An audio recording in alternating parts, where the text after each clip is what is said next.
Good morning, everyone. We'll make a start. As you just heard, we are recording proceedings as per last week and as per the rest of this week.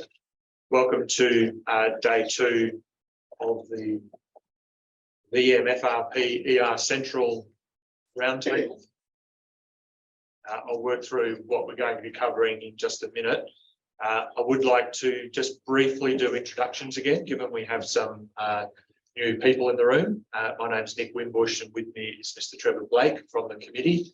Online, we have Dr. Sandra Brisca, who's our technical advisor. And I'll just ask the proponent again just to introduce themselves. Good morning, Mr. Rupert Waters, on behalf of the proponent, assisted by Mr. Forrester, Mr. Barkley, and their instructions. Thank you. And I'm Tyler Rachi and Rivers campaigner in Marlow, Victoria. welcome. And Ms. Hogan, I recognise you from last week.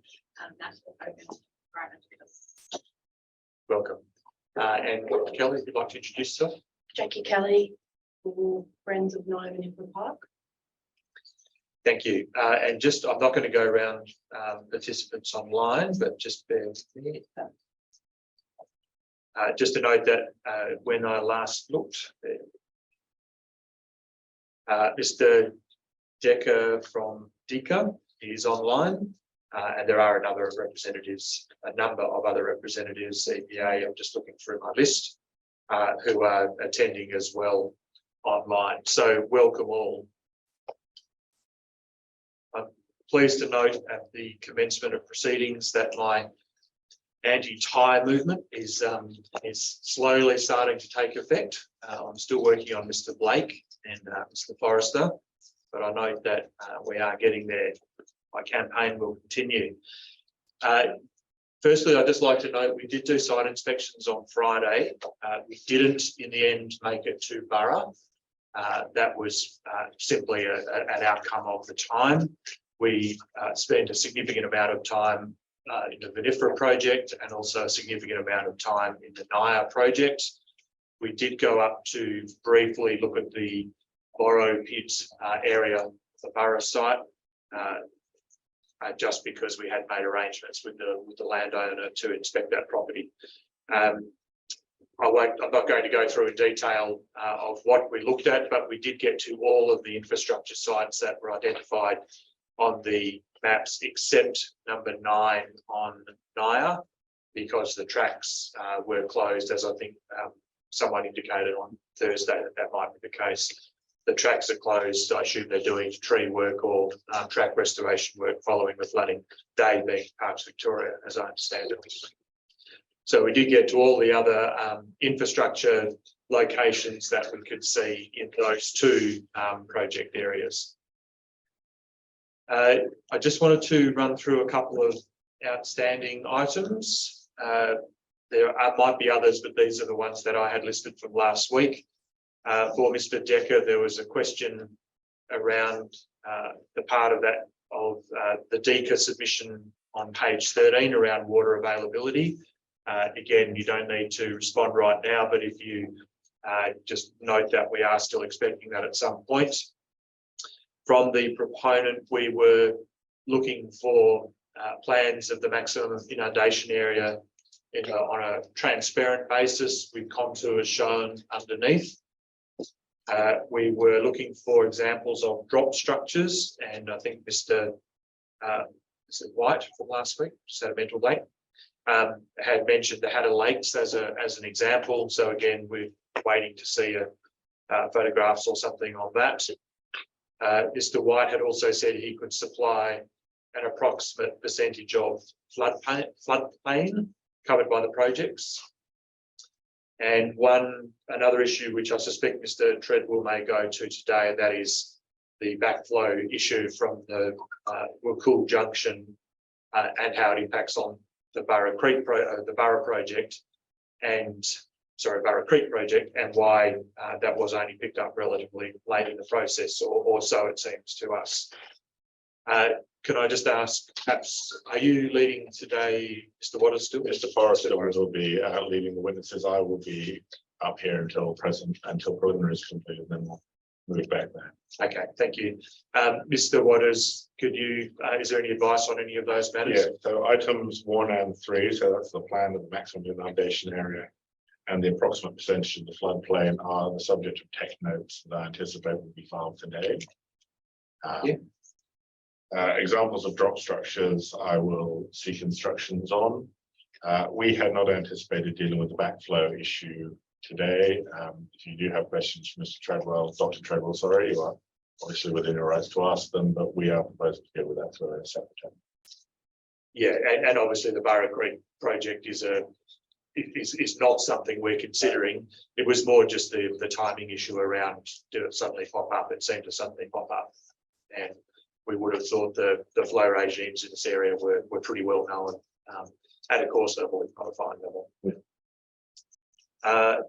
The percentage of floodplain issue. Yes, as I say, we've got a technical note under preparation. I anticipate that will be filed today. Just while we're running through these, Mr. Decker, I'm not putting you on the spot to provide it, but can you give us an indication of timing of that response? I hope to bring it in tomorrow or be in attendance tomorrow and hope to have a response in writing to bring with me. Thanks very much for that, Mr. Decker. Just want to briefly run through the order of business today. We're going to have, as I understand it, brief introductory submissions from the proponent, and then we will have the two experts, Mr. Oxley and Mr. Treadwell, who I understand are with us already.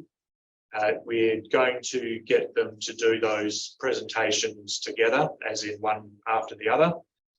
Then we'll take some questions from those who have questions of them. The committee will then ask them questions of them. I know we have a significant number of questions for them. We're proposing that questions effectively put to both of them, and then the most appropriate one will answer those questions depending on what's being put.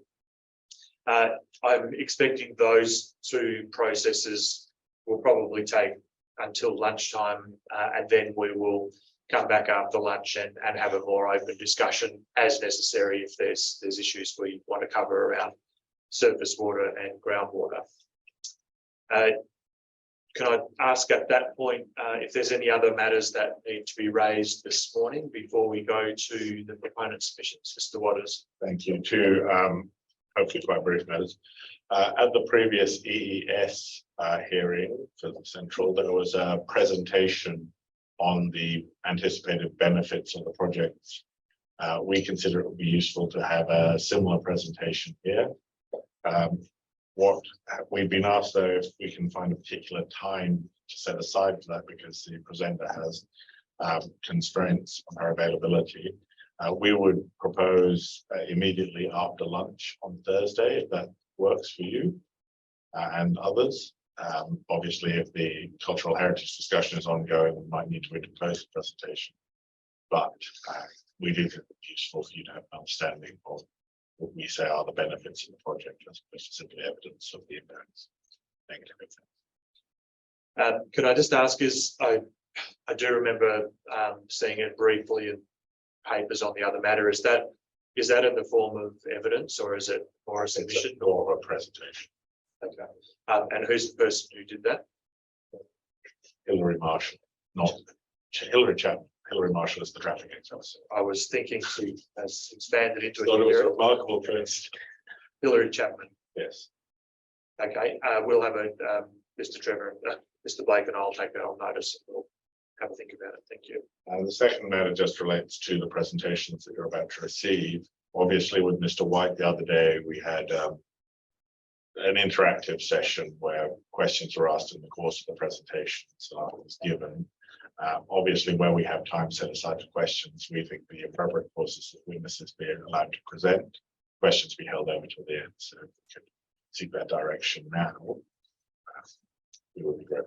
Yes, that is what we'll do this morning. So the gentlemen will just speak and give their presentations without interruption. There will be plenty of time later on and through the course of today to come back and ask questions and get them to explain maps and so on. So that's the way we do it. We won't take questions as we go. Thank you. On that basis, those are our arguments. Thank you. Any other matters for the morning? Dr. Kelly. I had a few. One was to expand on the borough decision, but I've seen you've already worked on that. The other one was the other day you said the word hot tubbing, and I wasn't sure what that meant. Did I? Apologies. It effectively means the experts are appearing together rather than one, then questions, then and then the next one, and then questions. We're putting them up here together. Questions go to both of them, and then they work out amongst themselves who's best to answer the question. Okay. So it's an archaic expression which I shouldn't have used. I apologise. Oh well, you're expanding my vocabulary, so that's good. It's not, well, with respect to our experts, it's not as interesting as it sounds. Yeah, that sounds interesting. The other one was in regards to, I was wondering with the previous EES, we had member Ian Ham on that because of his knowledge of cultural heritage. But how do we broach that with this ER? How do you broach cultural heritage? Yes. Yeah. So Ian is Mr. Ham is a member of the broader committee. He's obviously not here, but I am consulting with Ian as we go as necessary, including some extensive discussions last week through the course of the matter. So yeah, whilst he's not on this committee, he is on this committee. Thank you. Yeah, that's reassuring. The other one was I've got a few things to add to day 5. Yep. As themes. So one is climate. One is non-Indigenous heritage. So I wanted a larger discussion about things like the Takasuka Bank. And the other one is recreation and tourism, which for this community is very important.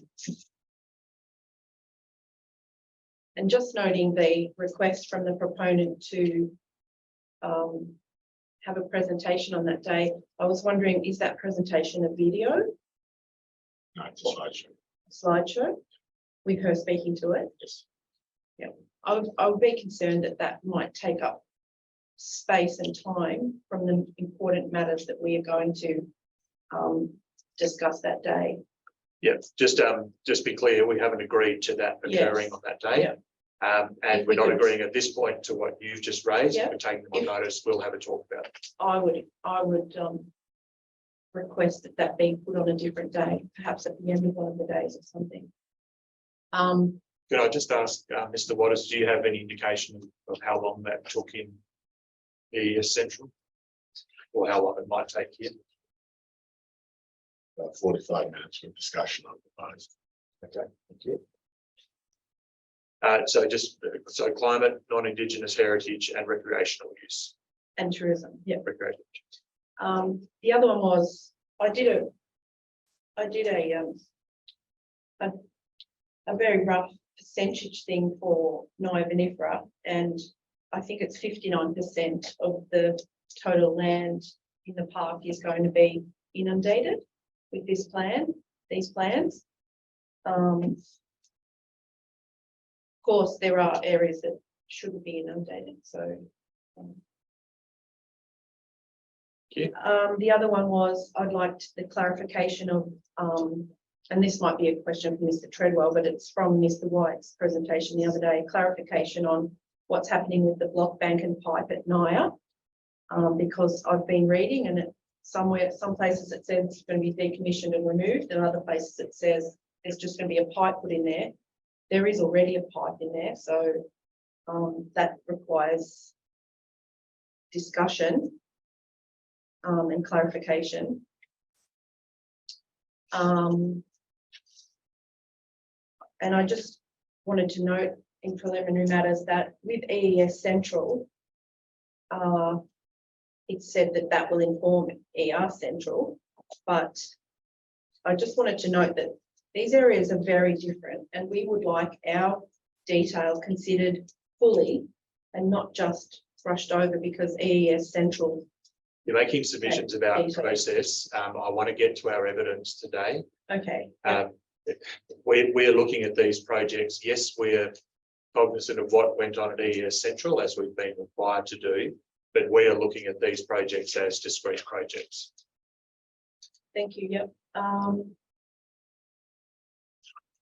And I suppose with my reading, I've got questions, but I'm not sure if they're questions for Mr. Treadwell or, but one of them was the Source Murray model update, climate change. is Yeah, not just available. hold them. Yeah. Put them to the gentleman after they've done their submissions, their evidence. And if they're still unanswered or it turns out they're not right for them, we'll work out where they need to go. Rather than running through them up front. Yeah, I think that's all. We also have questions around the Murray model as well. I have someone doing that, but I'd like to foreshadow that we would like to write an email to the minister to ask for the terms of reference to be expanded.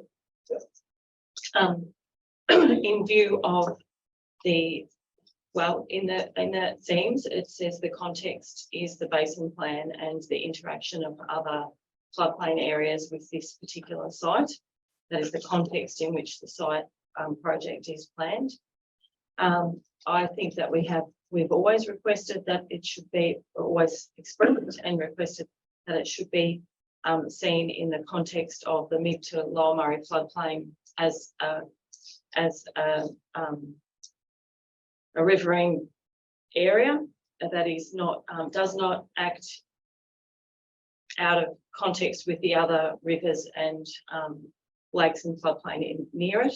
They all interact and the flow is essential. So this site shouldn't be looked, but I think we have a lot more reason and justification for the expanded terms of reference given the massive catastrophic Blackwater event that occurred with this large flood, killing fish and aquatic life, you know, throughout the mid-Murray section of the river. And also, I believe that events were undertaken by river operators to freshen up the Walkall River post the large flood. And it shows that there was an interaction with the other floodplain restoration projects that are engineered projects. Yep. And so given these considerable risks, that the entirety of the projects in the mid to lower Murray section should be assessed as one interacting scheme. Thank you. Thanks. And noted, obviously we don't have any interaction with the minister through this process except with the terms of reference we have. If others are provided and she says, you know, come back and do some more work, then we would of course be bound by that. Thank you. I believe there's also evidence within the reports that we presented today that do show that constraints lifting, improved environmental Let's flows. get to the evidence. Let's Sure. get to it. We're going to hear a lot about that today. If I could just add to that. I'd rather not, Ms. Kelly. We need to get to the evidence. There's going to be a lot of information put before us. There's going to be time later today to get to questions and discussion. So I'd rather get through that first bit, then all these issues we can talk through at length over the course of the afternoon. Through you, Member Wimbush, I would like to say that we would like to have clarification of the committee's interpretation, the terms of reference. Interpretation of the terms of reference at the end of the day is up to us. We don't need to necessarily explain in detail how we're approaching that. I've given quite a lot of guidance through the directions hearing and I think on Thursday. I'm not going into any more detail on that. But in terms of putting our report together, we're obviously cognizant of the terms of reference. If we get it wrong, we'll be held to account by the minister or whoever. So, Yep. We will. yeah, we're aware of that too. Yeah. So welcome. I saw you come in. Disturbing from Mighty Body. I'd like to acknowledge in terms of people, Yeah. the land we were standing like that. Welcome today and thank you. We'll get that out of the way. You do your evidence. We'll get that out of the way and we'll talk about that later. Yeah. But let's get to his evidence, Mr. White, whatever else. Doesn't stack up. Yeah. You're trying to put hot spa next to where there's hot water, you know. Doesn't make no sense what you're doing. Now you think of it, you're wasting a lot of money here. You're wasting people's time. But you get through your evidence. Yeah. You get through it. Because it We- doesn't stack up for thousands of years, mate. That's something that we will have to work through once we've heard the evidence. You don't have to live with it. I gotta live. You know, I understand that. We're not pretending for a Without minute that being we're your locals. dog, Okay, I'll let you know, mate. thank you. With that, we're going to move to the submissions. Mr. Forrester. Thank you, Member Wimbush. While Mr. Waters moves, I'll ask Mr. Treadwell, Dr. Treadwell and Mr. Hoxley to come up to the table.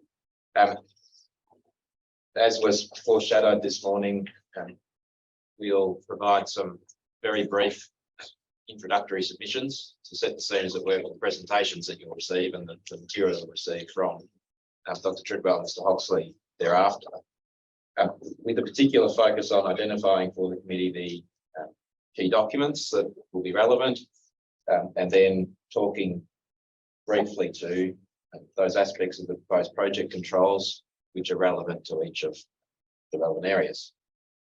So the committee has tabled document 12, which is the witness statement of Mr. Hoxley, and Mr. Hoxley's presentation is tabled document 47.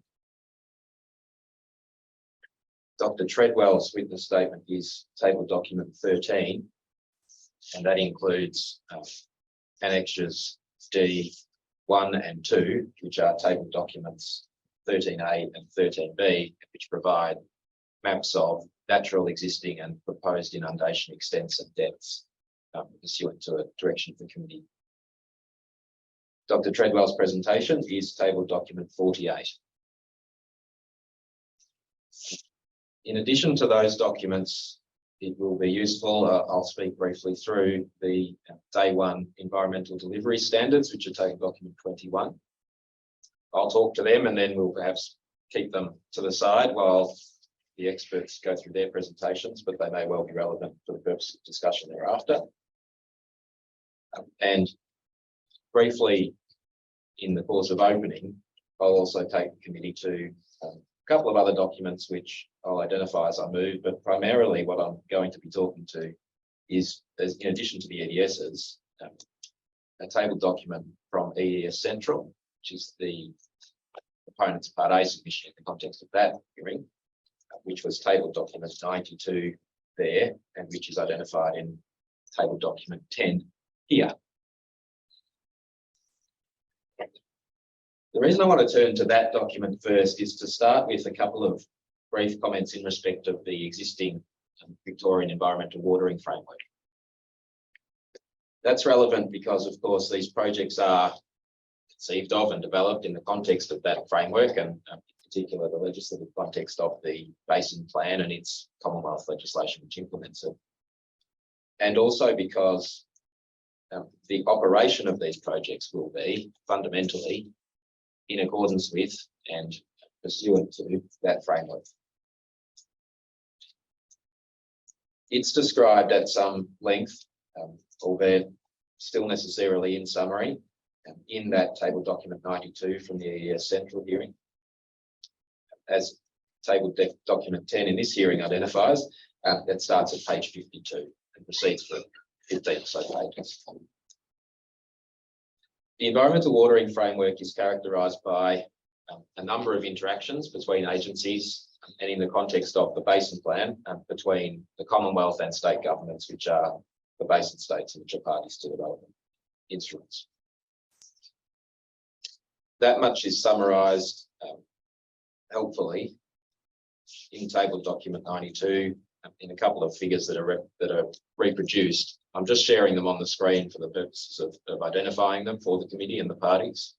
The first is a flowchart taken from the Victorian Environmental Water Holders Seasonal Watering Plan.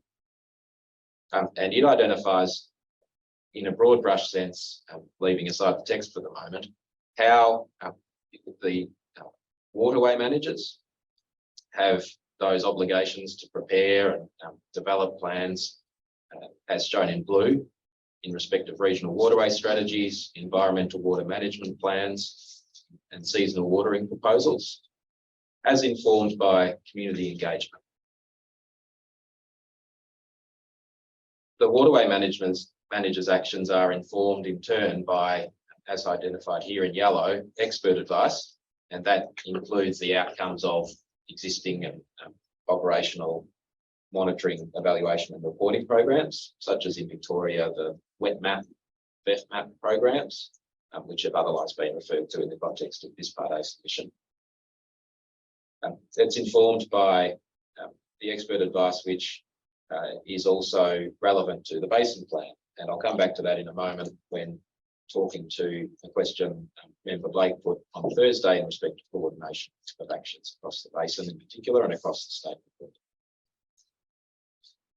Those inputs from the waterway managers, or those outputs rather of the waterway managers, are then inputs into the Victorian Environmental Water Holders operations through the seasonal watering plan, which is developed, which is developed on an annual basis, and then in seasonal watering statements and watering authorisations, which provide for the delivery of water to the environment.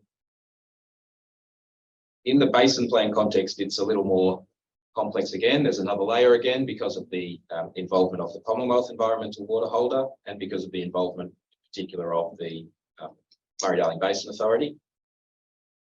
The coordination of environmental watering decisions across the basin plan is informed by a number of other matters, including by the participation of and engagement of a body called the Southern Connected Basin Environmental Watering Committee, or the SCUBEC.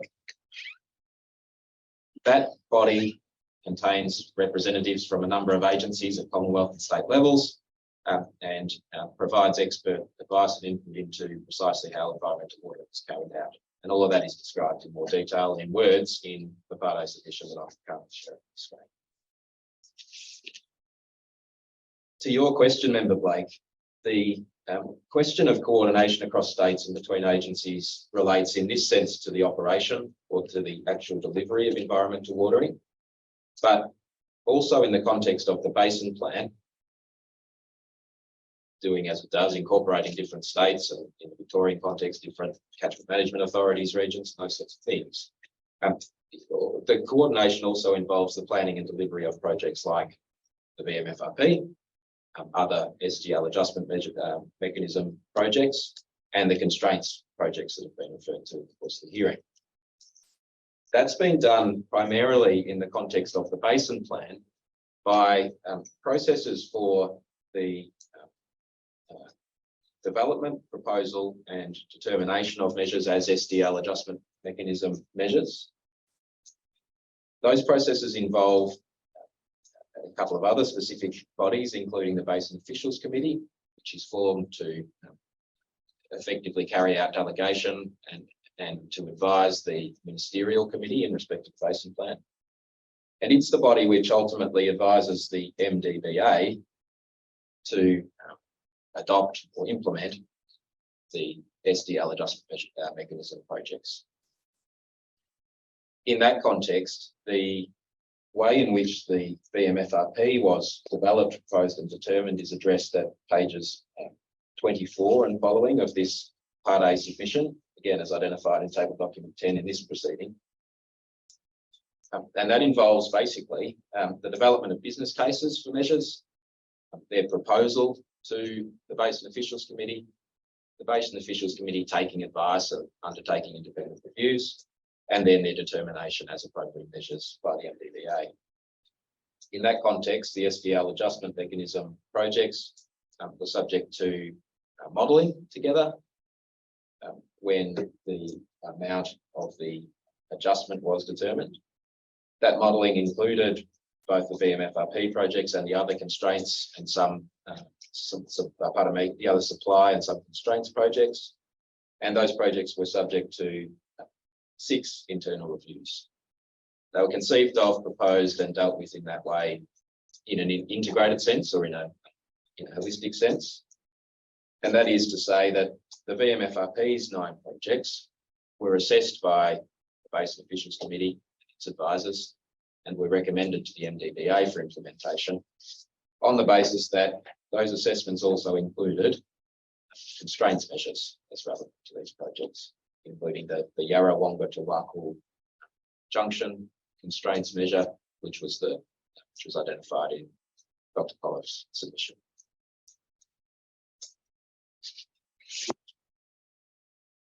So that's the planning that's the planning context in terms of the identification and proposal of projects.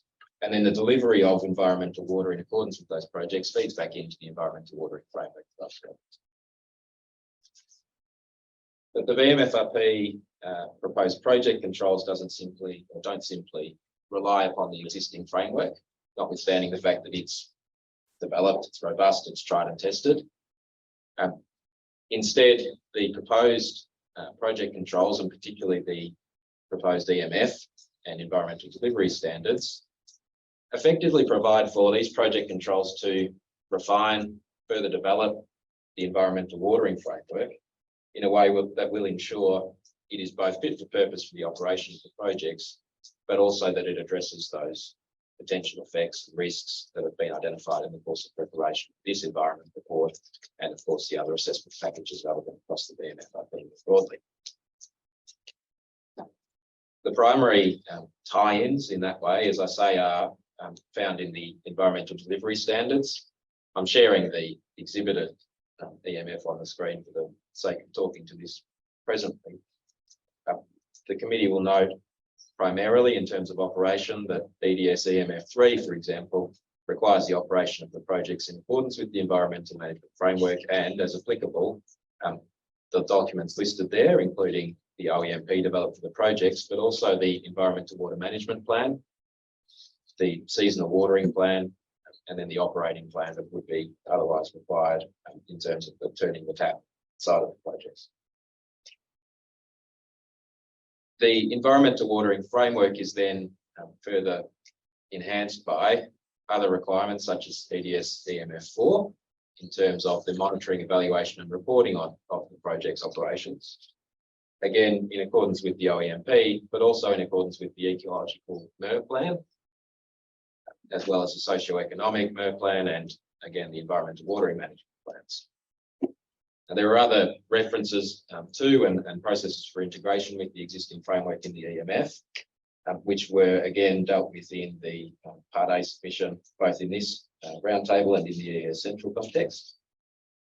And in the context then of what we'll hear about today, groundwater and surface water, there are specific measures for, on the operational side of things, for the projects to be operated to better align the frequency, duration and timing of managed inundation with the ecological needs of the floodplain. And they're found in the EDS's the E4A and E4B in respect of NIFRA and IA respectively.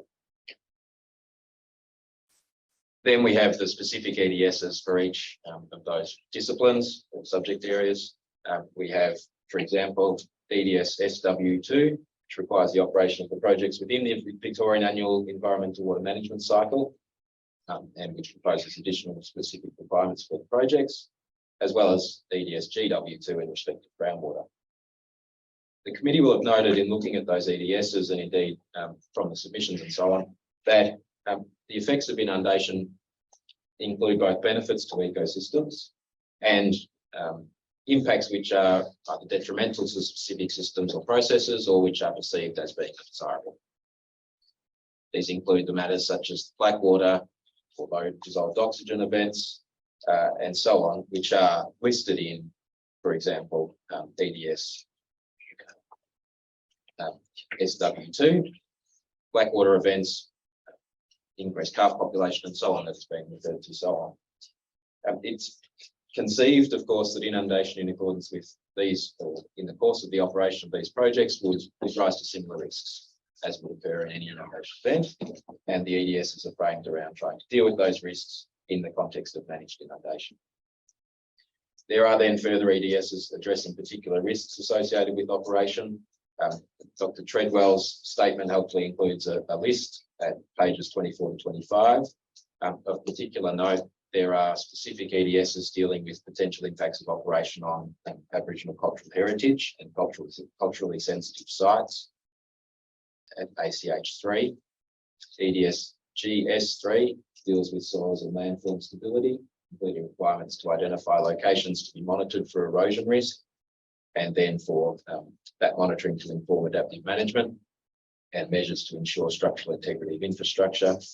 And importantly, EDS SB3, which provides for notification of and engagement with stakeholders in advance of inundation events by the operation of projects. I've picked out those 3 EDSs because they relate to specific issues that have been raised so far before the roundtable. There are others which can be dealt with through the presentations as appropriate. Otherwise, the other matter to note, but which I won't directly speak to, is that the EMF also includes important monitoring requirements in respect of groundwater and in respect of surface water, which feed back into the process of monitoring, evaluation and reporting, and which will be very relevant to the operation of the projects in accordance with the principles of data. I focus then on the operational EDSs. There are a broad range of EDSs which also apply to construction, and which again are in the list provided by Dr. Treadwell and in EDS GW1 construction. That takes us to an appropriate place for me to hand over to first Mr. Hoxley and then Dr. Treadwell to provide their presentations. In the course of doing so, I propose to briefly introduce them as expert witnesses, and then to hand over to them as I screen share their presentations on my screen for the purposes of the roundtable room and those online. And so on that note, I'll start with Mr. Hoxley and then move to Dr. Treadwell. The committee will see and the parties will see, and it's certainly a lesson from me, essential that there's a degree to which the groundwater assessment has fed into the surface water assessment and vice versa. And so it's appropriate that they both proceed on this basis and through the course of discussion, we'll see how that has been dealt with. So first to you, Mr. Hoxley. Your name is Greg Hoxley. Yes. And you're at Jacobs, 452 Flinders Street, Melbourne, 3000. That's right. And there you are a group manager practicing in hydrogeology and salinity, an area in which you have practiced for over 35 years. That's right. And Ms. Oxley, you've prepared a witness statement in respect of what I'll call the ER Central projects, and particularly the Naya and Vinifera VMFRP projects, dated 3 April 2023, which is table document 12. I have. And in that table document, in your witness statement, you've set out at Annexure A a summary of your qualifications, experience and expertise to prepare that statement and to give evidence in respect of hydrogeology, groundwater and salinity. Is that right? That's right, yes. And does Annexure A faithfully and accurately set out your qualifications, experience and expertise? It does. Mr. Hoxley, are there any corrections or amendments that you would like to make to your witness statement?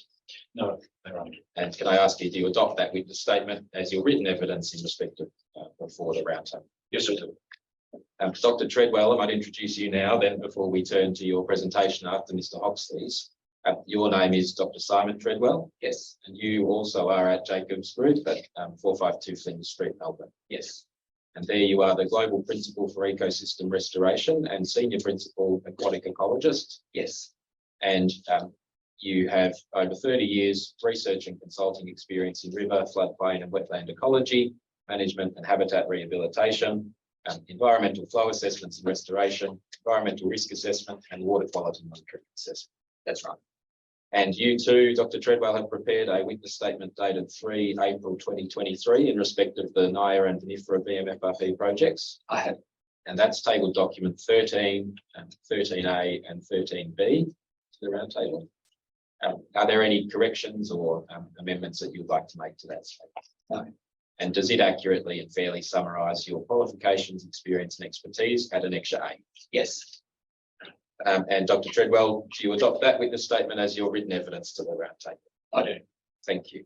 Now, Mr. Hoxley, Dr. Treadwell, you've each prepared presentations which summarise your witness statements and otherwise address submissions. I'll now share them on my screen, starting with you, Mr. Hoxley, and you can guide me to move through it as you would like. Okay, thank you. Good morning, everybody. Just a matter of when I was listening in on Thursday, sometimes I found it hard to hear in the microphone. So if there's any of the audience that can't hear what I'm saying, could they put something in the chat or let us know, and I'll try and speak up. And I apologise to the folks behind me, but I'm going to have to talk to the front here. And we'll do the old next slide, please, trick as we go through as well, if we could. So, yeah, thank you. Let's get on with the presentation. So, summary of why I'm here and what I'm presenting. I was the discipline lead for the groundwater and hydrogeology assessment for the ER Central package of VMFRP. So that meant that I oversaw the collection of the data and analysis, the presented assessment, and effectively the final conclusion of all of that was largely my work with the help of others. I have reviewed all the public submissions and gone through the material that's come up through the public process, and I'll address those where they were relevant within the witness statement.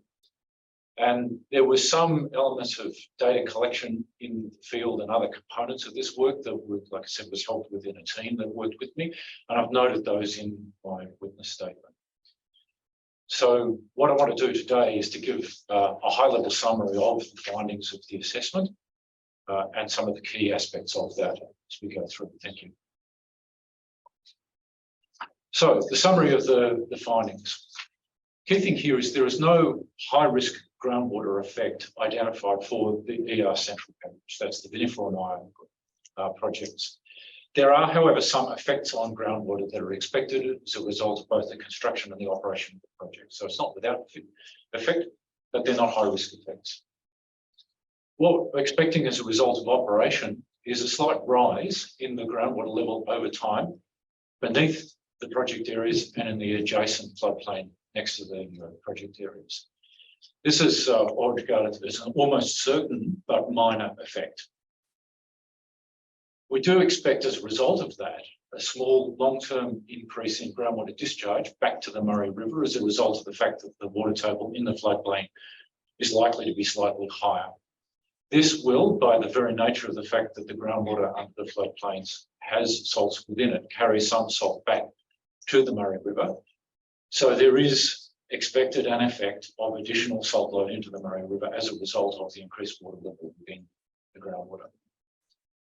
There is also likely to be increased water availability for water-dependent vegetation within the floodplain, exactly concurrent with and in the same process by which there is a shallower water table. So this is likely to be a beneficial effect. Now, to be clear, the groundwater study hasn't looked at the way that the vegetation will use this other than to note that that use is likely to occur. So there's a handoff here between the acknowledgement of an effect occurring and then, if you like, it's an ecological benefit. So I'm not going to deal with that ecological response, but to note that the water is available and to give some estimation of how much might be used from a groundwater perspective. Regarding construction, there is likely to be some temporary drawdown of groundwater associated with some structures, most likely the drop structure returning back into the river, so where the water flows back into the river. This is going to be subject to the actual final design of how that's built, but we've made an estimate of the effect, and it's relatively small and relatively restricted to around that particular structure and for a short period of time. Overall, we're not expecting any change in the groundwater quality across the site as a result of the operation of the projects. The process is there is a natural fluctuation in groundwater salinity and level across the site, which is documented in the assessment report. And our expectation is that that will stay within that range of the variability that has been seen across the site. We've looked at all of the groundwater values that are applicable within the area, and we looked at the scoping requirements and responded to those, and this is outlined within the specialist assessment D. Finally, we also recommended ongoing monitoring during operation to confirm the groundwater response and to enable adaptive management to occur in response to the groundwater effects that are observed as a result of the operation. Noting that the frequency and the exact timing of a number of events is not prescribed in that it will occur in a particular year, but there's a frequency of events, and so it's important to look at how the sites actually respond to operation and adapt. And monitoring is put in place or recommended to help that process. Thank you. So a bit of a summary or an overview of the scoping requirements. I won't go into these in detail, but essentially what we're looking at was the effects on the hydrogeology of groundwater and groundwater dependent ecosystems. We've characterised the current conditions. We've looked at the likely adverse effects, both direct and indirect, and we've looked potentially at the cumulative effects on matters of environmental significance. And these are all detailed and responded to in the report, which is tendered as part of the it's put on public submission and it's also part of my statement. Thank you. So briefly, an overview to the approach of the assessment.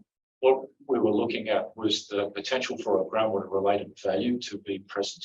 So on the right hand side of the slide here, we have a list of the environmental values that are identified through the environment reference standards.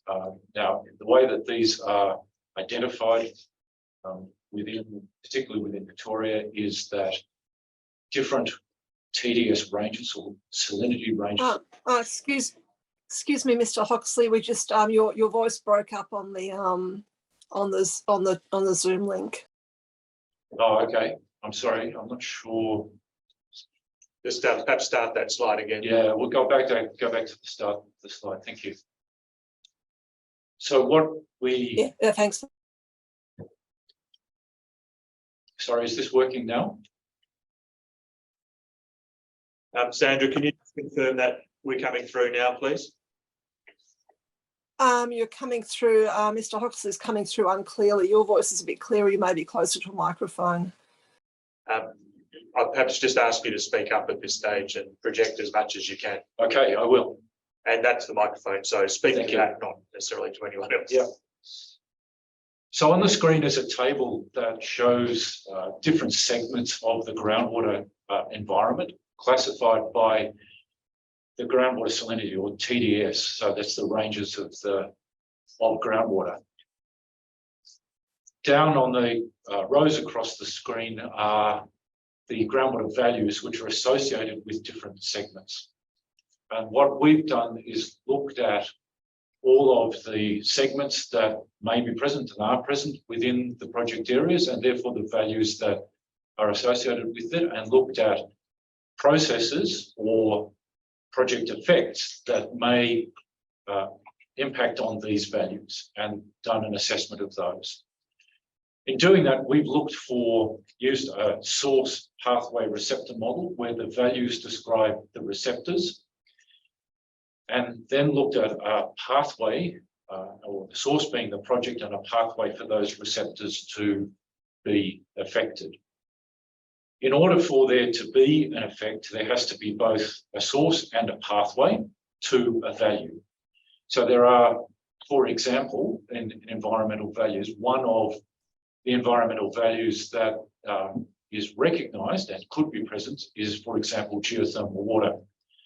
But as there is no geothermal water within these floodplains, that is not a value that can be affected by the project. So as a result, there is no assessment of effect on a value that doesn't exist. That's just by way of example. For the values that do exist, an assessment of effects has been made, and the specialist report outlines the method and approach that was used to undertake that assessment. Thank you. So we turn now to the construction effects assessment. The construction effects are focused on dewatering that's required to construct. There was a review of all of the proposed structures across the floodplains, and a risk assessment was made of the potential for those structures to intersect the water table, and so therefore for there need to be an effect related to construction. Only the drop structures were identified as being potentially intersecting the water table and therefore may be requiring dewatering during construction, which would result in a groundwater effect. Operational effects are based on the assessment of the managed inundation, so that is the area of inundation. These were assessed using a numerical groundwater model, and it looked at the likely effect of the broad inundation on groundwater level response, and then on, as I said, vegetation, potential vegetation wood use, and discharge back into the Murray River as being the primary mechanisms of effect. And so there was a assessment of possible construction effects separately to the inundation effects, which are the operational effects. Next. So I want to turn now briefly to the existing conditions and the key features. We have at Naya and Vinifera a water table that is connected to the floodplain area and the Murray River system, and it's present across both sites. There is variable groundwater salinity underneath these sites, which is formed in response to flood and droughts and other natural processes. Groundwater is fresh to brackish within the project areas. Both the Vinifera and Naya projects are in the Mallee geomorphic region. There is a well-defined floodplain terrace, a relatively narrow floodplain, which is relatively close to the Murray River. And I say this because this exists in the context of other VMFRP projects, and other of those projects have much wider floodplain and have a different geomorphic setting. So these two projects are relatively narrow. The hydrogeology in the floodplain is only weakly connected to surrounding irrigation areas and outside of the floodplain. And within the floodplain areas, there is only weak evidence of groundwater use by trees and deep-rooted vegetation. Again, I contrast this with other VMFRP projects, which there is relatively strong evidence of tree use of groundwater. It is only mildly weak in these areas. Next slide, please. And I have two diagrams which represent conceptual models. So these are a diagrammatic representation that show the key features of the floodplain. They're not necessarily to scale, and they're not in any particular area, but they show the way in which the water table in the floodplain exists and goes through. So on the left, we've got the Vinifera area, and you can see the key feature here is the Murray River, connected to a relatively narrow floodplain with a water table in the floodplain. Outside of that, the ground steps up and you have higher ground out to the west. And the water table and groundwater out there is continuous throughout to the west, but as I said before, is weakly connected because of the nature of the boundary and the relationship between the floodplain sediment shown there in the sort of darker yellow and the other sediments outside of that, which are in the lighter tan. There is some layering within the bottom of that those sediments, which tend to reduce the degree of connection, not eliminate it, but reduce the degree of connection. So what you've got is the floodplain and the water table within the floodplain are pretty directly affected by the levels in the Murray River and by overbank flood events, which then lead to infiltration across the floodplain. And there is then leakage or return back into the river. Very similar pattern here on the Naya floodplain. And the arrows that are shown here at the moment show a condition in between flood events where the water table within the floodplain is relatively low and there's the potential for connection from the Murray River or the water table areas to the west, with some small possibility of flow in from the west.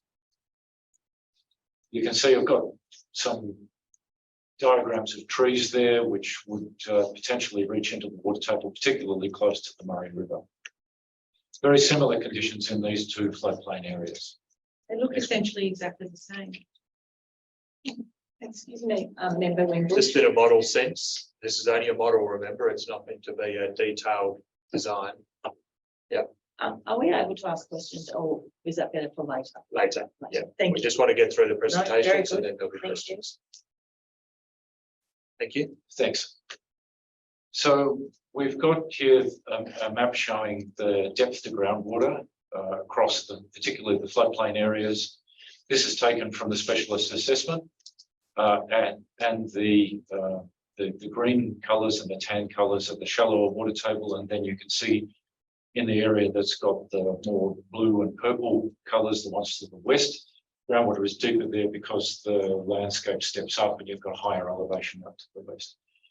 Typically, groundwater is around 5 metres below surface. There are some areas a little bit shallow and some areas a little deeper within project areas. On these maps, the maximum inundation area is shown in the very lime green outline that sits on top of the colours for depth to water table. So hopefully people can see that the quite vivid green there show the extent of the proposed managed inundation. Next.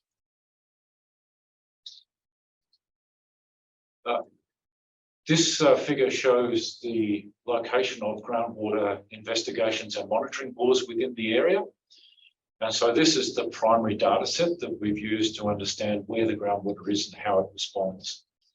So one of the key areas is there's a line of bores that goes through Naya West in particular that have been in since the 1980s, and they have a long-term period of record going away from the river that exemplify the groundwater conditions. There are other monitoring bores a little closer to the sites, and there is also some relatively recent bores that have been put in for the purposes of future monitoring, but because they don't have long-term record, haven't been used for the existing conditions assessment. Next one, please. This figure shows groundwater salinity expressed as total dissolved solid. So this is in milligrams per litre. On this figure, the fresher water is in the bluer colours and the more saline water is in the orange to red colours. And you can see where the Naya and Vinifera floodplain are highlighted in the black surrounds there. And you can see that the groundwater in those areas is relatively fresh, going up to brackish, so up to around 3,000 milligrams per litre, some of those areas. But along the river, it is relatively fresh and slightly more saline inland. Next one. Is that average? That's, well, that is some of the data points and the interpolated map of what it is at the sites. This diagram here shows the response of groundwater, particularly around Vinifera. And I've got another one after this that looks at Naya area. There's a couple of features that I wanted to pick out here that I think are quite relevant. So this groundwater record goes back to the 1980s and with some of those long-term bores that I referred to earlier. So we've got one bore there shown in orange, and this graph shows a chart that has time along the bottom axis. On the left-hand side, it has the level of groundwater, and the level's in meters AHD, which is essentially meters above sea level. And there's an orange line there that's marked as a bore and a grey line there that's marked as a bore. On the right-hand side, we have an axis that shows the Murray River flow at Swan Hill, which is the blue line here. So they're at different scales. Just for the moment, don't look at the blue Murray River line. Let's just look at the two bore lines. The key features in there that I wanted to show was during the 80s and 90s, there's a period where the groundwater elevation is around the 58, 59 metres AHD. It fluctuates on an annual or semi-annual basis. And then through the millennium drought from around 1995 onwards through to mid-2000s, there's a dropping away of water level down to a level down, say, around 57 metres AHD. The millennium drought then it finishes up around the end of 2008, 2010. We had some significant flow events and rain events in 2010-11 and again in 2016. And what we can see as shown in the bore here in the grey is that there's a response in the groundwater level to increased river flows and to some extent increased rainfall, but essentially it's driven by the river. There's an increase in flow and then it starts to decay or drop back again. I think these graphs are really instructive because then when you look at the comparison to river flow and recognizing that there is a relationship between the flow at Swan Hill and the height. In groundwater sense, we look generally at the height of the groundwater. And one of the confusing things is that a lot of the discussion about the response of the river tends to talk about river flow in megalitres per day. It's not necessarily straightforward to convert a particular flow into a level at a point. It is possible and it can be done. It can be done through largely through a modelling process. But it is true to say that when the river is running with more flow, it is generally higher. And so what you can see here, particularly through the 80s and 90s, is when there is a peak in the Swan Hill flow rate, there is also a higher elevation in the groundwater, and that goes up and down in response to these river events. There are two things going on here. One is that the river raising in its channel affects the groundwater immediately adjacent to the river channel. And when the river gets high enough to have an overbank flow, the recharge of that overbank flow also affects the groundwater, both adjacent to the river and further in through the floodplain. So when you get a high flow event that corresponds to a flood, you get a response in the groundwater system and it goes up. The flood then goes away and it responds back down again.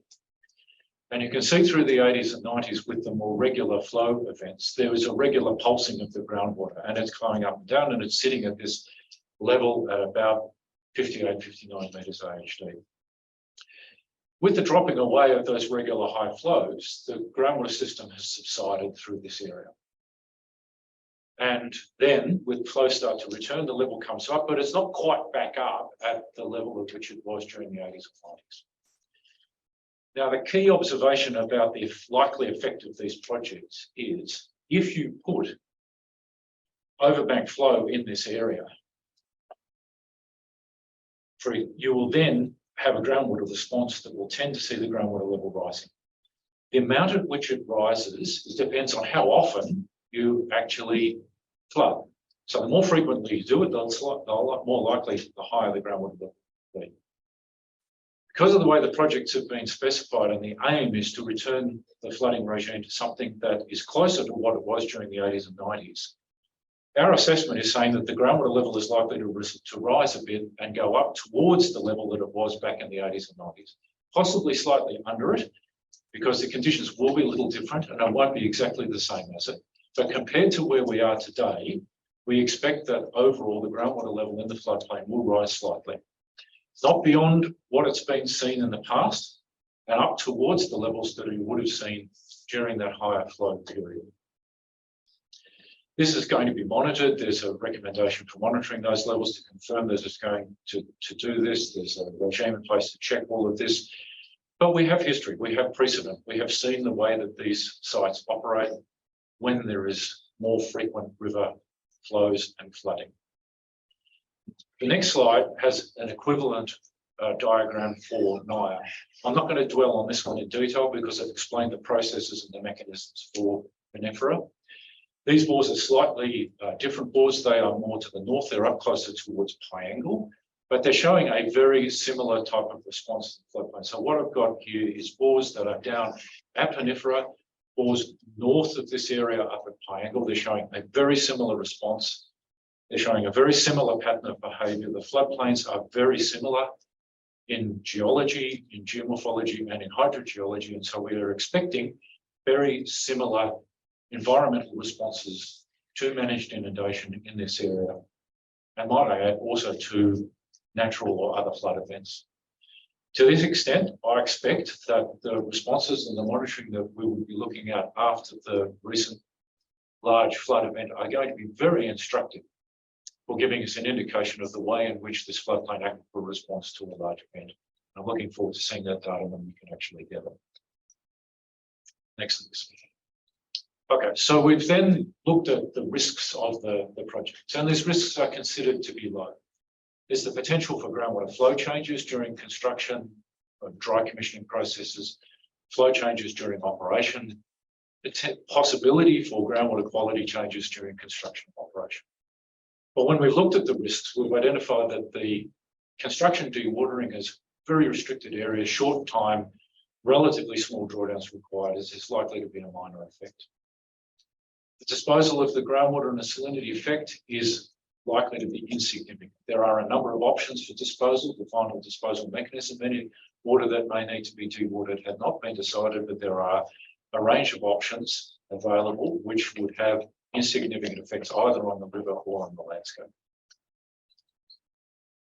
There is always the possibility of spills of contamination from construction that could affect groundwater quality. There are standard, well-known and well-documented effective controls to look after and manage the potential for contamination from construction. And so we see the risk of construction-related contamination as minor. There is an effect of groundwater level rise over time with the episodic pattern. I've just spent some time discussing what we've seen in the past with that. And it's associated with greater water availability at the project site. So the effect is a minor effect, not insignificant, but minor, recognising that this occurs within the context of natural and other river flow changes. It's not the only thing that's going on at these sites.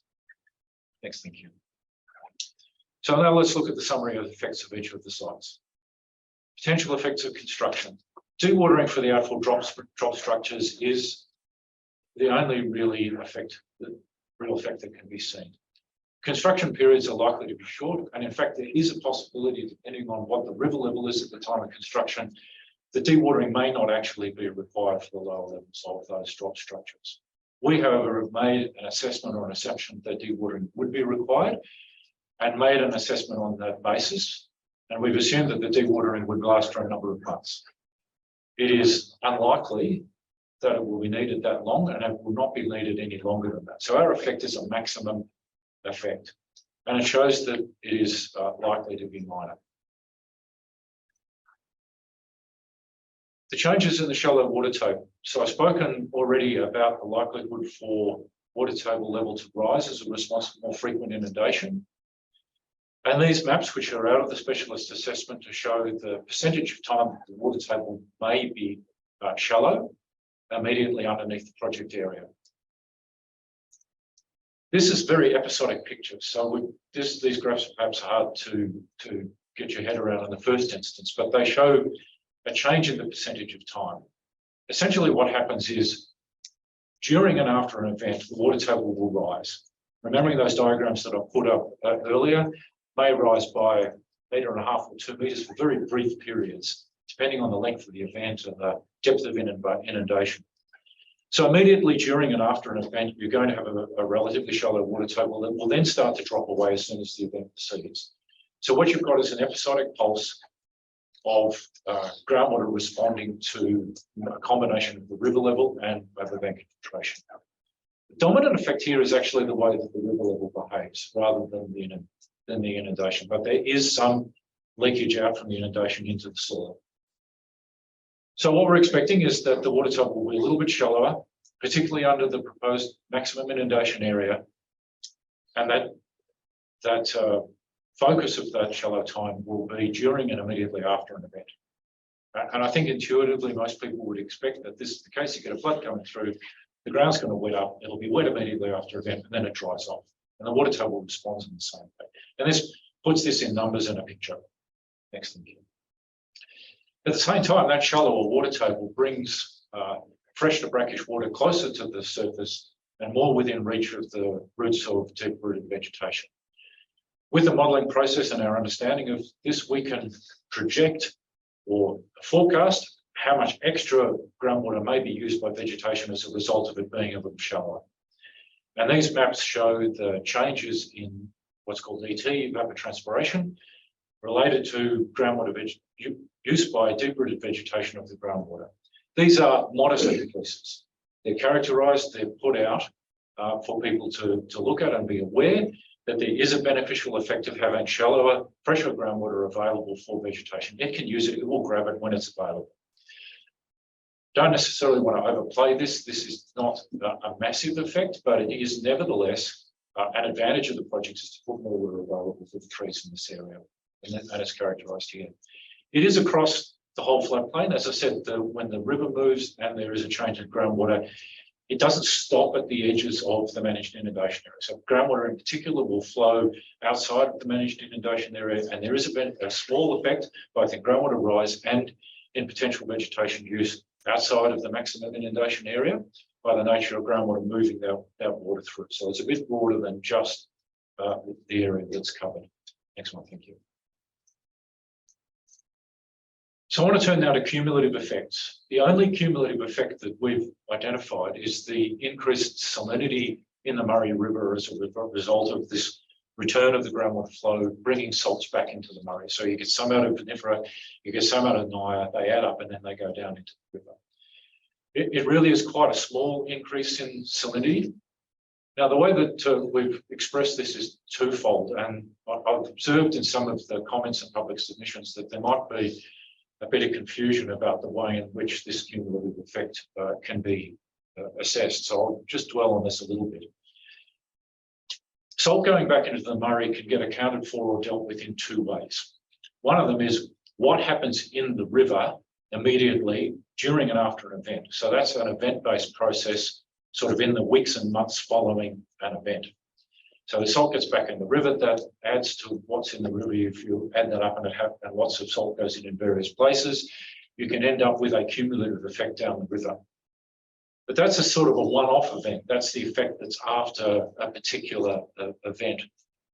In the reports that we've written, we've referred to that as the real-time event. And the reason why I've used that language is this is what the Murray-Darling Basin Authority and other modelers that are looking at this refer to this type of event, which is in real time. It's an event-based process.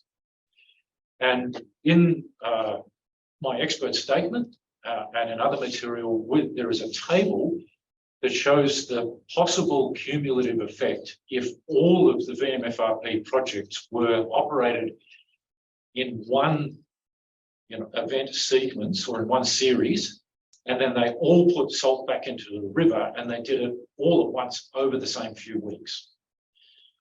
Now that's an absolute worst case because for reasons that we've described, in any 1 year, it's not likely that every single project will be operated to its maximum extent.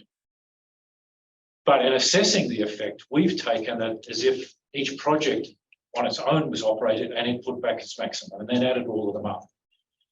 But because of the nature of the way of the groundwater doesn't have time and won't move in between the projects. So there isn't a cumulative groundwater effect of the groundwater flowing from one project to another. What happens is the groundwater flows out of the Murray grabs the salt and it carries it on. And so the cumulative effect is what happens in the river. And so the comment here is that if all the projects occurred at once and had their maximal effect on bringing salt back into the river, you could add all of that up.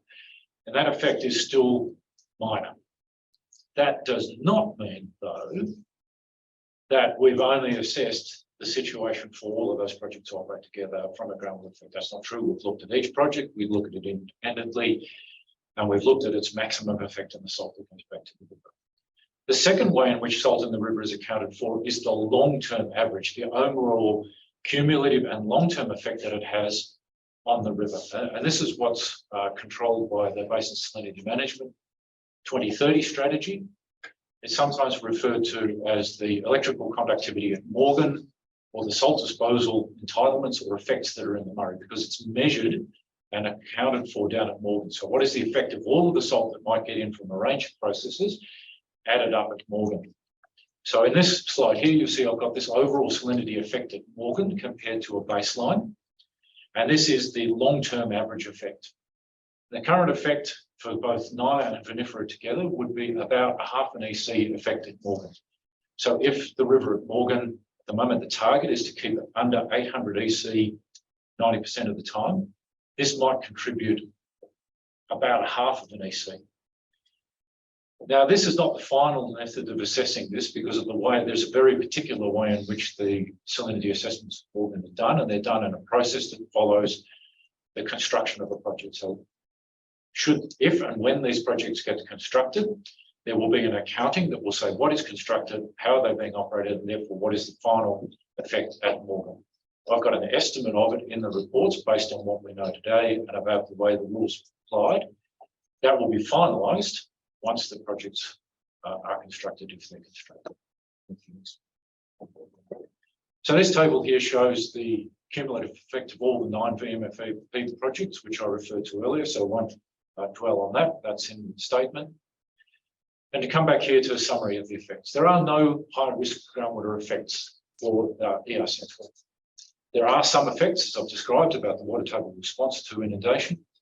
And the effect of operation is the primary effect that we will see in the long term by effectively changing groundwater level. There is likely to be slightly increased water availability for water-dependent vegetation and also increased groundwater discharge back to the Murray River from the higher groundwater elevation. There may be some temporary dewatering of groundwater associated with some structures, particularly the drop structures, which will be limited in extent and local to the particular structures. There are no changes in groundwater TDS expected as a result of the project. We looked at all of the values, as I discussed earlier, and we've looked at all the scoping requirements in coming to this assessment. And also, through the monitoring recommendations, identified those places and frequency to monitor both groundwater level and quality as part of ongoing operation. These are caught up in environmental delivery standards and monitoring standards. So the EDS for groundwater are GW1 and GW2, dealing with construction and operation. They talk about the types of controls and assessment that are going to be undertaken or should be undertaken to evaluate the effect of groundwater and to bring that in, particularly through the adaptive management framework, where a range of inputs will be considered. And I think those EDS cover the requirements and the assessment and with the monitoring recommendations that are going to enable assessment to be made. Further point here, I think the monitoring following the recent flood is going to be really valuable. It's going to set a baseline for groundwater behaviour. Next one, thank you. And finally, just around the submissions, there are a couple of questions or comments by Environment Victoria put in document 41. I thought it might be worth addressing those. Just to be really clear, we haven't relied on offsets to make this assessment. We made the assessment and worked out what the effects are and said that the mitigation in dealing with those is likely to be the offsets. It's not been put the offset in place to do that assessment. So we're really clear the offsets come after the assessment has been made. And that's in relation to these long-term salt loads at Morgan, which I was referring to, which are managed through the BSM 2030 strategy. And secondly, this other point here about looking at the maximum possible assessment and salinity. We haven't assumed that all projects have to be operated. One, we've looked at each project as an independent one of the way it operates according to its operating rules in the project description and looked at the effects of that. The assessment that we've got doesn't rely on the other projects being operated. It's about these ones operated as they're intended. I think that's the end of my presentation. Right. Thank you, Mr. Hopsley. Member Wimbush, I'm noting the time. It's taken us to 11:18. Is that the appropriate time for a morning break, or would you like to? I think we'll actually go to 11:30 if that's all right. So if Dr. Treadwell can perhaps commence, and we'll break out 11:30. Thank you, Member Wimbush. So I'll hand then to you, Dr. Treadwell, and I'm pulling up on my screen as I say that your presentation, which is table document 48. Can we ask questions of Mr. Hopsley? No, as I said at the start, the reason being that a lot of the questions are actually going to cover both their material. So I don't want to have two sets of questions repeated. So thank you. But I'm sure you're taking lots of notes on the questions you want to ask, as we are. Thank you. Thanks, Mr. Treadwell. Thank you. We'll just move straight on to the next slide. And so today I'll run through a summary of the work we've undertaken, existing conditions, the proposed conditions, and summary of outcomes as we've assessed them, the response to relevant submissions, and appreciate there's a few, and the proposed EDS. So I was responsible for the preparation of Special Assessment C surface water, planned and coordinated the technical assessments of surface water effects, along with other specialists as outlined in my expert witness statement. You appreciate there's a number of disciplines that are involved in the surface water assessment, and so there are a number of people that provided quite detailed technical assessments, and so I may have to take on notice questions related to particular technical areas and come back to you with responses if I need to go back to some of those specialists that were involved in the assistance with the preparation of the report. I've reviewed the public submissions and prepared responses relevant to surface water effects. I've reviewed the SIAC directions and prepared responses relevant to surface water effects, and they're included in my witness statement. And I've prepared the witness statement on which this presentation is based.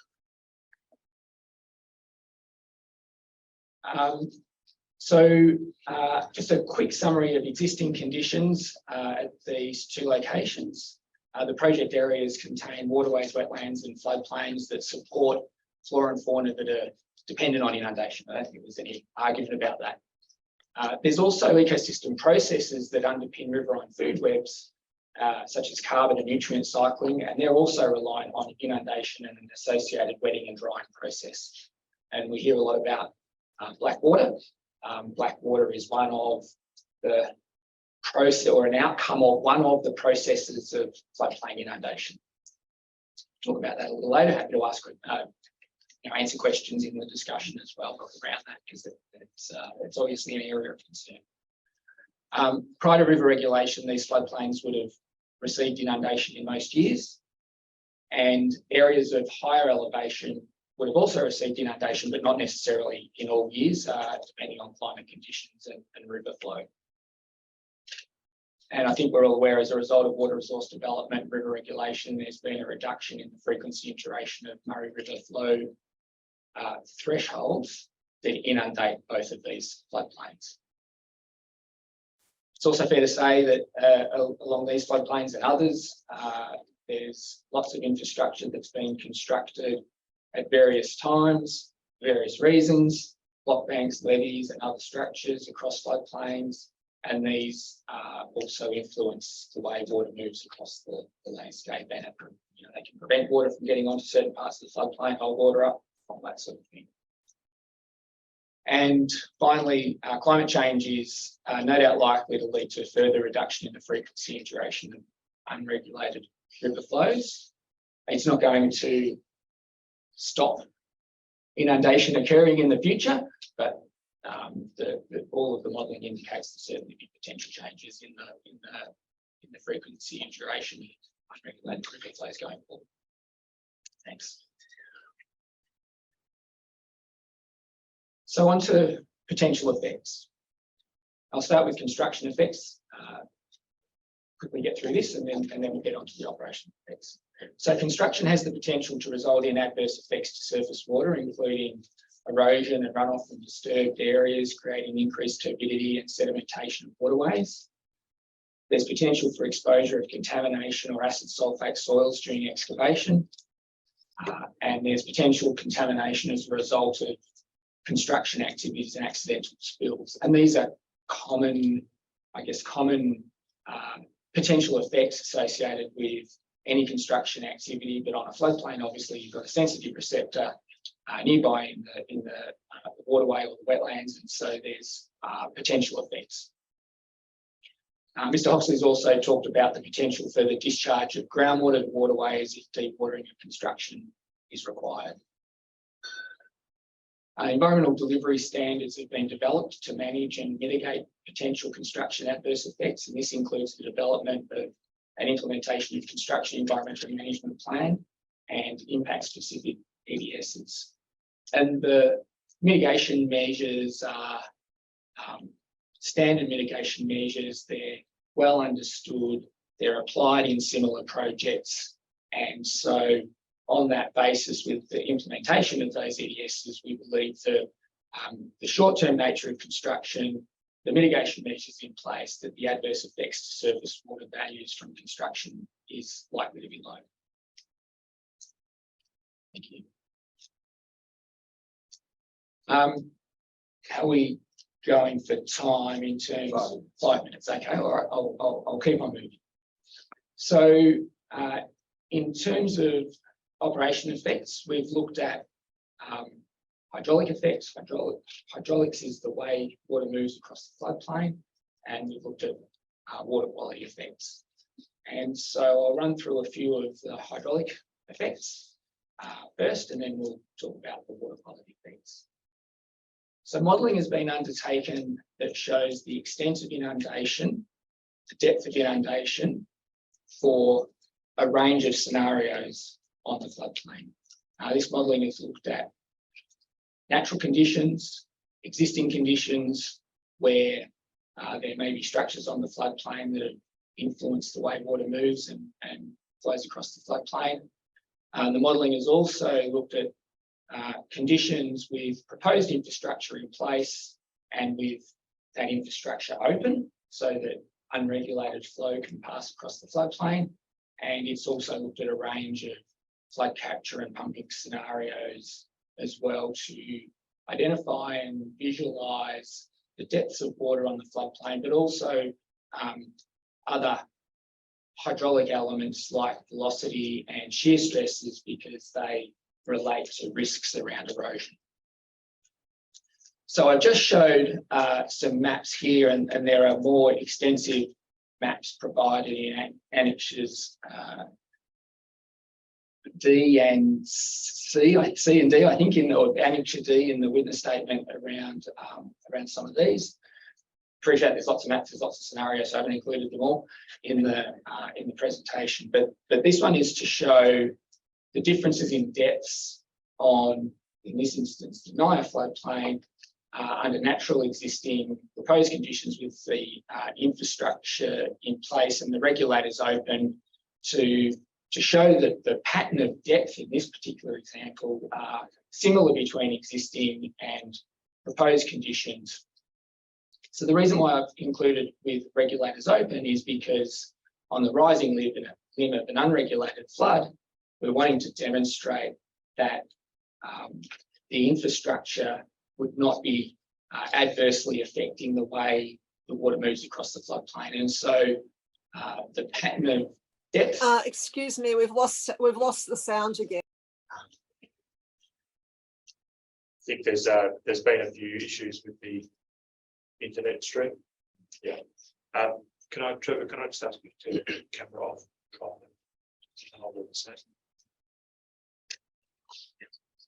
Sandra, are we back? Can you hear us?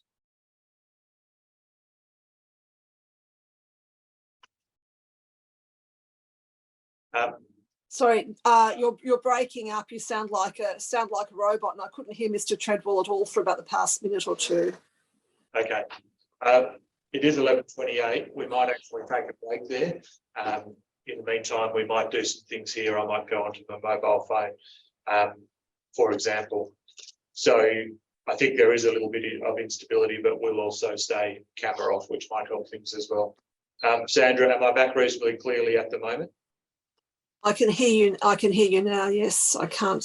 I can only see you in the group shot, but I can hear you. Yeah. Okay. Thank you. We'll take a break there. We'll start it again at 11:45. And please, please keep jumping in when you can't hear, because it's quite important. When we resume again, I'll get you to just go back to the start of that slide. Thank you.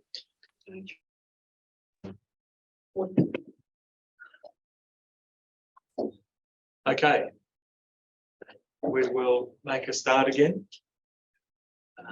Mr. Forrester, if you could share screen again, and we'll go back to the presentation. Thank you. Thanks, Member Wimbush. I've been told over the break that it can still be difficult at times to hear the witnesses as they're talking.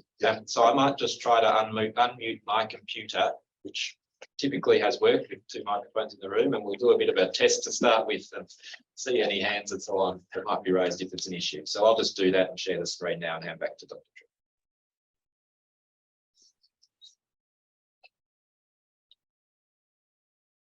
Over to you, Dr. Treadwell. Oh, I think I can hear an echo.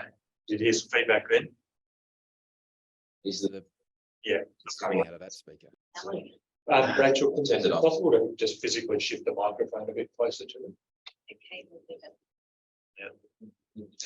We could perhaps bring the Our table slightly They closer. did move your table a little bit. Yeah, we did actually. Yeah. We All right. moved you back to That's the the test, more room. right.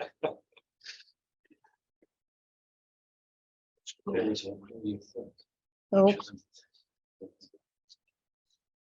And we could soft spots. That should help. That might help. Yeah. And I just even that I think should help you a bit closer there. Okay, can everybody online hear me now? Get a thumbs up. Thanks, Dr. Briscoe. All right, I'll go back to this slide that I was talking to before the break. So what I'm going to do now is talk through the operational effects. And as I was saying, there are a number of different ways we looked at effects. There's the hydraulic effects in terms of the way water moves across the floodplain and the implications of that for, in particular, erosion risk, and then also water quality effects. So I'll start with the hydraulic effects. We modelled, or modelling had been done of a range of floodplain conditions under natural conditions existing with various floodplain modifications in place, and under proposed conditions with infrastructure in place for a number of different scenarios. And the maps here are demonstrating or showing the modelled outcomes for depth at NIA for Murray River flow of I think 25,000 megalitres a day, if I can see that on the screen. And so this is showing the distribution of depths under those various scenarios to demonstrate that with the proposed infrastructure and the regulators open, we're seeing a very similar depth distribution across all of the floodplain, not just within the managed inundation extent, but across all of the floodplain. And in order to then consider the erosion risk, we've also looked at the velocities across the floodplain. So how fast does water move across the floodplain under the same sorts of scenarios? Natural, existing, proposed conditions with the infrastructure open, and for particular scenarios. And I'll just point out that proposed conditions with the infrastructure open, or the regulators open, is the conditions or the circumstances that we would expect to see on the rising limb of a flood event, of an unregulated flood. And we wanted to be able to demonstrate, or we needed to look at whether the infrastructure would influence the way water moves across the floodplain, and whether that's different to the situation without the infrastructure in place. And on this map, we can see that there's inundation on either side of the infrastructure. And in fact, the little inset diagram on the right-hand side map shows the location of proposed infrastructure at NIA, and the map shows that for that particular flow threshold, we've got inundation on both sides of the infrastructure. The infrastructure is not affecting inundation of the floodplain outside of the managed extent. So if we move on to the next slide, I've got some maps on velocity. So these are showing the distribution of velocities across the floodplain for an unregulated flow, but with the infrastructure in place. And the colour coding is that the dark blue is very low velocity, the lighter blue is slightly higher velocity, still pretty low from a risk perspective. And then the yellows and the reds are high velocity flows. You can see that for this particular flood event, 25,000 megalitres a day. Again, this is a vinifera. You can clearly see the Murray River. The flow in the Murray River is faster flow, and the flow across the floodplain is quite low. One of the things we have identified, though, is that downstream of some of the infrastructure, when it's open or when water is being released from that infrastructure, there's a potential for some higher velocities downstream of the infrastructure. It's been identified as a potential risk, and it needs to be managed.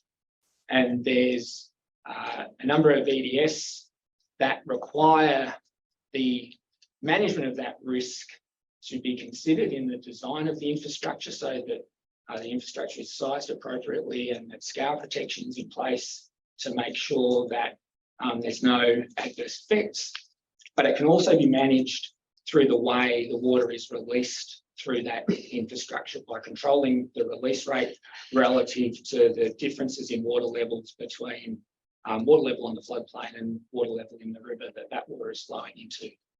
And those particular areas have been identified where there's that potential for an increased velocity. Thank you, Mr. Forrester. So while there's an increase in velocity, the actual translation of that risk is related to what's called shear stress. And shear stress is the power of water to disturb sediment. And it's a combination of velocity and gradient. So you can have quite high velocity, but if it's flowing across a very low gradient, then the shear stress is lower than if you've got high velocity on a steep gradient. It tends to have a higher shear stress, and the power or the risk of erosion is greater. So we converted, or we calculated shear stress from the velocity measurements that have been obtained through the modelling.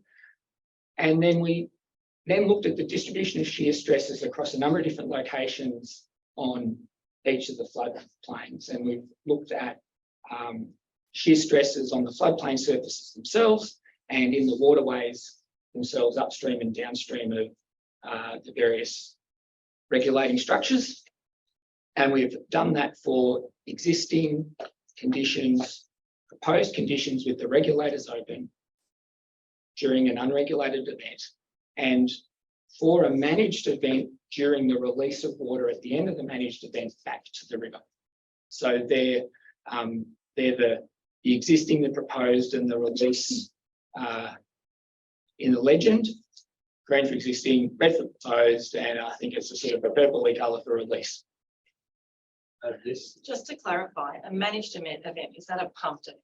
A pumped event, When the water is, yes, there's two types of managed event. There's a flood capture. What's called a flood capture when the floodplain fills in an unregulated event, and then the regulators are closed, and the duration of the inundation is extended. And then at the end of the desired duration, the water is released to the river. And then there's a pumped event that occurs if an unregulated event doesn't occur, then inundation can be achieved through pumping. And in that instance, you're not relying on a high water level in the river to create the inundation. Dr. Treadful, just to clarify that point, with proposed and released, could you clarify how they relate to the flood capture and pumped event? Thank you. The release, so the proposed is an unregulated event with the regulators open. And so that's, if you like, the point at which you would close the regulator to enact a flood capture. So it's the proposed infrastructure in place, but with the structures open. And then the release is essentially the equivalent for either a flood capture or a pumped event, because it's assuming you've got a lower tailwater level, a lower level in the downstream side, and you've got a high level on the floodplain, and you're releasing water through a regulator. And so in that context, the release can represent both a flood capture or a pumped event at the end of the managed event when you're releasing water back to the river. So the box plots show the distribution or the range of shear stresses that are present in each of the locations that have been modelled. And you can see that there's a box that represents the majority of the shear stresses that are experienced, and then there are some lines that extend either side of the boxes, and they represent less frequent or higher occurrences of shear stresses, but not at the majority of locations. The other thing that's on these graphs are some horizontal lines that represent levels of erosion risk. low, medium, high, and very high.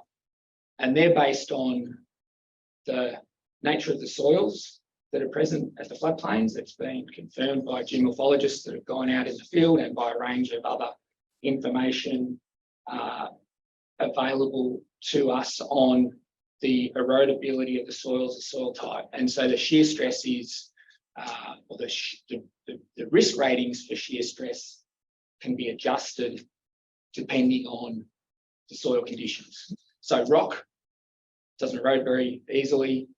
It can experience a much greater shear stress before it's eroded away, whereas sand and clay is much more erodible. They have a much lower shear stress threshold before they could be eroded.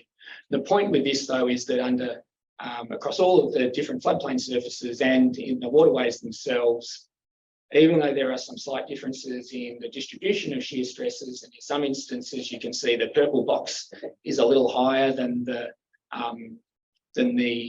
existing or the proposed. I've pointed out that there are these circumstances where there can be higher velocities and shear stresses downstream of some regulators. Even so, the distribution of shear stresses are well below the level that represents a risk. So they're a low level of risk. Nonetheless, there are management or mitigation measures within the EDS. I mentioned one around appropriate design and scour protection, and the other one is around operation, where the rate at which flow is released through the regulators on a release phase can be manipulated to avoid any high shear stresses, and that would be monitored as well. And the release rate manipulated to avoid any occurrence where there was a high shear stress. Thank you, Mr. Forrest. I'll now move on to the water quality effects. So we looked at dissolved oxygen, salinity, nutrients, and algal blooms. When you get inundation of the floodplain, it inundates organic material, and there's potential for low dissolved oxygen conditions to develop. I'll go into a little bit more detail later around black water effects in response to submissions. But basically the water inundates organic material. As that organic material breaks down, it consumes oxygen, and we get a reduction in dissolved oxygen. It doesn't happen all the time. There's lots of complexity around the process. Depends on a whole bunch of things around temperature and whether there's through flow and whether there's re-aeration from the atmosphere. But nonetheless, when you inundate a floodplain or a wetland, there's potential for low dissolved oxygen conditions to develop. We've modelled that, and we've shown that, yes, there is potential for low dissolved oxygen to develop on the floodplain when it's inundated. But these effects are restricted to localised areas within the floodplain itself, and they're unlikely to extend into the Murray River. And so I guess it's important to make the distinction between a managed inundation event at a site scale versus a very, very large unregulated flood that inundates much, much larger areas of floodplain. And that's relevant when you think about the black water events that occur in the river during a really, really big flood. Lots of floodplains inundated, lots of opportunity for organic material to be decomposing and dissolved oxygen consumption. But when we've looked at these inundation events at the scale of the project site, yes, there's potential for dissolved oxygen to decline, but when it's released to the river, the volumes of water that are being released to the Murray River from the individual sites is small relative to the passing flow in the river. It's relatively quickly mixed. And so at the site scale, even if you've got the release of low dissolved oxygen water to the river, it's not going to have an effect on the river to the extent that it would create a black water event. I'm just noticing we're only about a third of the way through the slides. I'll try and get one. There will be lots of questions and discussion. These are, obviously very important matters, but we do need to move through a bit more quickly. Once an event is passed, ponded areas that retain water following an inundation event, whether it's unregulated or managed, will experience poor water quality as those areas dry out. And I'm sure everybody's seen that out in the flood. There's a small salt load to the river. Mr. Hoxley talked about the return of salt to the river, and it could result in a very small increase in Murray River salinity under extremely low flow conditions, less than 3 milligrams per litre, probably even less than that. Certainly less than that at a more regular river flow. This is in the context of a river that's normally running at around 150 milligrams per litre, so it's a really, really small effect. And from an ecological perspective or an irrigation perspective, you need salinities well over 500 milligrams per litre or even 1,000 milligrams per litre to be having an ecological effect. So the salt effect or the effect on salinity is really small. There's a small increase in the net load of nitrogen and phosphorus to the river, and that's because you put water on the river, onto the floodplain, and then released some of that into the river, and that carries nutrients with it, but it's less than 0.1% of the total river load. So in that context, inundation is not delivering large loads of nitrogen and phosphorus to the river, and you would not be able to see an effect of that in terms of a change in the concentration of nutrients in the river. There's a risk of algal blooms with unregulated and managed events. We've reviewed the risk factors for algal blooms, and they're more likely to occur in summer when temperatures are warmer, there's a lot more light, and the risk is lower if inundation occurs in winter and early spring. Having said that, ponded areas that retain water following drawdown, and if they retain water into the summer, they could experience algal blooms on the floodway. Let's keep moving. Okay, thank you. And a range of mitigating effects have been identified, and they're documented in EDSSW2, and it's around timing of inundation, maintaining through flow where possible to maintain a mixing process, transporting material off the floodplain and into the river, and bringing in fresher water during a managed event. Thank you. Monitoring monitoring program has been described. It requires monitoring on the floodplain itself and in the Murray River upstream and downstream of points where water would come back into the river. That monitoring would take place before events to establish a baseline, and then during and after events to demonstrate any potential effect, and would be used in making operational changes, including adjustment of through flow and release rates to the Murray to minimise any likely effect. And monitoring post an event would obviously be used to inform future management. We've looked at cumulative effects that considers the delivery of water to multiple sites at the same time. You've heard Mr. Forrester talk about the environmental water delivery process, the delivery and planning and prioritisation process. I won't go through that again, but nonetheless, there's a framework in place to manage those particular cumulative effects.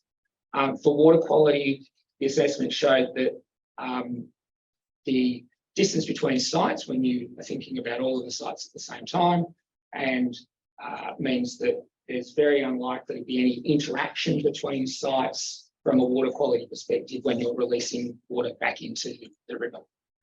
We did model that for Naya, Vinifera and Burra because these are the sites that are closest together, and we did demonstrate that there is a very low or very small decline in dissolved oxygen in the order of less than a milligram per litre if the project sites are all discharging at the same time. And Mr. Hoxley has talked about the salt load cumulative effects, so I won't go into that. Thank you. Okay, summary of submissions. Concerns have been raised that managed inundation changes the way water moves across the floodplain during a flood event, that holding or ponding water on the floodplain does not replicate a natural flood. That some areas of floodplain may miss out on inundation as a result of the proposed infrastructure.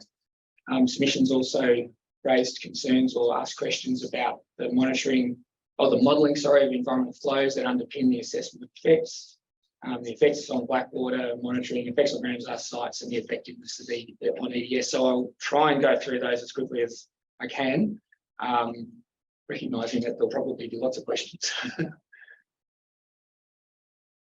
So in terms of those infrastructure effects on floodplain flows, I've talked about the depths and velocity profiles and that there's no substantial difference with infrastructure in place. And so I just point out that the regulators and spillways are located at key points of flow to ensure that the flow regime is maintained in as natural pattern as possible across the floodplain to areas outside of the managed inundation during an unregulated event.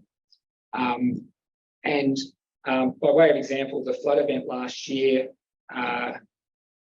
exceeded the level of any of the proposed infrastructure by about 30 to 50 centimetres, depending on your specific location. But that the proposed infrastructure would have been well and truly drowned out by the flood that occurred last year.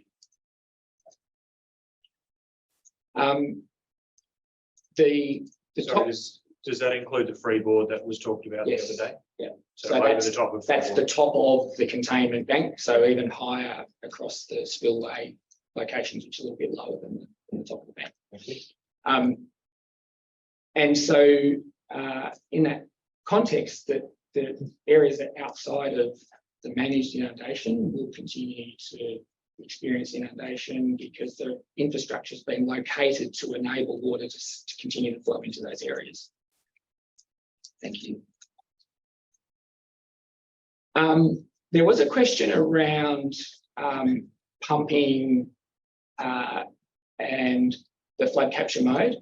Flood capture is the preferred mode of operation, taking advantage of a natural event or an unregulated event when it does occur, and if necessary, extending the duration of that inundation through flood capture. And the important note here is that if you can take advantage of an unregulated event, it aligns with the preferred timing for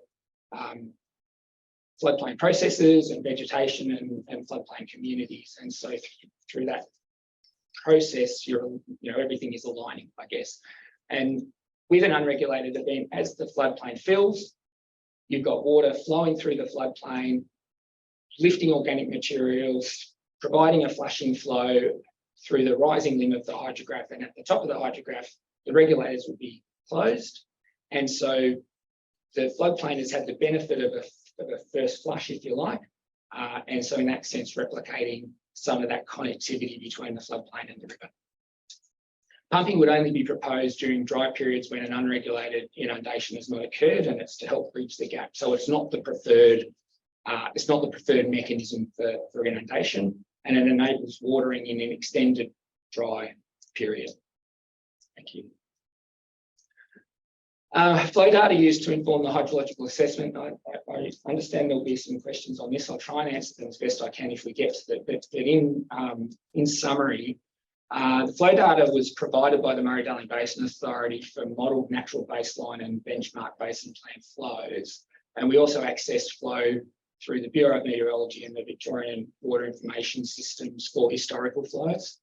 The assessment has relied on that data provided by MDBA as being the best available at the time. It's data that was used to understand the frequency of inundation at various flow thresholds under natural, current and proposed conditions, and was used as guidance for determining how often the floodplains would be watered under different circumstances, and that's all being used to inform project descriptions. That was all done kind of prior to our assessment anyway. The project descriptions and the business cases were all developed a long time ago, some time ago. So we've used that information to help inform how often the floodplain would be inundated. And that the VMFRP would operate to fill the gaps in the frequency or duration of inundation between events achieved through basin plan and the preferred inundation for the ecological objectives. And I guess the point here is if basin plan and unregulated flows are able to deliver the frequency of inundation, then the infrastructure may not be needed in every instance, but the duration of inundation is generally shorter than the preferred, and so the infrastructure can be used to extend the duration of an unregulated event. Thank you. There were some questions around whether the SDL adjustment measures have been incorporated into the modelling and how we've used that. And we've used that for the Blackwater modelling. So the MDBA provided reef-scale hydrological river system models. They incorporated to the VMFRP sites. And so in that context, VMFRP sites and the other SIAC sites have been incorporated into some of the modelling that the MDBA have been able to provide at this point. And that was used to, well, that modelling done by the MDBA was used to inform the, I guess, the outcomes and approval for the projects, as Mr. Forrester talked about earlier. But what we've done with that is we've used those reef scale models to inform and help us model the Blackwater effect. So the Blackwater effect, or the dissolved oxygen effects at the site scale, have been based on MDBA modelling that incorporates the SDL projects. In respect to climate change, again, a question in submissions.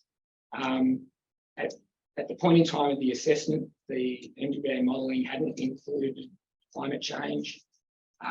However, they've provided an assessment of the likely reduction in the frequency and duration of inundation as a result of climate change, and that clearly shows there is a potential reduction.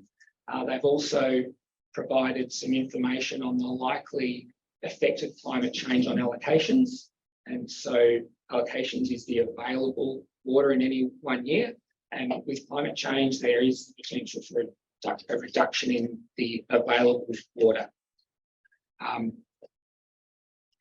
We've talked about that in the assessment, and the Victorian Environmental Water Holder has indicated that they believe that even under reduced allocation associated with climate change, that they believe they still have sufficient yield in those low allocation years to enable managed watering of VMFRP and other sites to the extent that it's necessary under those climate conditions. And so in a really dry year, you're not going to water necessarily all of your sites to the maximum extent. Decisions would still have to be made as to which sites and how much of the site would be watered, but the viewers indicated that they believe that even under those circumstances, they have sufficient water available to water the sites that they would need to water. Thank you. I might skip that slide because Mr. Forrester already talked about the water planning delivery process. I will talk a little bit about site management, though. There was a question in relation to site management and operations. And so in relation to that, I think there's some observations of there being temporary works and structures associated with previous emergency environmental watering on the floodplain. And the projects would aim to remove or modify the need for those temporary structures. Proposed regulators would replace existing culverts and other structures to enable easier operation. Depending on the project area, where there are block banks that are affecting floodplain flows, there'd be modification or removal of those. And the actual operations will be undertaken in accordance with site-specific operating plans, and the Mallee CMA has the responsibility for developing and implementing those plans. And so in that context, there's through the environmental management framework, there's a number of plans and requirements that the Mallee CMA will need to follow, and the river operators will need to follow in order to make sure that the operations proceed appropriately and that the appropriate decisions are made. Thank you. All right, Blackwater effects. So mentioned earlier that as inundation occurs, you get decomposition of organic material, the leaves and the litter and the like that's on the floodplain. this consumes dissolved oxygen. Now, black water in itself doesn't necessarily mean there's no dissolved oxygen. The water takes on a black appearance because the tannins are leached out of the organic material. But under certain circumstances, that dissolved oxygen can decrease to low levels, particularly if there's limited through flow or limited re-aeration through the surface. So there's a re-aeration between the air and the water that can occur. So if things are windy, stuff gets mixed around and it's turbulent and it re-aerates. It's not a big process out on these floodplains. But we've modelled that. We've demonstrated that, yes, there is potential for low dissolved oxygen to occur. And we also modelled, though, the effect of returning that low dissolved oxygen water to the river. And the graph just demonstrates that there's a very small reduction in dissolved oxygen in the order of less than a milligram per litre, once you take into consideration the mixing of the return water with the Murray River flow. And this is for a low flow condition in the river, assuming a zero low DO water effect. So it's effectively the worst case scenario when return flows are returning to the river.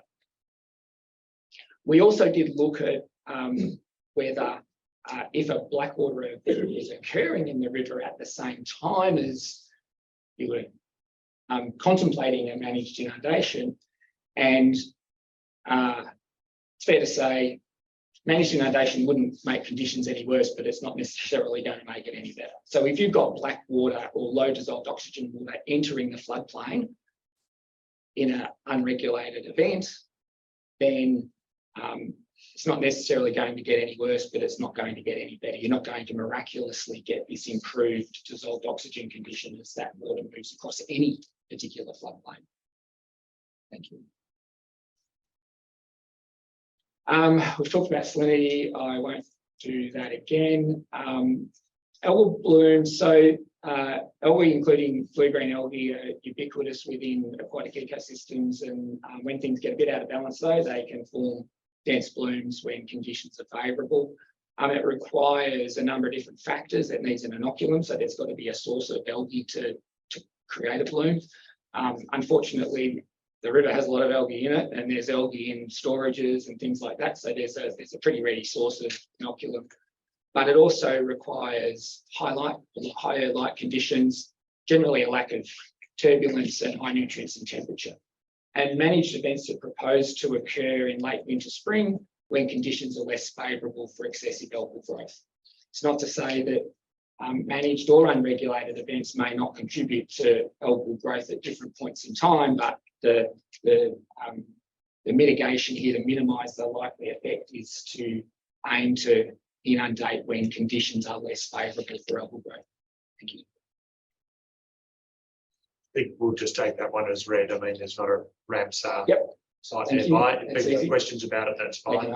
Yep. Just We'll move on. I do want to get to questions. Yeah. And otherwise, Member Wimbush, I was about to suggest, Dr. Aye. Treadwell, that in the balance of the slides, you've addressed what you've done in terms of direction 15 and your Yes. annexure D. I think we can skip that. And then you move on to the environmental delivery standards, residual effects and adaptive management. Yep. And I was going to ask you whether there was anything in particular you wanted to speak to in terms of those matters, or if you're content for the committee to likewise take those slides as read. Not that I haven't already mentioned in terms of delivery standards. I think I've demonstrated that there's delivery standards in place. All right. Thank you, Dr. Treadwell. Member Wimbush, Member Blake, if you're content with that, then that would conclude that presentation. Thank you. Can I just have an indication of who will have some questions, either for Dr. Treadwell or for Mr. Oxley? Thank you. I'll come to you in a minute. And just let me check. I see Mr. Dr. Koloff online. Let me just check the screen. Okay. What we're going to do, as I said, we're going to take questions from those people who just put their hands up. We'll then, when those are exhausted or after a suitable time, we'll then go to questions from the committee itself and our advisor, Dr. Briscoe. As she's been participating in the hearing, she will be asking her own questions. She's not asking them through us. I would just ask that when you ask a question of the gentleman, if you know who the question is for, make it clear who you're asking the question of. if you think it's a more general one that they both might have a view on, then again, let them do that. I don't have any particular order. Sorry, yes, Mr. Waters. Thank you. If I could just ask that also, if witnesses are given an adequate opportunity to respond, often there's a tendency to jump in, barristers do it as well, but just let them give their answers and then have any follow-up questions. I'll be watching that quite carefully. Thank you. Okay.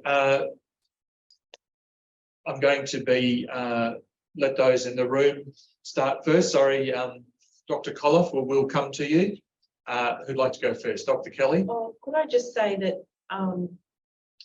perhaps it might be better to ask Dr. Piddock or Dr. Collis, because they might have lectures to go to or something. So we're Yep, here. happy So with that. I'm willing to. I don't know about you, Nick, but I'm willing to let them go first. Dr. Koloff, are you happy to go first? Yeah, thank you, Mr. Wimbush. And my questions are to Dr. Treadwell. Thank you for the presentation, and I was particularly. Just before you go off, could we ask that you have your camera on if possible? Yeah, sure. Thank you. Okay, can you see me okay? That's good, thank you. Right. Yeah, my questions for Dr. Treadwell. Thank you for your presentation. I noted in your the model that you presented of inundation at Naya that there was no difference at 25,000 megs per day in extent of flooding, and that managed inundation would not inundate areas of floodplain that are not currently inundated. Can I ask you then why is the proposal for that infrastructure there if existing extent of inundation is covered? So I think the point there is that represents the inundation that would be experienced at that river flow, 25,000 megalitres a day. But it's a question about whether the frequency of that 25,000 megalitre a day flow is meeting the requirements for the floodplain vegetation and the ecosystem processes. So in that context, the 25,000 megalitre a day threshold inundates that area of floodplain, but the frequency is generally not long enough, or the duration is not long enough, and the infrastructure would be proposed to help increase the frequency with which you could inundate at least the area within the managed inundation extent. Okay, but as you know, Dr. Treadwell, that Victoria has signed up to the basin-wide constraints management strategy that includes releases of flows up to 50,000 megalitres a day. So what's your response to the fact that you've got, on the one hand, infrastructure to manage desirable flood frequency. On the other hand, you also have a constraints management strategy to do exactly the same thing. Yeah, and look, there's no doubt if constraints relaxation or constraints management, whatever the various states call it, could be implemented to its fullest extent and delivered, that would be beneficial in achieving inundation of these floodplains and a whole lot of other floodplains. I definitely don't have any argument with that, and I'd like to, I hope that it can happen. As I understand it, though, constraints relaxation is still going through a process of assessment, and I'm not even sure that it's at approval stage yet. I think it's unclear the level to which relaxation would occur and whether those maximum flow thresholds could be achieved, and whether they could be achieved for an appropriate duration to enable the inundation duration that's preferred to be met. So if constraints relaxation could only give you, let's say, 2 weeks of high flows, but these floodplains generally require 1 to 2 months of inundation, then I guess there's still a gap there that potentially could be mitigated by the proposed infrastructure. Can I just remind you that Victoria has signed up to the basin-wide constraints management plan by MDBA. That is a formal agreement, and the kind of some of the points that you've raised about whether it's actually achievable and whether it would achieve those sorts of durations and frequencies of events has been factored into that basin-wide plan. So this is not a matter of if, it's a matter of when. And I note that in your proposal, you don't consider constraints relaxation at all as an alternative approach. And I'm wondering why that is. My understanding is that constraints relaxation are part of the package that also includes the other SDL adjustment measures, and so it's starting to veer outside of my sort of my area of expertise. But sorry to interrupt you, Mr. Treadwell, but surely, Dr. Colliff. Surely that this. Just let him finish. Please don't interrupt him. I'm sorry. I just need to clarify that this point that he's raised, this project is part of the SDLAM adjustment mechanism as well. That's right. So I guess my point is that they're both parts of the adjustment mechanism, and we weren't asked to assess one against the other because they are both parts of the package of projects. But doesn't the Victorian Environmental Effects Act require that alternative considerations to projects are actually considered as part of this process? Well, my understanding is that constraints isn't an alternative, it's part of the same package. Well, in that case, it should be considered, shouldn't it? I'm conscious Dr. Treadwell can't really answer questions about either the Environment Effects Act or the interpretation of any instrument that might be created under it. And why is that precisely? Well, he's not a lawyer, is the primary reason. He's here as an expert in surface water management, in surface water, and so insofar as the questions might relate to that, that's perfectly all right. But I'm just according to that logic, then Mr. Wimbush wouldn't be qualified to listen to any evidence on hydrology. Dr. Koloff, can I just interrupt? I just want to get my understanding of Dr. Treadwell's position, which may be incorrect, but as he's just put it, it's not a case of one project or the other. It's a case of both projects are considered in the basin-wide plan. Is that an accurate? Well, I'll first ask Dr. Treadwell. Have I heard that correctly? That's my understanding, is that they are both projects within the package of works. And Dr. Koloff, your question goes to whether these projects are not necessarily whether they're included in the package of works, but whether they're essentially needed. Yes, that's exactly right. And in relation to the issue of the duration of events, you made the argument that the infrastructure approach would potentially extend the duration of events, but could not duration also be extended, for example, by piggybacking environmental flows either on high regulated flow releases or on unregulated spills that may occur from time to time? Yeah, it could. I'd agree with that. So what is the added value of these infrastructure projects?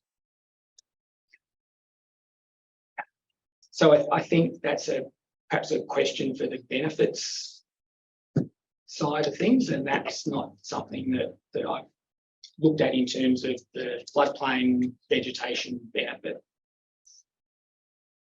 All right, I just want, my final question that I wanted to ask relates to climate change and the Victorian Environmental Water Holders statement that sufficient water would be available to water sites even under climate change. And again, I'm questioning why, if that's the case, that these projects are necessary. Well, I think that's in the context of these projects being in place and there being a mechanism through pumping, for example, to be able to water these sites under a dry year when the condition of the site warrants the need for inundation, and that pumping could be used to achieve that. And the volume of water required to inundate them through pumping would be, according to the view, generally available even in those lower allocation years. Okay, thank you, Dr. Treadwell. No more questions. Thank you, Mr. Wimbush. Thank you, Dr. Collar. Just bear with me. Okay, coming back into the room, who'd like to go first in the room? Ms. McKay, when you're ready. Thank you. Discuss having through flow. Yeah. To improve the water quality or maintain a better water quality. Is that able to be achieved in a pumped event, or is it in a captured event? And is it part of the design of the structures that can be implemented, or part of adaptive management that it seems to be designed as you go along?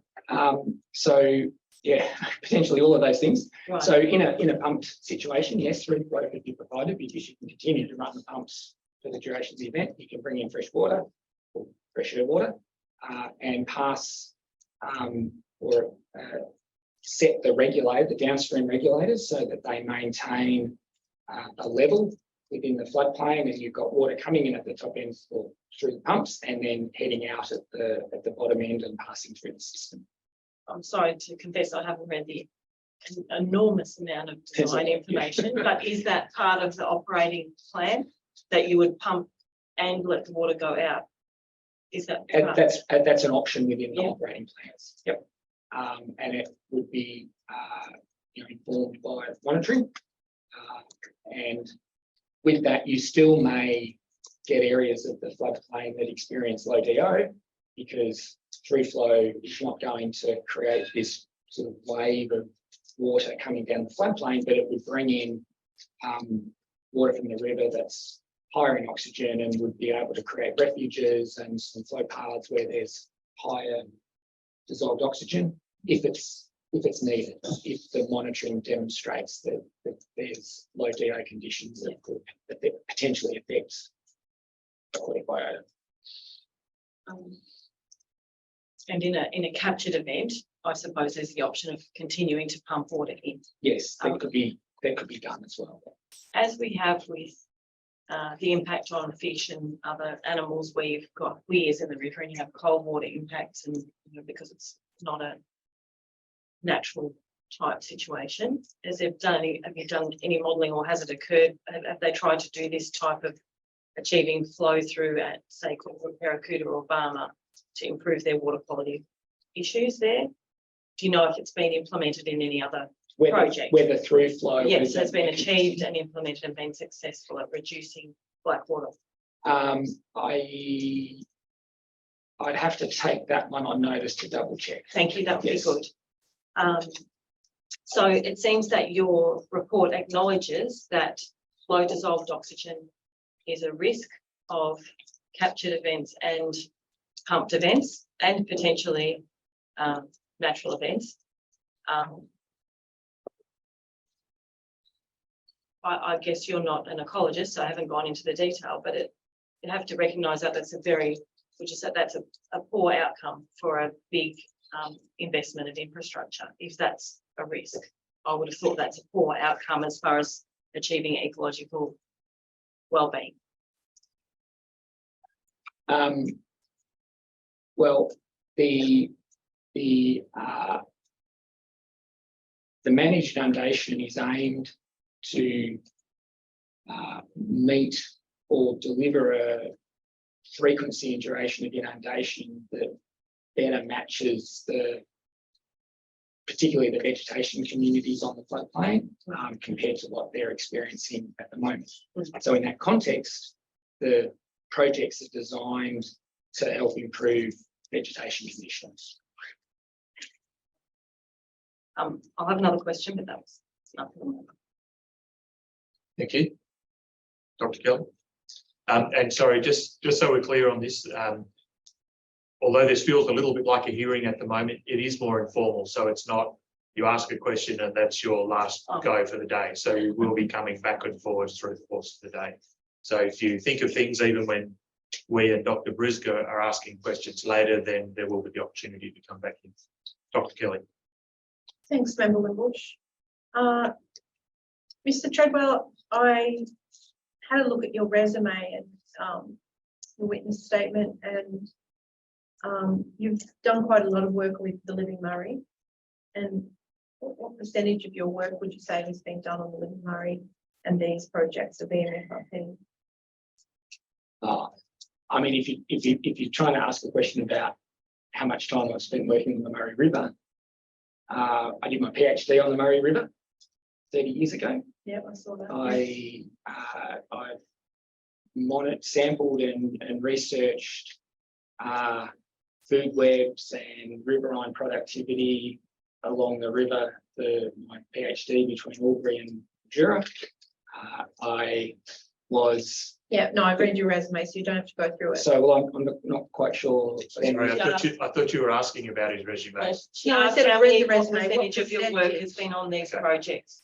Is it a large percentage? Of your TLM work? and VMFRP. So TLM, I coordinated a project to look at the volume of water that was required to achieve ecological outcomes that went on to inform the first, I guess, basin plan recovery target, the 3,500 gigalitre target. So I can't remember what the number was, I'm sorry, but the first ecological outcome target.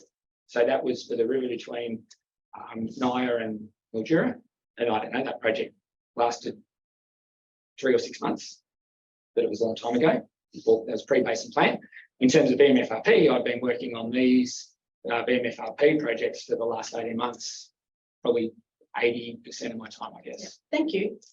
And last time you were talking in the EES, I wrote down that you said you hadn't done a site visit. So have you done a site visit to Naya or Benifra? Yes. Yep.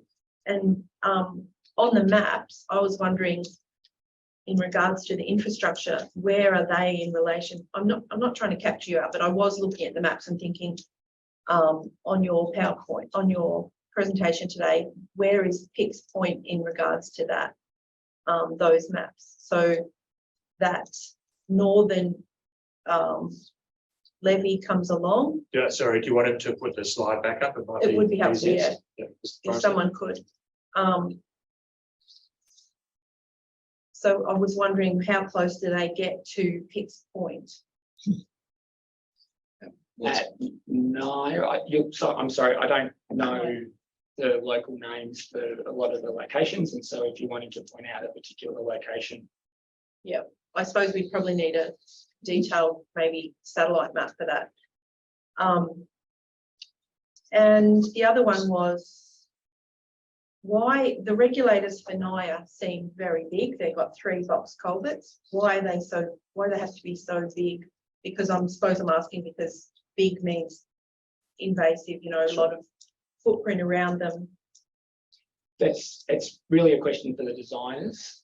Okay. Yeah. They've been sized to account for the volume of water that would need to be passed through them under unregulated conditions, and for the size of the waterway that they'd be constructed over. And I'm sure you're aware at Naya, there's one particular location where there's a very small diameter culvert with an embankment either side. And so at that location, the regulator would be a number of bays that will enlarge the capacity of that location to enable water to flow through more easily. Yeah. Unregulated events, and in that sense, I guess, remove what's currently a potential or partial obstruction to the way water flows through the creek at that location. And do you have any comment on why there's no fishways being added to the design? Not specifically, that might be a question to ask of Mr. Bennier when he's here tomorrow. Yeah, and just the last question, it's not my last question, but I'm happy for someone else to have a question. The proposed regulators, your second point on page 22, I think of your, possibly of your expert witness statement. You say proposed regulators will replace existing culverts and other temporary structures to enable easier operation. I'm unsure what you mean by culvert. Do you mean a runner or do you mean a because they're not actually, if that's what you mean, they're not temporary structures, they're part of the hydrology of the landscape. So that example I gave earlier, just in relation to the previous question around the pipe being a culvert. What location are you talking about? That one. You're talking about where the Panimaloo exits? Yeah, down into the, It's a little bridge, or is it? Well, it's not. I mean, it's not really a bridge. It's an embankment across the creek, and it's got a pipe in the We middle. came to. And there was a piece of wood that had been glued over it Yes. and has been removed. So that one would be a regulator that would open up the waterway. It would enable, actually would improve fish passage in times when the regulator's open and you're experiencing unregulated flows, because fish don't really like traveling through small culverts. And then in terms of operation, it'd be easier to operate and the like, rather than gluing a piece of chipboard over the culvert and then maybe forgetting that it's there or something like that. So if we talk about other temporary structures, there aren't that many culverts. They're not. So you're not talking about removing runners or.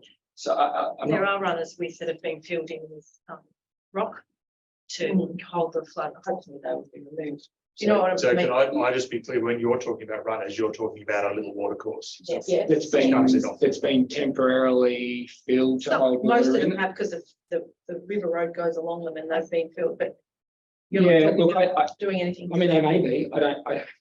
Again, I'd have to go back through all of the various design elements, and I think all of those design elements are documented, and the map book includes the location for a lot of those particular locations, and whether some of those block banks that have been filled or placed into waterways proposed to be replaced with small regulators.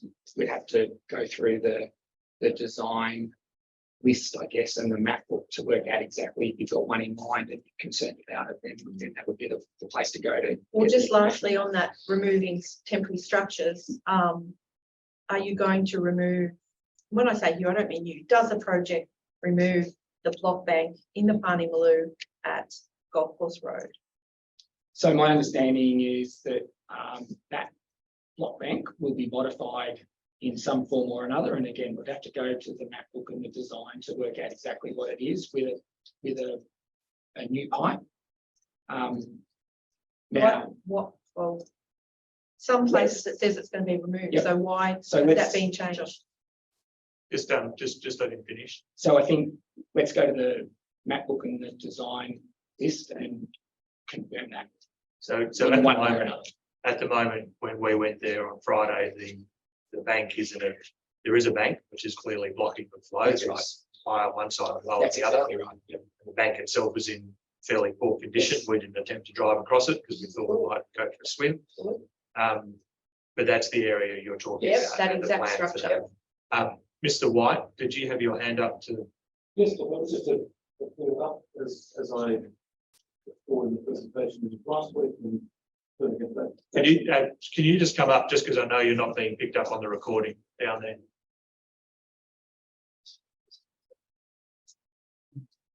just for clarity purposes, and as presented last week, that bank and associated structure is to be removed. And replaced with anything? Will there be a road there? Okay. A little bit of lack of clarity there then.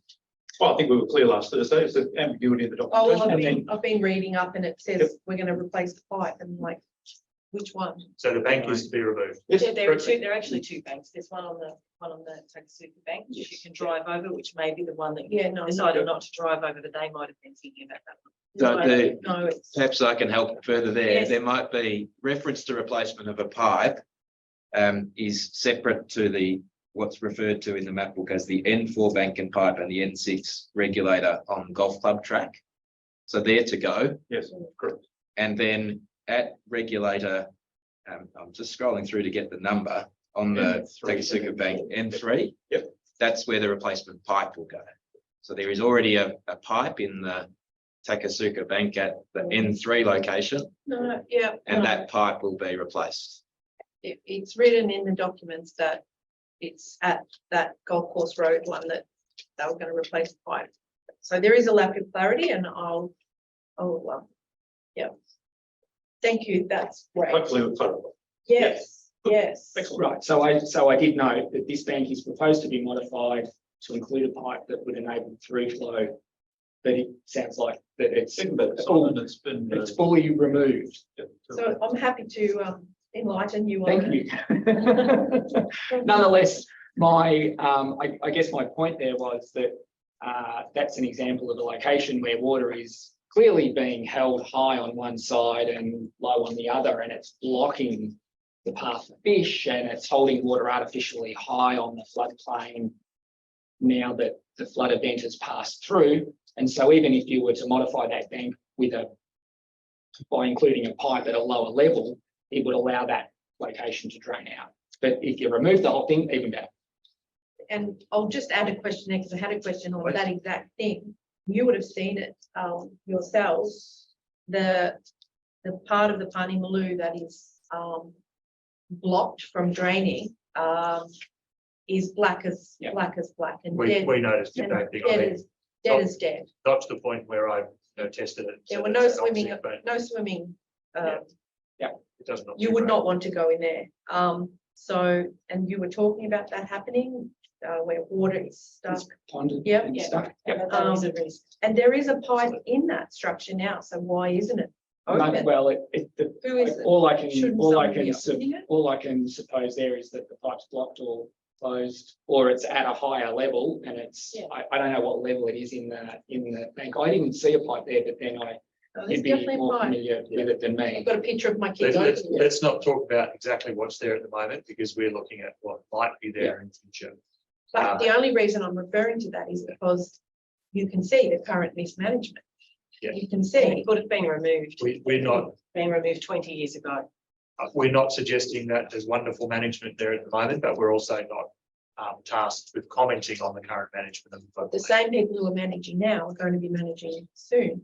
So the question is how many full-time equivalent staff members are going to be added to the staff of the managers, whoever they may be, to properly manage Let's now. leave that hanging because Dr. Treadwell can't answer that. Just while you're looking at your notes, Dr. Kelly, I just want to go back to an answer you gave to Dr. Kelly about the primary, not the only, but the main design input for the regulator size is to allow an unregulated flood through. Is that a fair summary statement?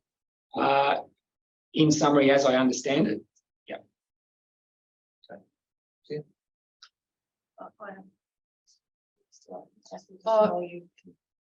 I'll just say one more about the Panimaloo. How many gigalitres do you think the Panimaloo holds?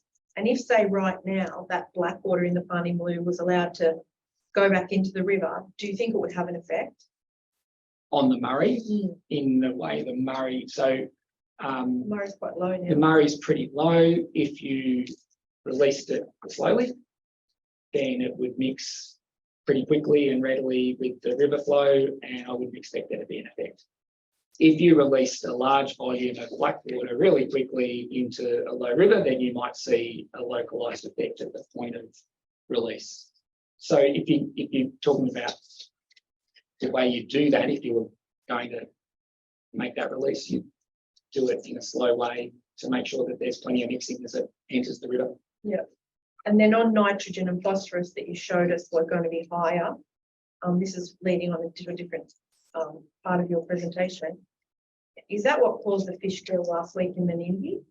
Nitrogen and phosphorus. They've done some testing on the quality of the water, and I'm sure those elements were picked up. Yeah, look, I can't comment specifically on the fish kill last week. I'm aware of it, and fish kills more broadly in the Darling associated with the way flows have occurred in the Darling. Look, for these projects, the way we approach the assessment for nitrogen and phosphorus effects was to look at the volume of water that would come out of the river and onto the floodplain. And that water carries nitrogen and phosphorus in it. The river's got nitrogen and phosphorus in it. So if you multiply the concentration of nitrogen and phosphorus in the water by the volume of water that you put on the floodplain, that tells you how many kilograms of nitrogen and phosphorus you're putting onto the floodplain. Some of that returns to the river and some of it stays on the floodplain. So for water that stays on the floodplain and evaporates or seeps into the groundwater or is taken up by trees, that load of nitrogen and phosphorus gets incorporated into the floodplain soils and then essentially helps provide, I guess, not fertilization in the context of bags and bags of nitrogen fertilizer on a paddock, but it's one of the reasons why floodplains are productive, because they have this interaction where they store nitrogen and phosphorus. So we looked at the load that comes off the river and the load that returns to the river, and not every site results in necessarily the return of water or nitrogen and phosphorus, because some of it is retained on site. And the net effect, though, is really small. It's less than 0.1%. So we're not talking, large amounts of nitrogen and phosphorus coming back to the river. You wouldn't detect the effect in the context of all of the other things that go on in the river. Yeah, thanks. And just lastly, the last one on this page, so I'll say it. You talked about mitigation, and I was imagining you were saying that you would pump water, say from the Parnaloo right now, you would pump it out into the river to mix up the black water and then pump more back into your captured flood, more fresh water in. So are you proposing to do that as part of it? To pump water out of your captured flood and then pump new water in? You wouldn't pump it out because it can be released out of the downstream regulators. By gravity. By gravity, yeah. So if the floodplain has water on it and it's being held by the infrastructure and gone stagnant and black or whatever, you would release that by gravity through the downstream structures at a rate that is appropriate and low enough to make sure that it's not having an effect on the river. And the release volumes are pretty small. They're relatively small volumes in the context of the river flow.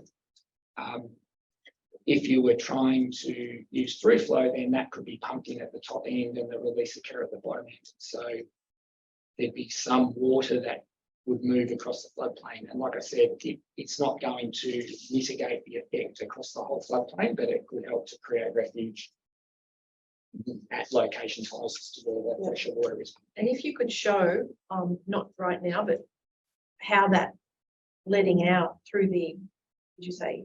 Through Downstream through the regulators or the outfall, and however you want to get it out.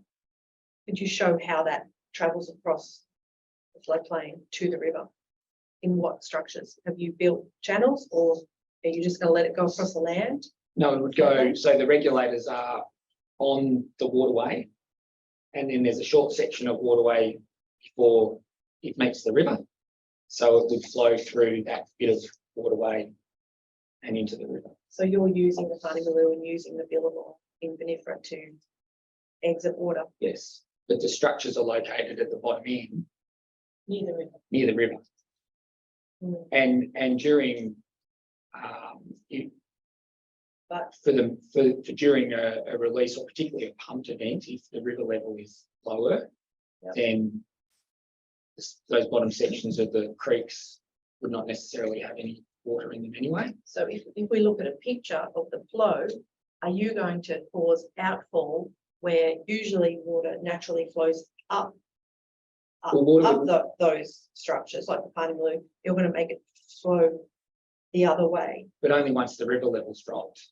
I mean, Yeah. you can't cause water to flow downstream if the downstream river level is higher than the structure. So I think when a flood occurs, the water comes up and it fills some of these sites from the downstream end and it flows back upstream. And then as the river level drops, it drains back out the way it came in.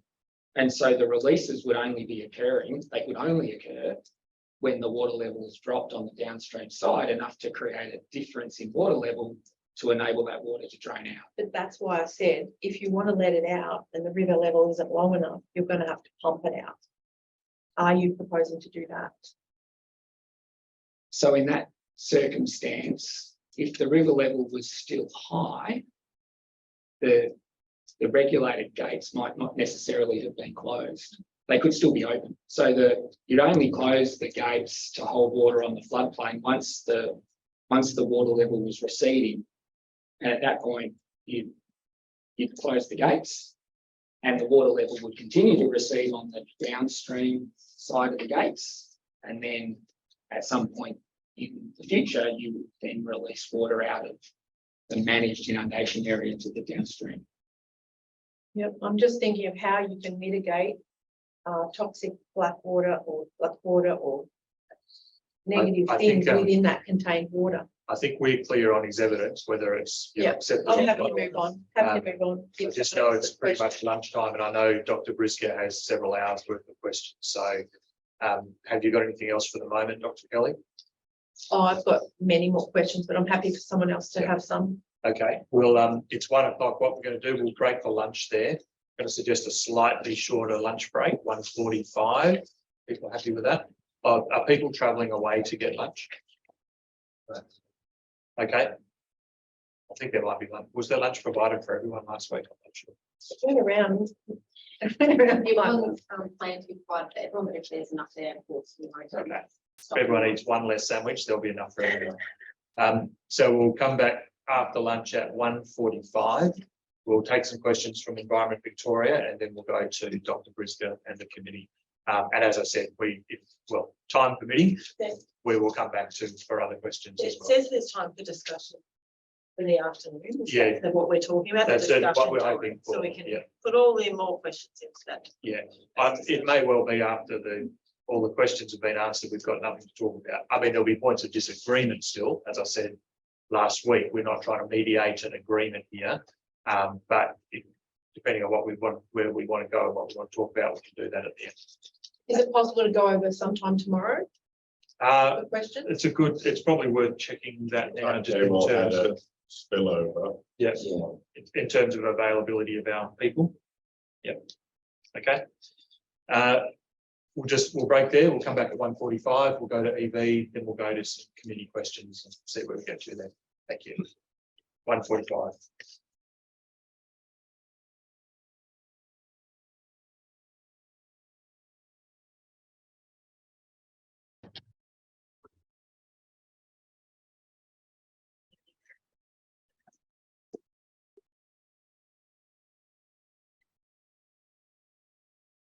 Okay, get going again. We're recording. Thanks, Rachel.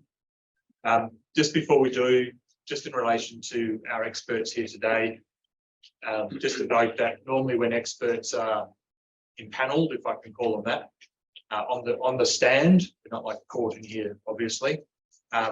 Generally, they're not to be spoken to in breaks and so on. However, this is a slightly different format, it being a roundtable, and as I've stressed repeatedly, it is a bit more informal.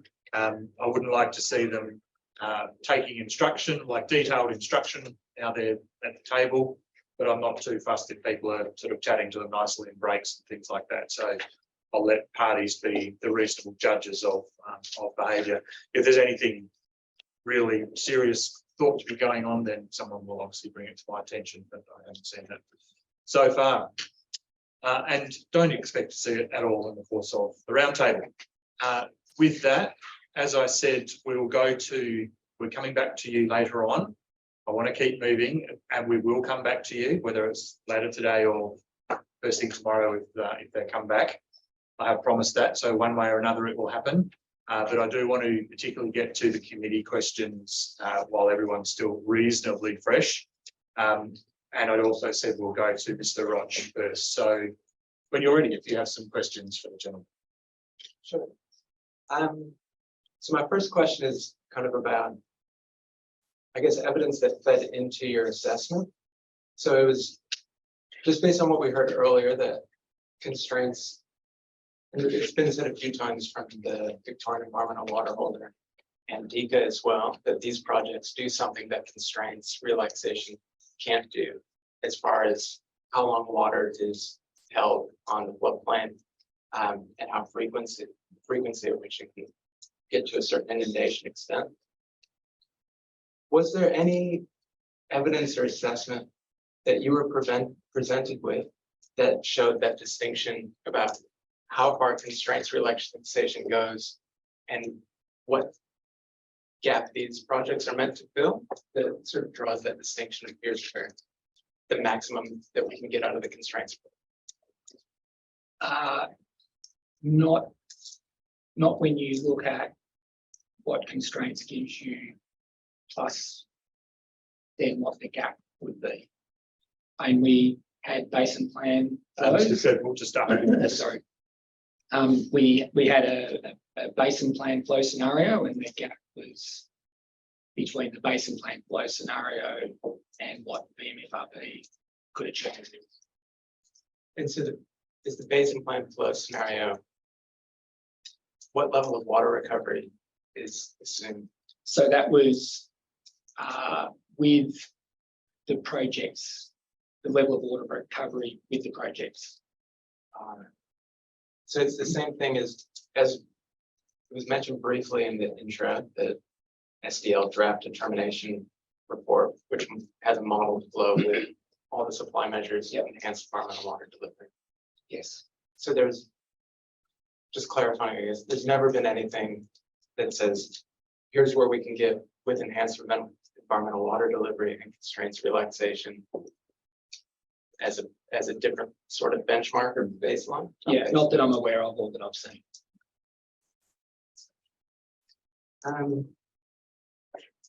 A sort of general groundwater question. I'm just sort of curious, since there's weak evidence of groundwater use or take up by the trees and vegetation, but thinking about how regularly red gums need water and how long they can survive without water, like 9 years or so if they haven't been getting inundation every few years before they start to deteriorate. Are there any inferences that you made or would make for the past 30, 40 years based on, I don't know, geomorphic feature? Look, I'd expect that particularly the red gums along the river channels will be using groundwater. The groundwater is within a depth range that they're likely to be able to do it. Talking about the evidence, though, that's a mixture of both the placement of the trees, our understanding of the groundwater salinity, but also the information about the groundwater level response. And we've got some indication of what the groundwater level is at some locations, but it's only a weak indicator of what the trees are doing generally. But the expectation is that, if you like, the hypothesis is that those red gums are using water from these floodplains and do access it. But we only have weak evidence to confirm that directly. I have a question to ask that follows from that question. Please. So we've seen by your modelling that with the inundation of Niagara, the groundwater will rise and that it was higher in the past. So the riverine landscapes that we knew would have had a higher groundwater. And so I'm extrapolating here and I'm doing my own modelling. to say that in all the other floodplains that aren't marked for a project, we're presuming that the groundwater is dropping in those local areas when there's not a large flood. Does anyone, the long-term implication of not committing to relaxing the constraints and getting water onto those floodplains, would you think in the long term be bad for those large old red gum stands? Oh, look, a complex question. Let me unpack various bits of it. So the first is you've made an assumption about the way that the floodplain operates all up and down the river is uniform. It isn't.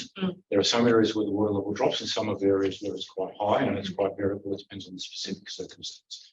So I don't want to go into a whole lot of conversation about other areas. Let's just talk about the two that we've got here. Second part of your question is you seem to be inferring that the constraints mechanism is the only one in which river levels change. And again, I don't really accept that. The groundwater system responds based on what the river does. And the river can do a whole bunch of things for a whole lot of reasons based on rainfall operations, constraints relaxation, or these projects. So the short of it is that in these sites, what we've seen is that through the millennium drought and with the changed river level frequency, there's been a drop off in the level of groundwater within the floodplain. So now, there's a bunch of effects that are associated with that, and it's really difficult to pick them apart. I'm not a tree ecologist, so I don't want to go into that. But one of the factors that it provides additional stress on the vegetation communities in this area in particular is the availability of water for deep-rooted vegetation. That's the bit that comes out of groundwater. So to the extent to which lower groundwater levels provide less water availability for vegetation, then yes, that's a stressor on the system, on the vegetation system, and yeah, I would think that that would lead to a likelihood of decline. Others will have to talk about the exact mechanisms and what it would be. So, yeah, if the river levels stay low and you don't get floods and you don't get high in-bank river levels, and the groundwater is lower than it would have been if you had those, that leads to less water availability for plants. I want to go back to Mr. Rowe, please. Is that a quick one? No, there's I've got more. Go on.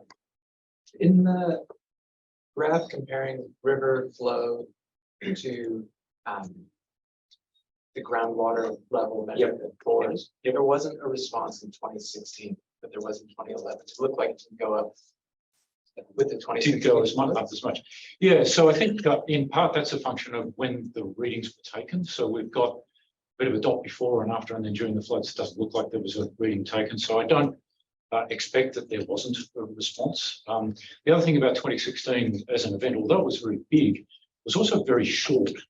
And one of the things that groundwater tends to respond to is it's a slow moving system and it tends to respond to longer term systems. So a really short, fast, but high event in 2016 is likely to have a lesser response than one which appears over a number of months, but might have been lower flow overall. So I put that down to the fact that the monitoring didn't hit the peak of a short event in 2016, which is why we didn't see it in the groundwater level. Is it partially because, just understanding it right, it's not so much about infiltration from overbank, but it's about longer term saturation that then flows through?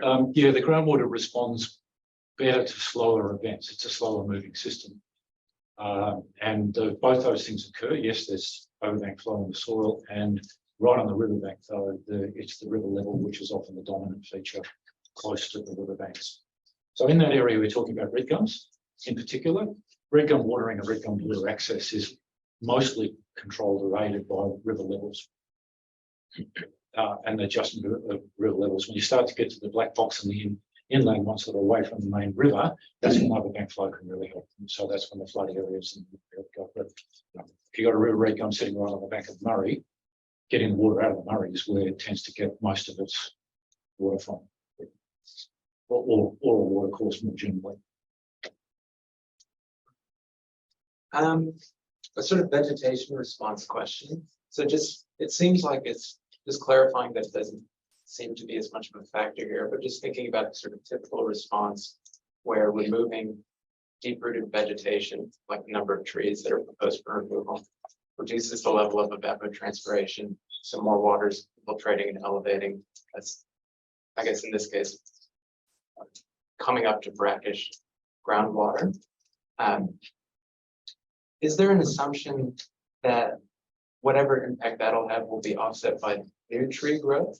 Or because or is it just that it's not assumed to have a significant impact that requires mitigation? Yeah, so the level of tree growth is such, as tree removal through the area is such that it's unlikely to affect the overall water demand from a groundwater perspective. So there will be like an individual tree removal will be changes around that within meters around that tree.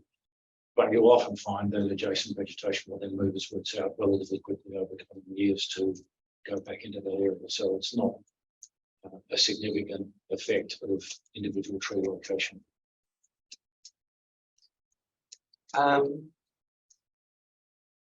And just with, I know that some level of salinity leads to breakdown in soil structure and erosion, but is that likely to occur here based on the level of salinity?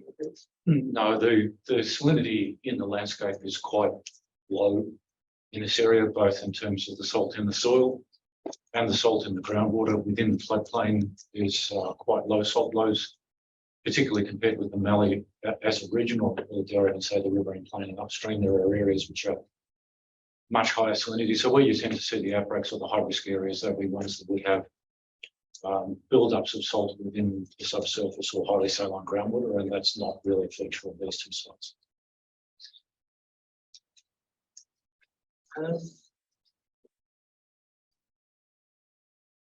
So just another question on salinity response. So as I understand it, all overbank flows deposit some level of salt, but also regular natural flows have a sort of flushing effect. Is that fair to say? Or is... In very broad terms, yes, but it's quite a complicated process. So I'm interested to know what inference you're sort of drawing from that, or where you're trying to go with it, because yes, but is the answer. So I guess my question, with the potential salt deposition that'll happen through these projects, would increased river flows be seen as potential mitigation against those cumulative longer-term salt risks? No, it's if I can answer that by reference to the recent flood. Do you feel that the salt level in the recent flood was significant or concerning? Yeah, so no, salt issues after a flood in terms of surface soils and the salinity of soils after a flood event are not a concern. People do not report those. What tends to happen with areas becoming saline is if they have a shallow groundwater system that persists over time and enables to concentrate. We don't have those areas in these projects. As I said, the salinity in the soil is relatively low. Now, how does that salinity get into the soil? It gets in two ways. One way is by fallout of rainfall, but as you'd appreciate, the rainfall here is not that high. So the amount of salt that falls out from rain is relatively small. The biggest import of salt into these systems are floods. And in the past, that's all natural floods. So this system has its salt level because of the floods that have brought that salt in. At the moment, there's less of that occurring because there's less floods. So bringing a frequency of flooding or inundation back to the level that it previously was does not represent a risk from the input of salt, and it doesn't really need mitigation by changing river flows as a result.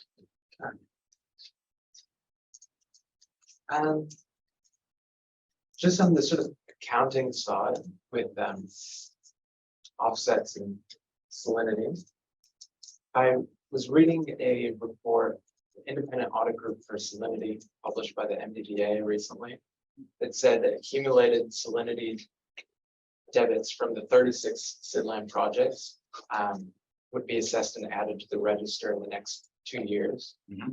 Is this what you're talking about with offsets for the Yes. same? Yes. That is the mechanism. They get added to the register. That's the process by which that offset occurs. And so thinking about how the credits are associated with environmental water, my, again, sort of surface level understanding is that there's debits associated from shorter term watering actions, but credits for environmental water over the longer term. Yeah, but I understand that's correct. There's a potential for credits as a result of flow manipulation, yes. And so would you expect the water used for this site to be expressed more often as a debit or a credit? Yeah, that's a good question. This has to be resolved when the projects are built. This is part of this final accounting process or reconciliation of the projects at the end, which is why it's so difficult to make an exact statement of what the salinity impact is, because although we understand that there's likely to be a bit more return flow of salt into the river coming from the groundwater, the fact that the rest of the program, including constraints and basin plan, is going to put more fresh water down the river than we have at the moment. There's more dilution flows, and there's the potential that the river could be better off. So the net of all that at the end is a bit difficult to forecast, but there are some reports out there that indicate that the overall effect of the settlement projects could well be a net benefit to the river from this salinity point of view. Now, we haven't assumed that in what we've done. We've not looked at the dilution effects coming from the other programs. We've only looked at the effect and impacts and stated what they are, but there is a very good chance that they could actually be nullified by the rest of the program. It's not a complication that it got into. In our work, we've just assumed that the worst is going to happen and say, how would you deal with it? But yeah, it might be that the overall program is positive on the river.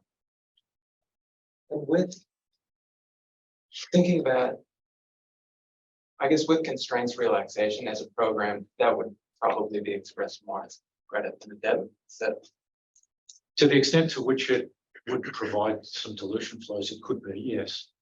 Again, the devil's in the detail of exactly when it occurs and how it goes and how it changes the river. It's pretty hard to predict exactly depending on the timing of exactly how much flows and when.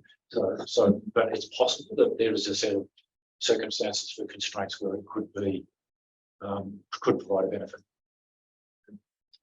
And so I guess thinking about salinity offsets as mitigation, it's throughout the document, there's reference to the amount of water that's being offset through the salinity program, which seems to range anywhere from 72 to 120 gigaliters of environmental flow. If that water was flowing through the system, would that be more beneficial than a typical salinity credit or things that add to the credit scheme? No, it wouldn't be necessarily more beneficial, but it's part of the overall balance. So as I said, at the end, you do a reconciliation. If you want to put water down to water these floodplains, all the upstream areas that this passes to get to, say, VMFRP, get a benefit from the water that comes in and goes to VMFRP. And then most of it then comes out, for example, and goes back into the river, and the downstream reaches get the benefit as well. So part of the reconciliation process is working out what all the net of all of that is. And if it's put in for a VMFRP project, the VMFRP project will result in that benefit.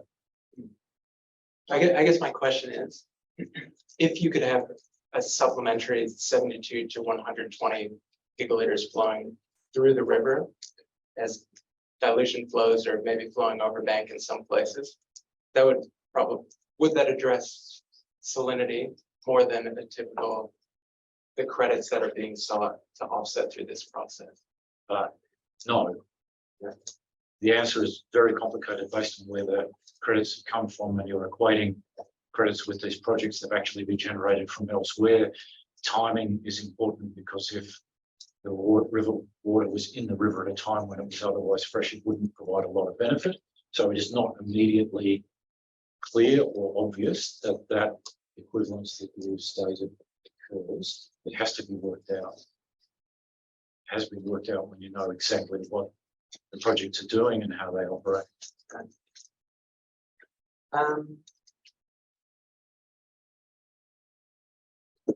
See if I do one thing.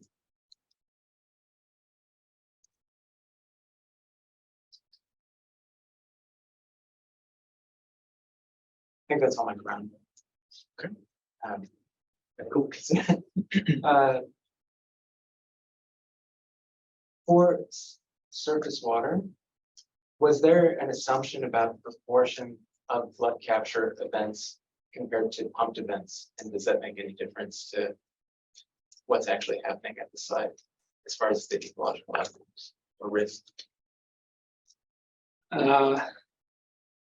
In terms of the number of flood capture versus pumped events, or the, I guess like in the materials, there's sort of even just numbers of frequency of inundation over certain time periods. So you might say, oh, we get this level, this number of years. So over a 10-year period, maybe, for example, like how many, were there any assumptions, or would it make any difference whether they were all pumped events achieving intermediate inundation extent, whether they were all flood capture events? Does that change anything for what's happening? look, I don't think so, although, like I said, the flood capture is the preferred mechanism, and you take advantage of that when those events occur. And in a dry decade, then you might have less opportunity for flood capture events, and pumping may have to occur more often to meet the requirement. But in a wet sequence, then you may not need any pumping at all. It may all be flood capture, or a flood event may last long enough anyway, and you don't actually need to operate the infrastructure to extend the duration of an event. So it depends on the conditions at the time and the sequencing of events in the antecedent conditions as to how often one or another, if any, of the operations are needed. Question. After the floods of 2016 and 2011, where there was a massive blackwater discharge from Paracuda and Barmer, and I think that's recognised in scientific studies that have been done since. There were plans, trying to formulate plans to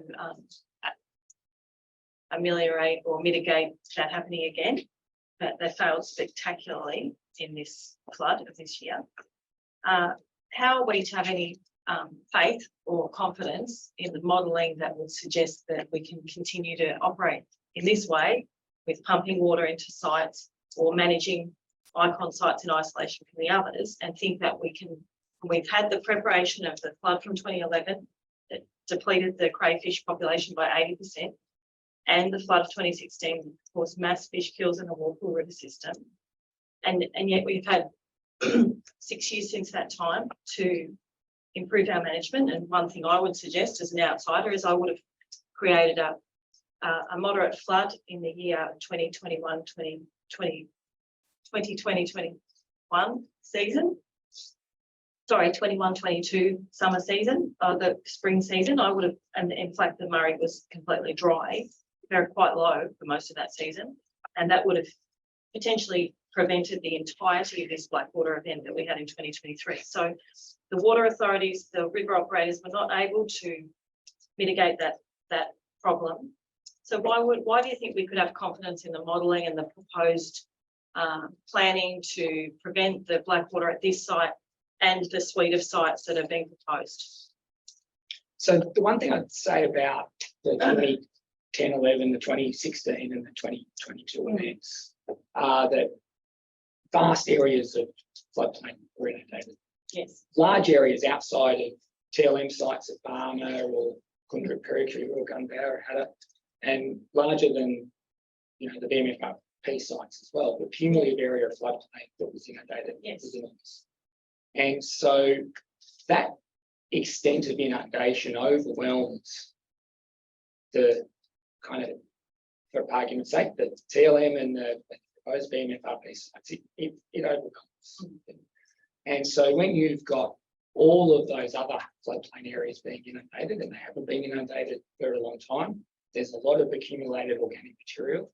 And so, the Blackwater event was a consequence of this extremely large area of floodplain inundation, and not just the Murray floodplain. There was Blackwater that came out of the Goulburn, there was Low DO that came out of Broken Creek and other tributaries. And so when you add on all of those as well, it's a massive amount of water it's a large area of floodplain that's inundated, including agricultural areas that may contribute back or Yes. low DO as well, They because you're decomposing crops and grass and all those kinds of things. And so in that sense, those events are sort of overwhelm anything that modest managed inundation can achieve. But if we had been able to release more environmental water because there wasn't such a constraint at Turrumbary and had have inundated those floodplains the year before, the lower floodplain, we still would have reduced the organic, would you agree? We would have reduced the organic matter in spite of the larger Yep. area that was inundated.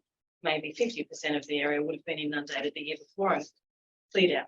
So I can't speculate on No. different areas of Right. inundation, but certainly if you can increase the frequency of inundation, Yes, then you that enables the accumulated organic material to break down yes, more frequently. Yeah. You don't get multiple years of accumulated material.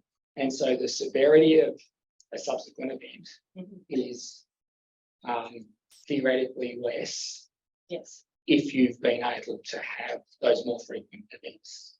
And I mean, I think if we go back in time and we see that periods when the river was frequently, or the floodplain's been frequently inundated, you tend to see those events run along. Absolutely don't disagree that, frequent inundation, as it's been seen in the past of the broader floodplain, helps to reduce the amount of organic material as a whole and reduces the likelihood of these sort of severe, what I would call river scale blackwater events. Nationally catastrophic Yeah, events. there's no doubt about it. So, Well, I was just going to say though, that so from an individual site scale perspective, the more that you can inundate them and reduce the amount of material that accumulates at an individual site, then the less of an impact or the less of a contribution that those managed sites may make to a larger reef scale event. I want to move back to Mr. Roch, please. Good. I guess one question thinking about back on flood capture versus pumped events. It's my impression right now is that the parting is moving in two different directions depending on how it's inundated. It's flowing from upstream to downstream if it's pumped, or it's flowing from downstream to upstream if it's flood capture. Is that correct? And would that have any impact? Well, it depends on the river level. So as the river level rises, it comes in at the bottom end initially, and as the river gets higher and higher, it then flows through at the top end. So you get this sort of meeting, I guess, and then as the river level falls, the whole creek then flows in a downstream direction and drains the floodplain. Are there any other systems that have that sort of, I don't know, two directional or seesaw? A lot of them have similar kinds of. Could I just ask a question? So at the moment, that happens in an unregulated state as well. It's not a result of the project. So there's some systems that fill entirely from the top end and wash through. There's others that fill from the bottom end and then drain out, and there's others that sort of meet in the middle. Yeah, I guess seesawing. Thinking about the sort of velocity and erosion questions, I understand, and I think it was talked about Thursday, that there's culturally significant fish traps that aren't stone but are woody based. And I was wondering if that was part of the assessment, or if that would have been assessed at all for the impacts erosion would have. Fish traps. So I'm not a cultural heritage expert person.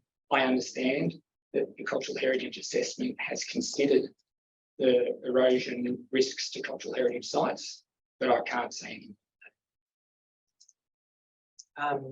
Could I just say, it would be good to have one map overlaid with the other, where you can see where the Treadwell has said there'll be erosion and where the fish traps are, to make sure that it has been taken into consideration.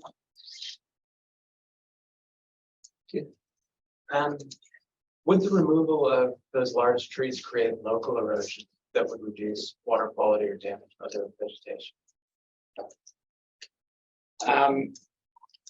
You know, I guess any removal of vegetation has the potential to create disturbance that could then be eroded and create turbidity and the like.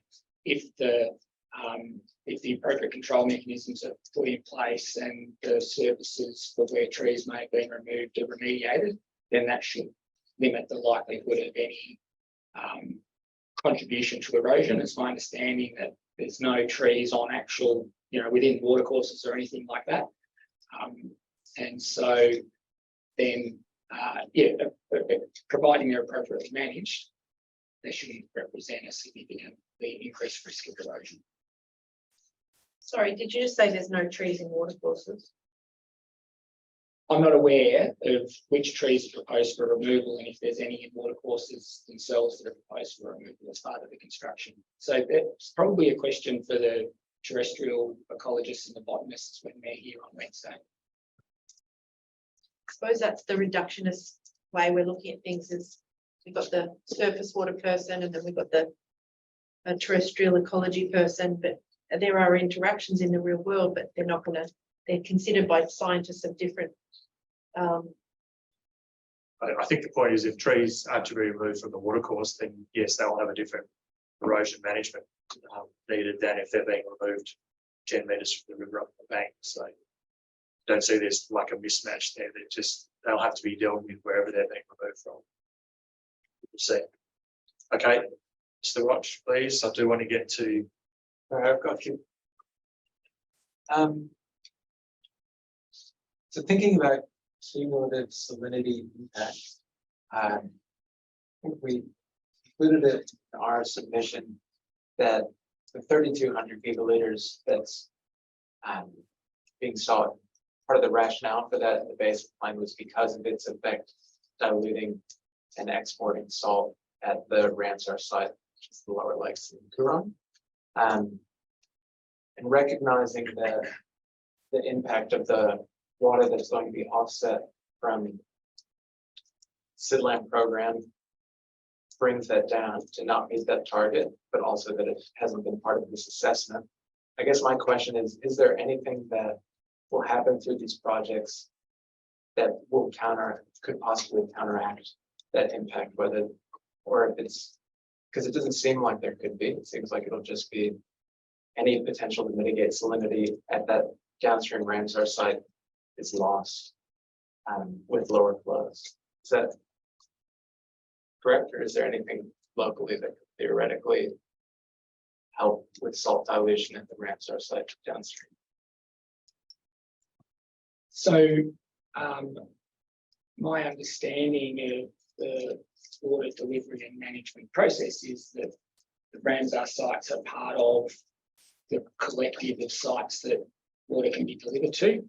And in that context, if water is needed for those Ramsar sites, then it would be part of the decision-making process for which sites water gets. And there are sites other than TLM and other than VMFRP and other than Ramsar sites that are recipients of environmental water, and they're all in the mix, but the decision-making process looks at which sites have highest conservation value and are priorities for watering. And so in that context, Ramsar sites, wherever they are, would be considered in that planning and delivery process.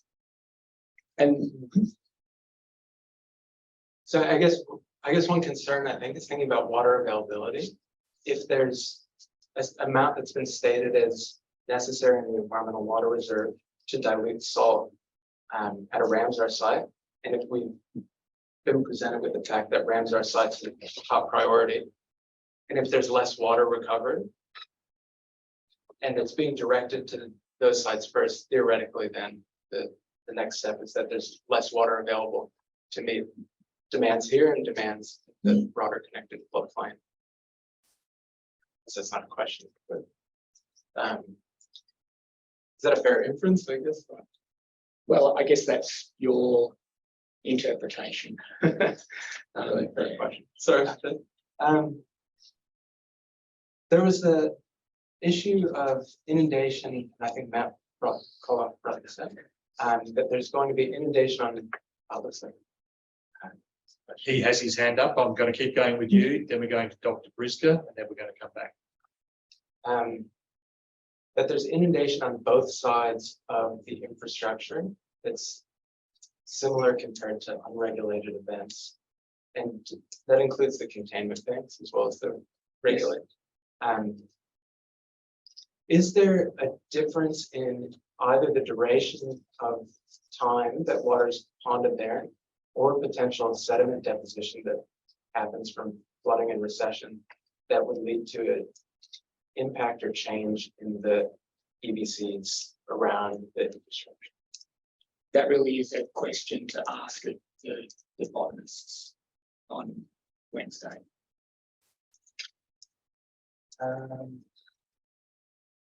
What are there assumptions about the megaliter per day flow rates in the river that would be necessary to achieve both the intermediate and maximum inundation extents of each site? Well, the flow thresholds to achieve those extensive inundations been identified. And so that's the various thresholds that are presented in the position description that the modelling is based on, sort of 20,000, 25,000 type megaliter a day thresholds. And was it part of the assessment to see how much more water would be required to achieve similar inundations if the site didn't include containment banks and raised tracks? Well, the modelling has shown that with the infrastructure in place and the regulators open, that the same extent of inundation would be achieved within and outside of the managed inundation area for the same flow threshold. So then I guess was there any assessment to see how much water you would need to hold it on the floodplain? What flow rates you would need, or how much water overall, I suppose? I guess maybe it's a volume area curve or something like that to achieve similar inundation duration as those the flows proposed with infrastructure. Does that make sense? The question? Not quite following the question, but there are volume area curves that have been used to calculate the volume of water that would fill the maximum inundation extent. So I guess maybe it would be hard to figure it out backwards from without the expertise, but then is it quantified the amount of water you need to get the same duration and extent with and without infrastructure?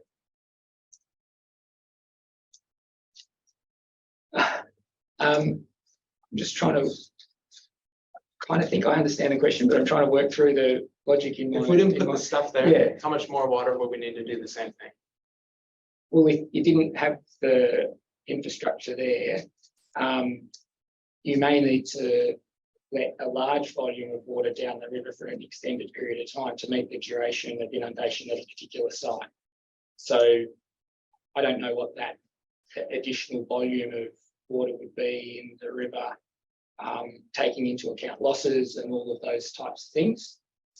So if you've, for all intents and purposes, contained the area and you can put water into the space using pumping, then the volume required to achieve the inundation is a lot less than the volume that you might need to deliver from upstream, taking into account all of those other losses and the like.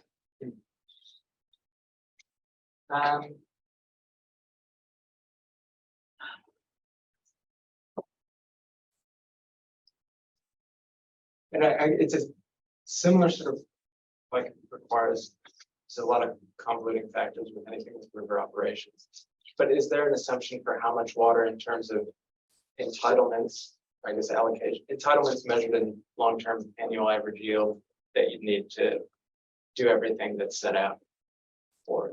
Those calculations have been made and they've been reported by the NPPA and we've referred to them in the various documents. I can't recall what they are off the top of my head.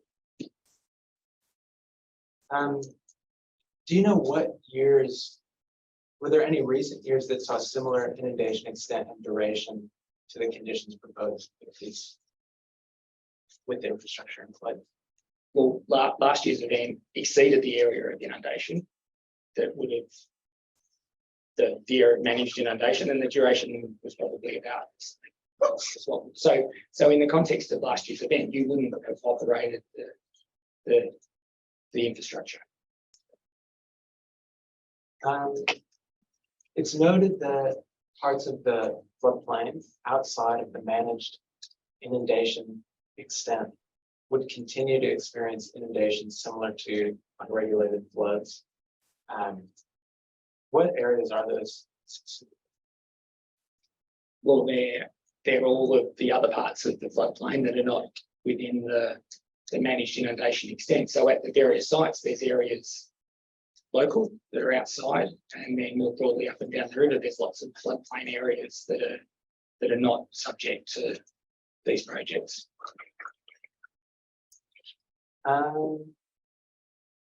Couple Blackwater questions. So I understand that the source for a model that was talked about in one of the slides was used as the basis for thinking about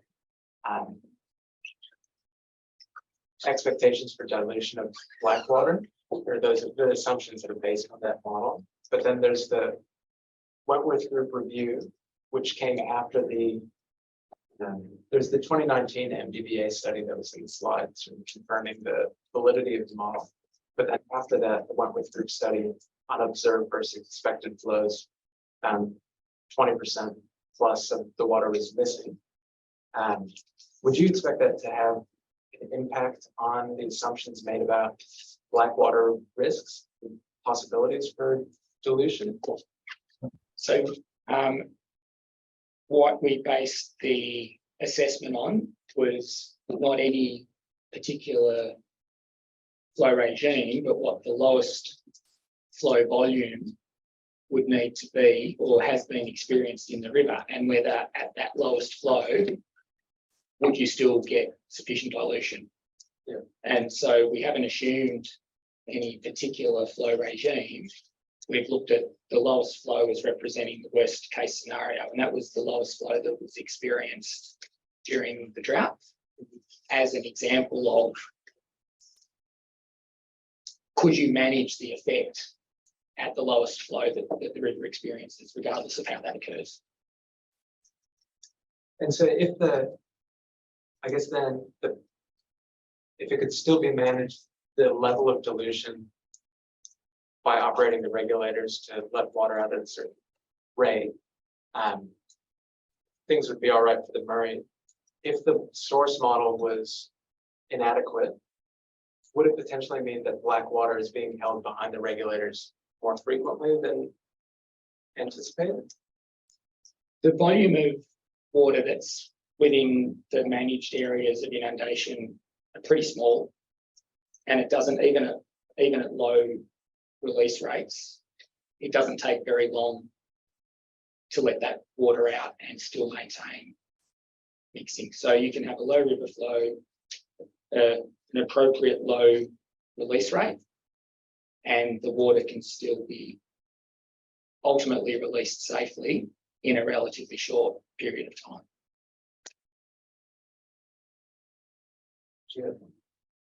I really want to get to Dr. Briscoe, so I'm going to close you off in a few minutes. Move along. Very close.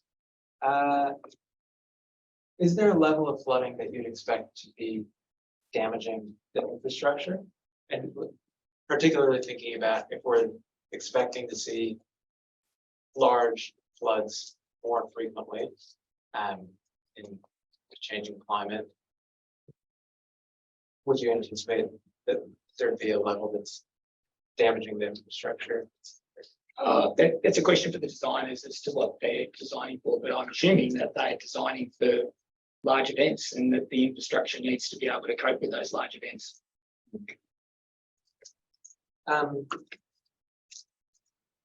This is a complicated one, kind of, but so there's a level in the assumptions, like there's reading a lot, there's some anticipation of sequencing of how watering happens with, some intermediate inundation and some larger inundation with an aim to, I don't know, replicating ecological needs on the site. That's not the basis of the whole thing. And I'm trusting that there's an extent to which we're assuming that CMA is just developing seasonal watering proposals based on seasonal conditions. But at the same time, the assumptions in this process are based on a more modeling exercise on what the sites need and what they can achieve. Is there, just thinking about, and maybe that you've seen some of this drawing on your experience with living Murray, but is there a level of modeling that needs to be happening more regularly, year to year, thinking about how do we really plan for these sites in the long term? That's more than just measuring an evaluation based on yearly site conditions, yearly water availability in a changing climate, but something that's, does that make sense? Like this document is setting out a program for these sites, but realistically, it's up to the CMAs to just ask for as much water as they can possibly get. But if those conditions are changing, is there more modeling exercises that need to be done, or what would that look like to responsibly plan for these sites beyond just taking what water you can get? Cool. So my understanding of the approach is that monitoring would be undertaken to evaluate the condition of the vegetation. Consideration would be made to antecedent conditions, how often, not just in the last year, but how often in a series of years inundation has been achieved, and whether it was necessary and to what extent at any particular site in coming years. And the CMA would put that together in their proposal, and the Victorian Environmental Water Holder, as the entity that actually is responsible or has the legal entitlement, looks at what the CMA have requested and at what other sites water has been requested for, and makes that decision as to whether it's appropriate based on all of the information that they have available as to which sites get water to which extent. So it's informed by monitoring and the condition of the vegetation. I guess you could try and model more of that, but I think what the floodplain really needs is informed by its condition and what it's experienced over previous years and how it's responded to that water the regime that it's experienced. And that's a better judge for what's required than modelling what might be required. Right. Okay, I'm going to wrap it up there. One or two more questions. Is that all right? We'll close. Just let's make it a bit more snappy. We're kind of all falling asleep as we kind of. So one question, I guess, is this: anytime you're putting infrastructure on a floodplain, it's not really a no regrets approach. Like we're thinking about the fact that there's modeling, or sorry, there's measurement that's informing the seasonal water plans that feeds up into what the view's doing. We could enter a situation where there's far less water available to deliver to these sites, and the assumptions about what we can get out of this program are just insufficient. Are there risks that you can identify from changing hydrology in the tree? For what if the water is not there? Like, are there risks then that you'd anticipate? Well, I guess with everything there's risks. The mechanisms by which you could inundate these areas using pumping is one of the things that helps to provide some mitigation against that risk of reduced water availability over time, for example, with climate change. It's not ideal, I think I've stated that, but the volume of water needed to inundate the areas through pumping is, these areas, relatively small, and it's achievable within the context of river flow. And so in that kind of context, pumping could be a mechanism to do that. Not ideal, but it's a mechanism. With the timing of inundation, it's been stated that it'll try and avoid inundating in the late spring and summer because of blackwater conditions. Are there other timing demands that that you were tasked with looking at, whether for fish movement, dispersal, breeding, spawning cues, in other seasons where other times of year where the water might need to be delivered or where there might be constraints on wind, limiting the season in which water can be delivered? So for the most part, all of the ecological processes, whether it's vegetation response and fish response and all that kind of stuff line up. I mean, they've evolved to or adapted to their life histories being informed by the timing of events in late winter through spring and sometimes into early summer. And so that's what you're trying to line up with. And if you're using flood capture as a mechanism, then it's essentially lining up with the natural event and the natural cues that are associated with that event.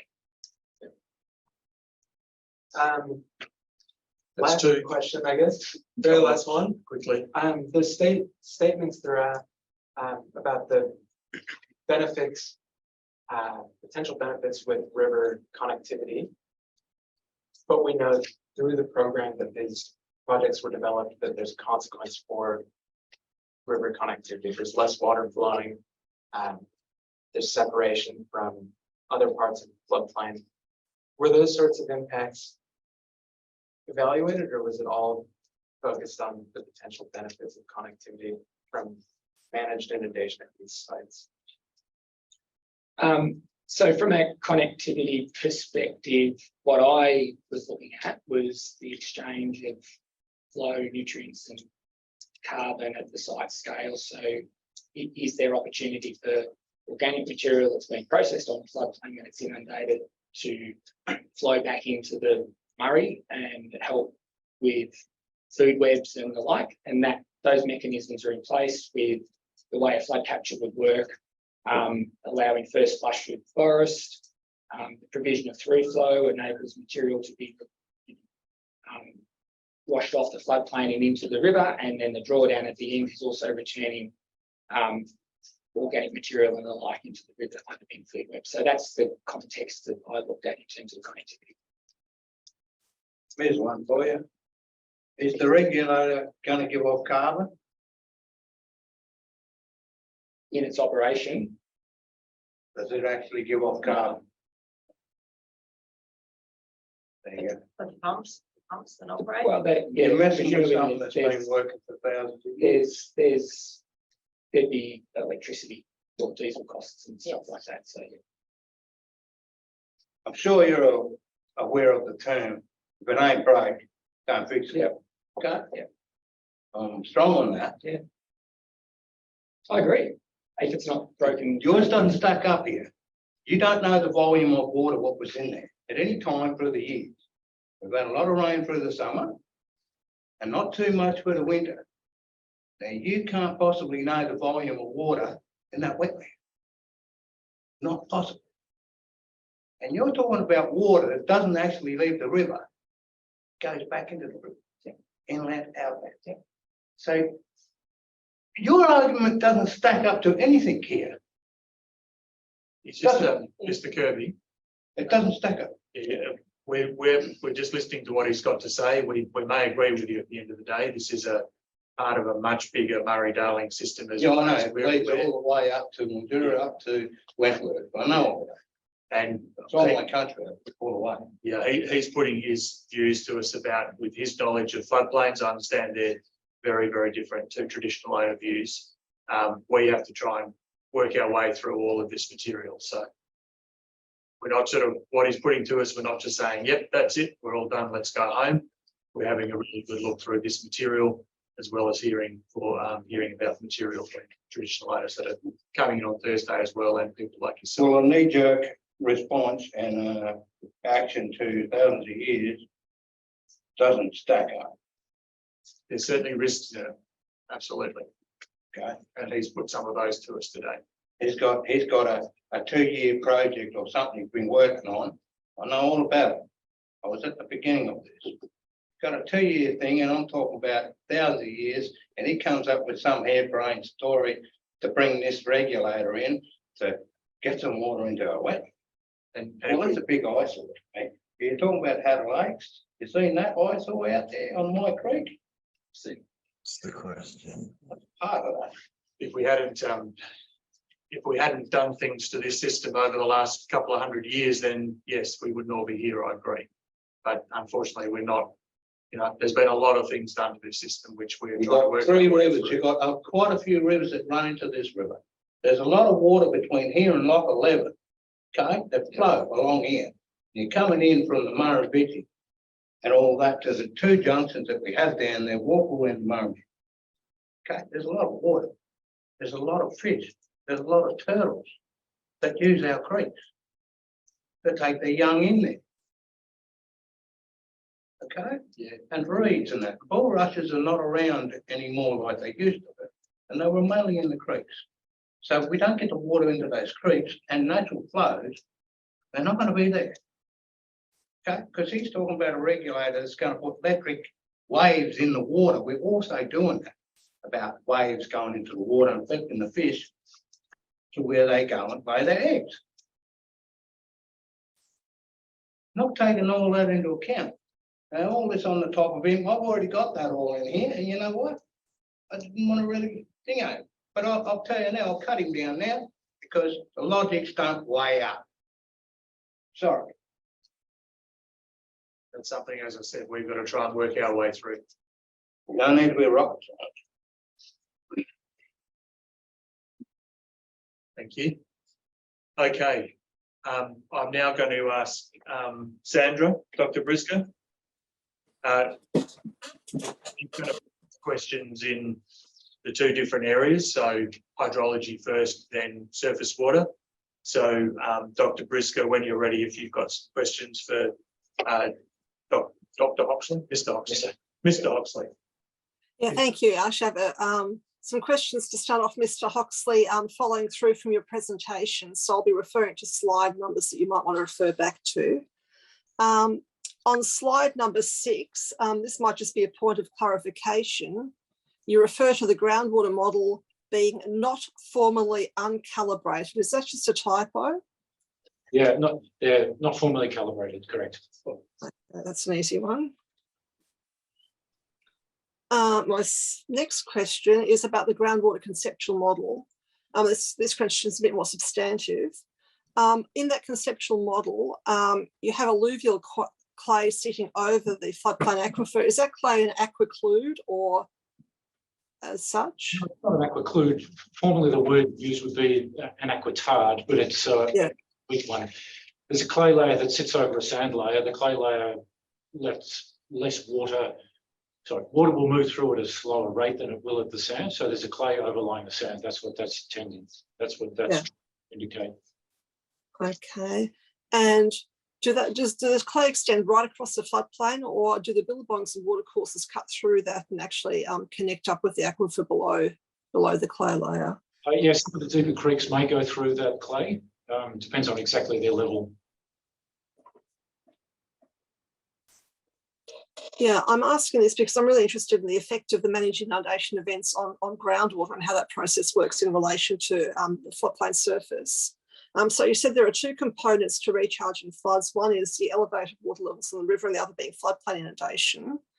And so in that context, do you consider that inundation of the floodplain alone, such as might occur during pumping when the river flows are not up, would have different effects on groundwater recharge than events that are associated with elevated water levels in the river, such as flood capture? So it's really about the difference between recharging pumped events versus events in river flood capture. Yeah, they behave, they respond a little differently to different styles of event. Yeah. In that if you have an overland flow event that comes from pumps and it's not associated with a high Murray River flow, then it's likely that the groundwater response will be slightly less than if you had a higher river flow. Mm-hmm. I'm saying that I'm generalizing it across the entire floodplain because obviously the river level has its biggest effect on the groundwater that's right next to the river, and that is the case away as you go further away. But typically, because of those clays and the nature of the alluvial clay or the floodplain clays that's sitting over the top of it, when you put the water on, it does tend to sit. It doesn't all soak up and just disappear into the ground. So we know a lot of the water that goes onto the floodplain will either sit there and run off eventually, and some of it will seep into the soils underneath. And it's that which seeping in which leads to the direct groundwater recharge and the levels rise. There's also one coming in from the river, and that's fairly strong right next to the river, and it's a bit more direct because the river cuts all the way through that aquifer and has good lateral connection into the side of that aquifer. Mhm. When you've got the overbank flooding on the floodplain itself, it has to get down through those clays before it can get into the aquifer. So it's a little slower, and also the height or the depth of the flooding is modest. Yeah. And so in your modelling, was the modelling based on a river flood type of watering event or a pump type of watering event? Yeah, so the modelling's based on the run of river events with some river events in there with natural flow captured, and then the infill with pumping events. So overbank flow with pumped events where there isn't a river rise. So both are represented in the model. Okay. Just get back to my document. Okay, I'll move across to slides 10 and 11, which show various bore sites. And I noticed that I think slide 10 shows more bore sites than slide 11 in the project areas. Yep. And I was interested in understanding why that's the case. So slide 11, which has the location of the bores. Yeah. Sorry, can I just ask Mr. Forrester that we share this just so that I just want to make sure I've got the question right. So there are more bores shown on document slide 47 11 than on Slide 10. 11. That's the question. My question was actually in the project areas where slide 10 actually shows more bores within the project area than slide 11 that has a much smaller number in the project areas, although a greater number of bores overall. Yeah. Okay, can we have the question again, please? Yeah, so I was interested actually looking at that slide and also the previous slide. And so on this slide, we have several bores in each of the project areas. So we've got at least 3, there appear to be at least 3 in the Naya area and 4 or 5 in VMFRP, whereas if we scroll down to the next slide, we don't have any in the Naya area and only 2, maybe 3 in VMFRP. Yeah.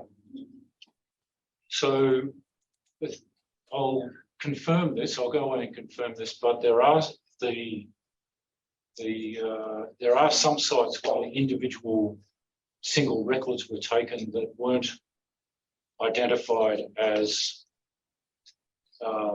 permanent sites. Mm-hmm. Let's have a water level. And what I've tried to show on slide 11 is the ones that were constructed or ongoing bores. So I think we'll some records where we have a water level but don't have ongoing installation.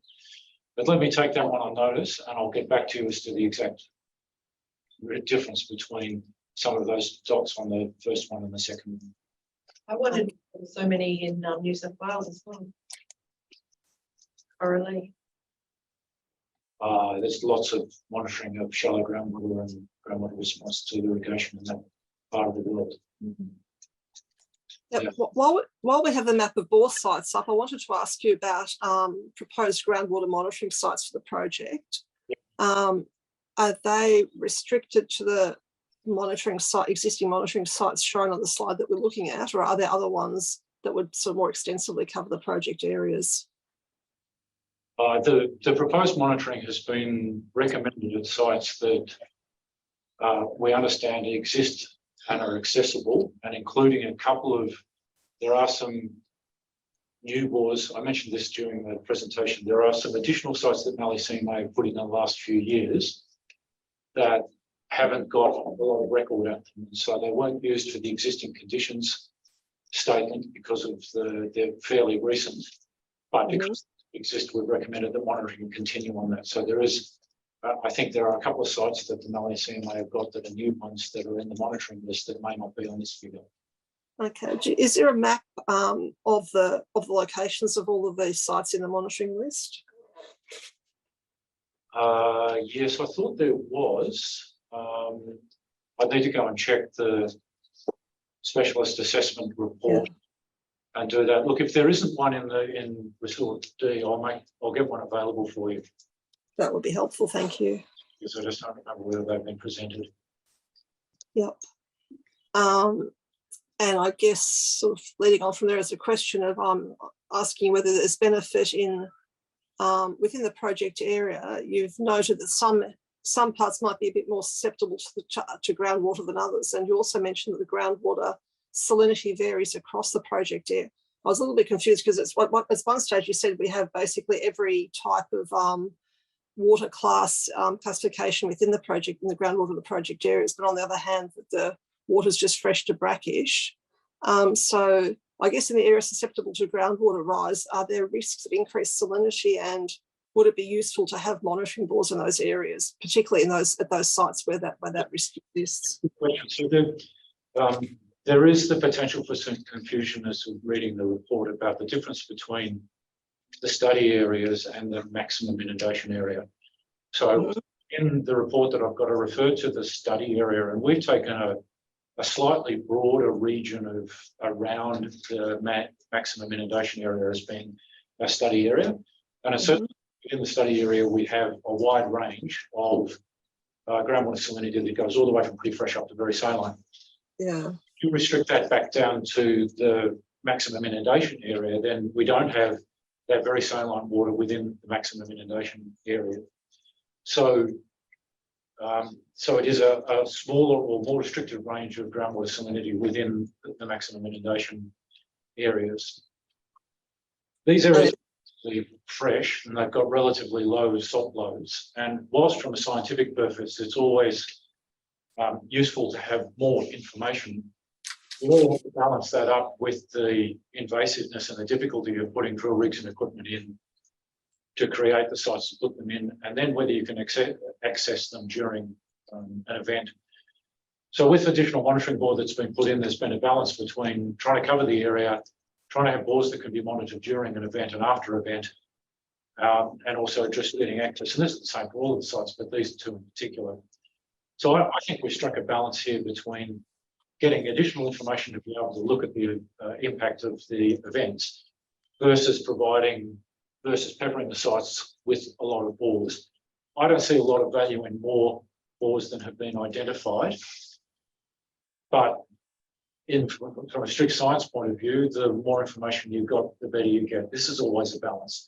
How far do you go? How far do you put in? I'm comfortable with the response for the monitoring. Will give us an ability to see what the events are doing and to respond. I don't think we really need any more than that.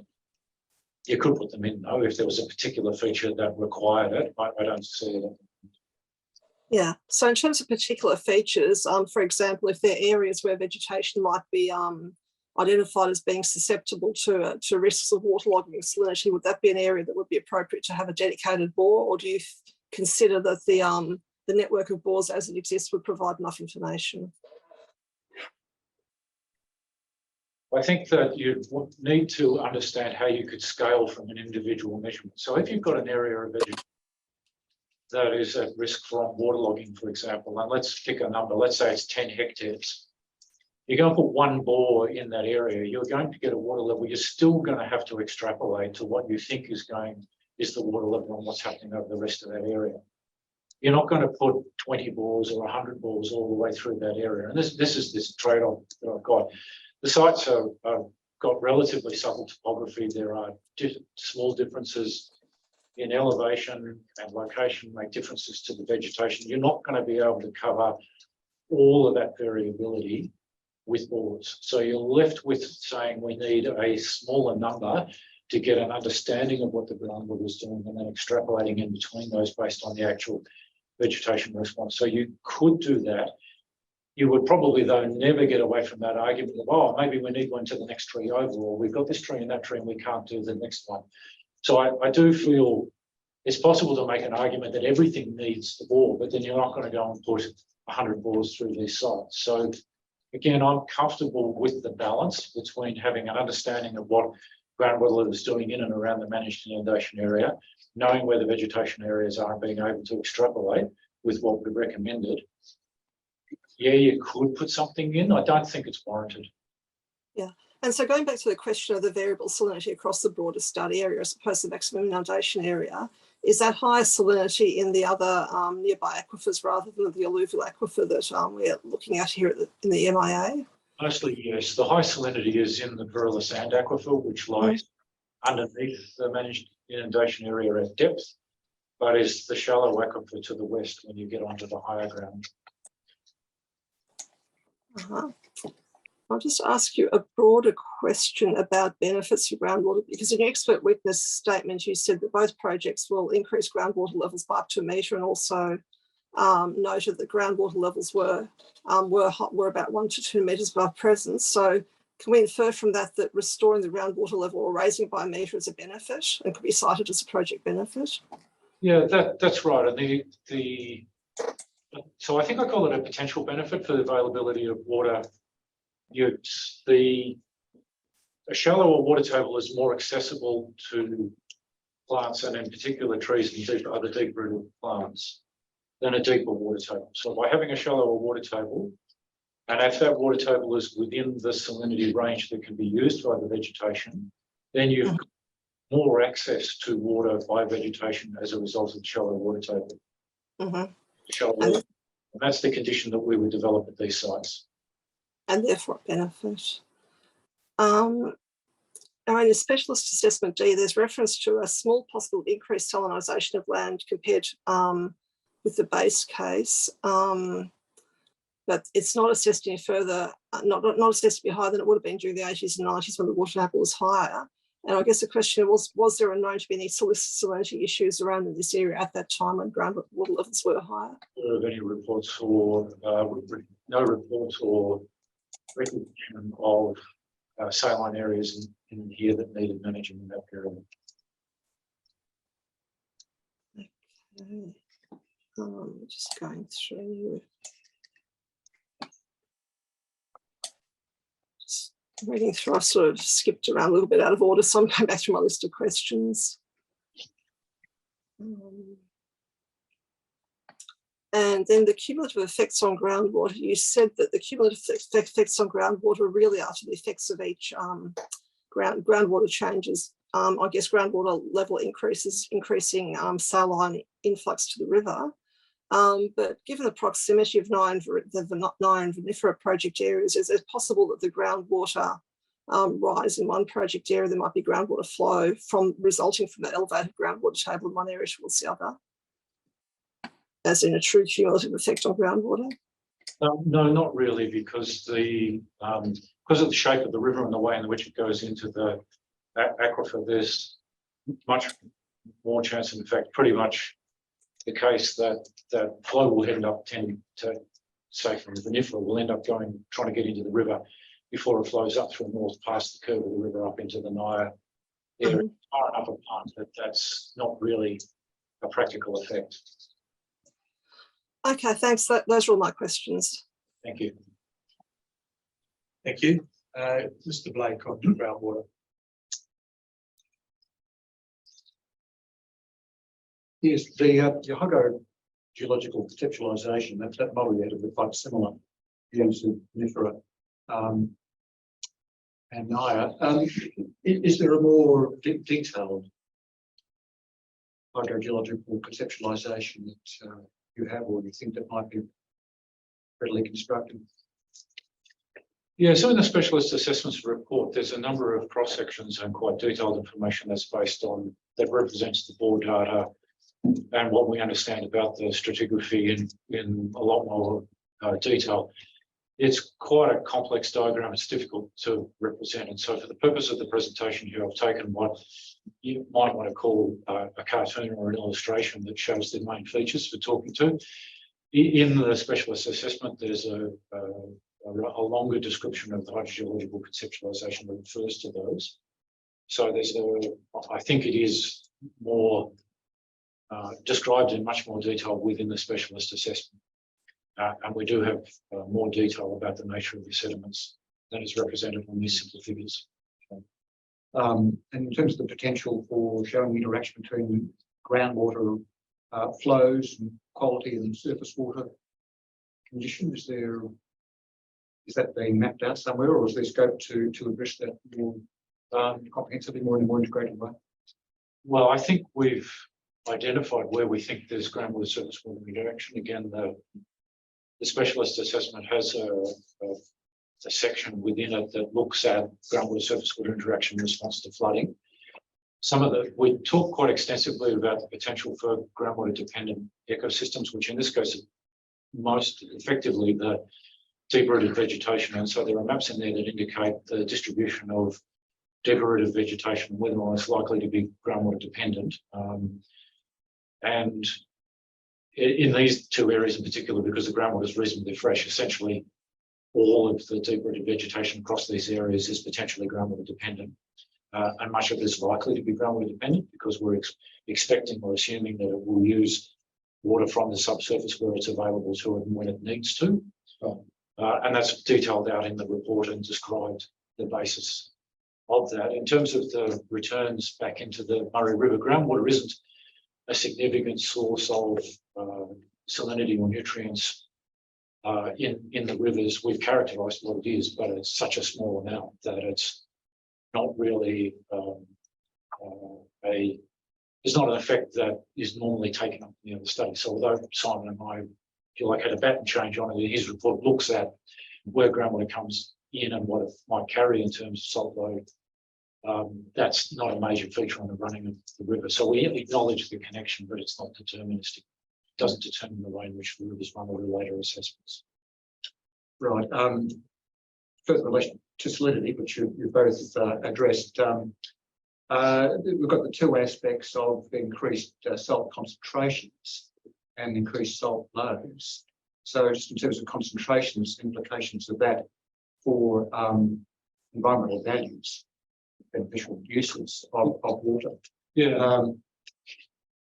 So we've got some estimates of some quite a jump in numbers from your table cites the increase if all of the VMFRP projects were operating in time. Yes. There's an increment there, which you provide the comment that the level would still be below thresholds relating to effects on relevant environmental values. But in the context of other SD-LMA projects and inputs, are not those increases in concentrations significant, potentially significant as an increment? So I don't think they are, but let me just make sure I understand questions. There's a table in my expert witness statement that looks at the contribution if all 9 VMFRP projects were run.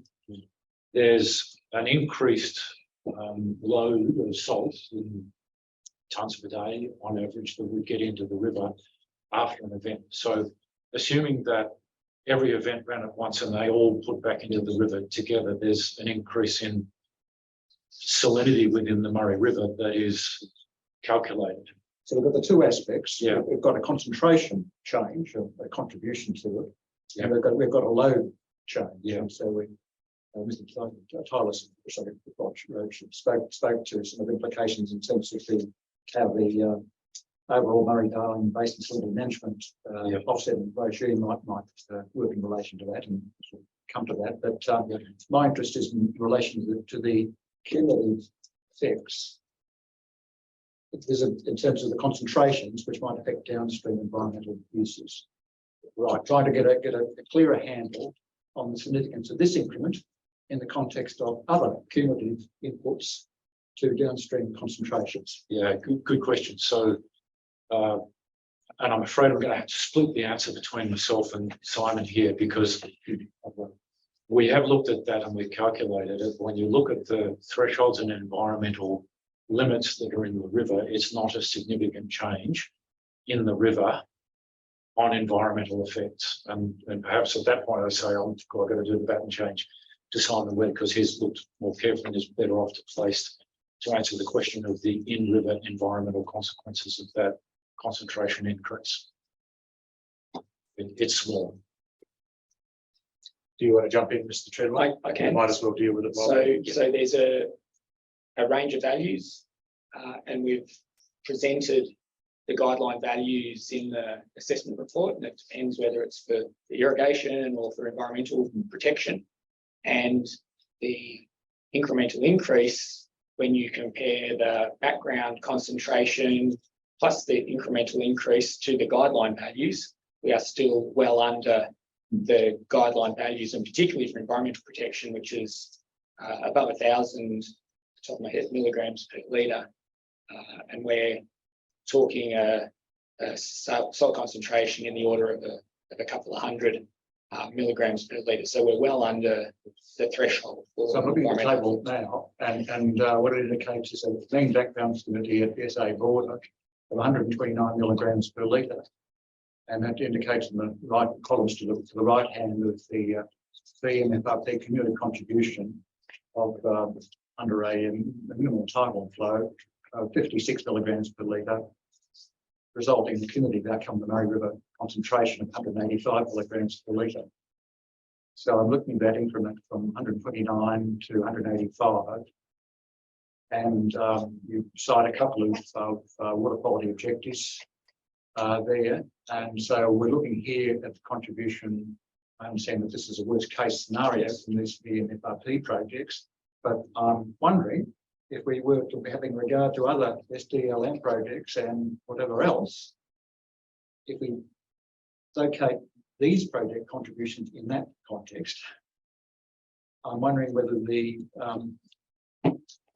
commentary that this is insignificant is straightforward, as that might suggest.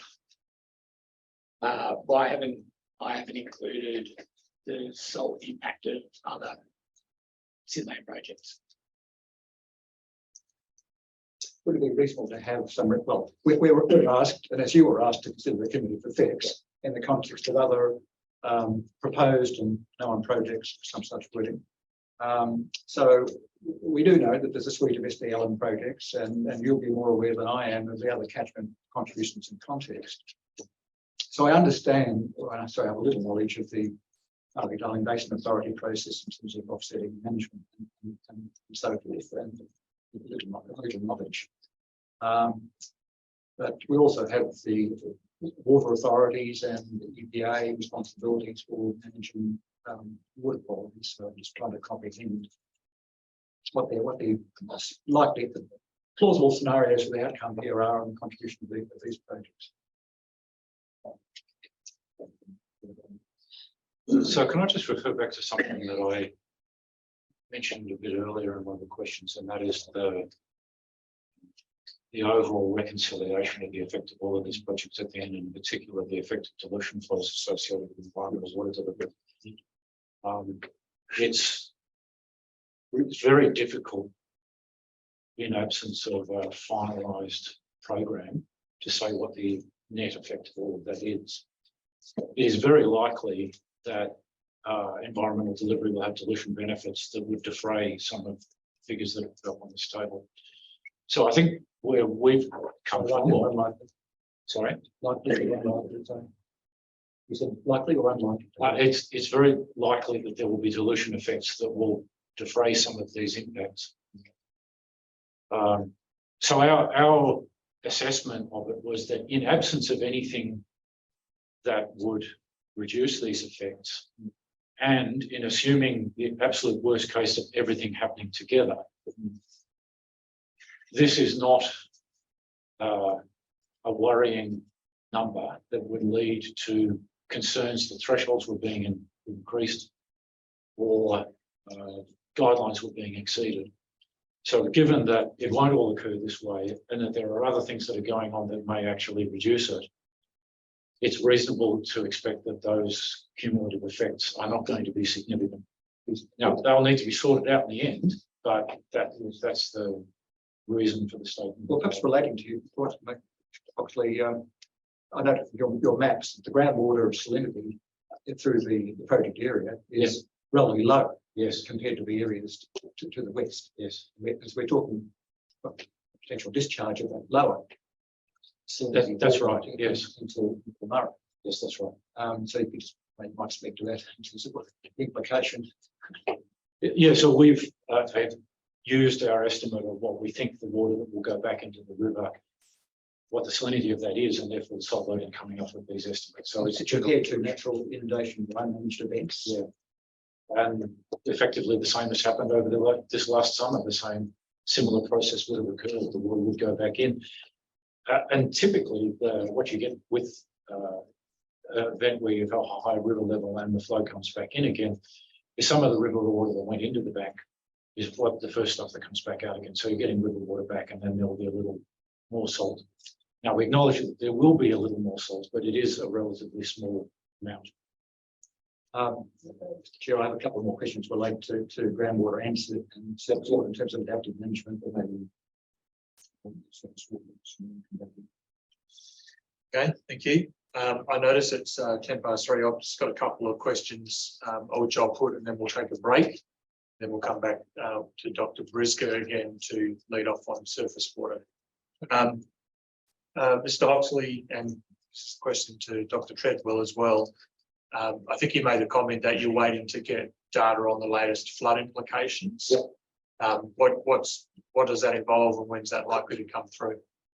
Oh, well, there's a bunch of things that will come up, but if basically the monitoring bores and the sites that are out there at the moment are on a regular reading schedule. I'll be really interested to see after the CMA and others have gone through and read those bores as to what levels that we've got in there and whether how we can relate them to the flood. I think that's a really useful indication of what the groundwater response would be to such a large event. So it's effectively the ongoing existing monitoring network and having a look at the next set of readings that come out of that. And you would be hopeful that it's consistent with the charts that you put up earlier?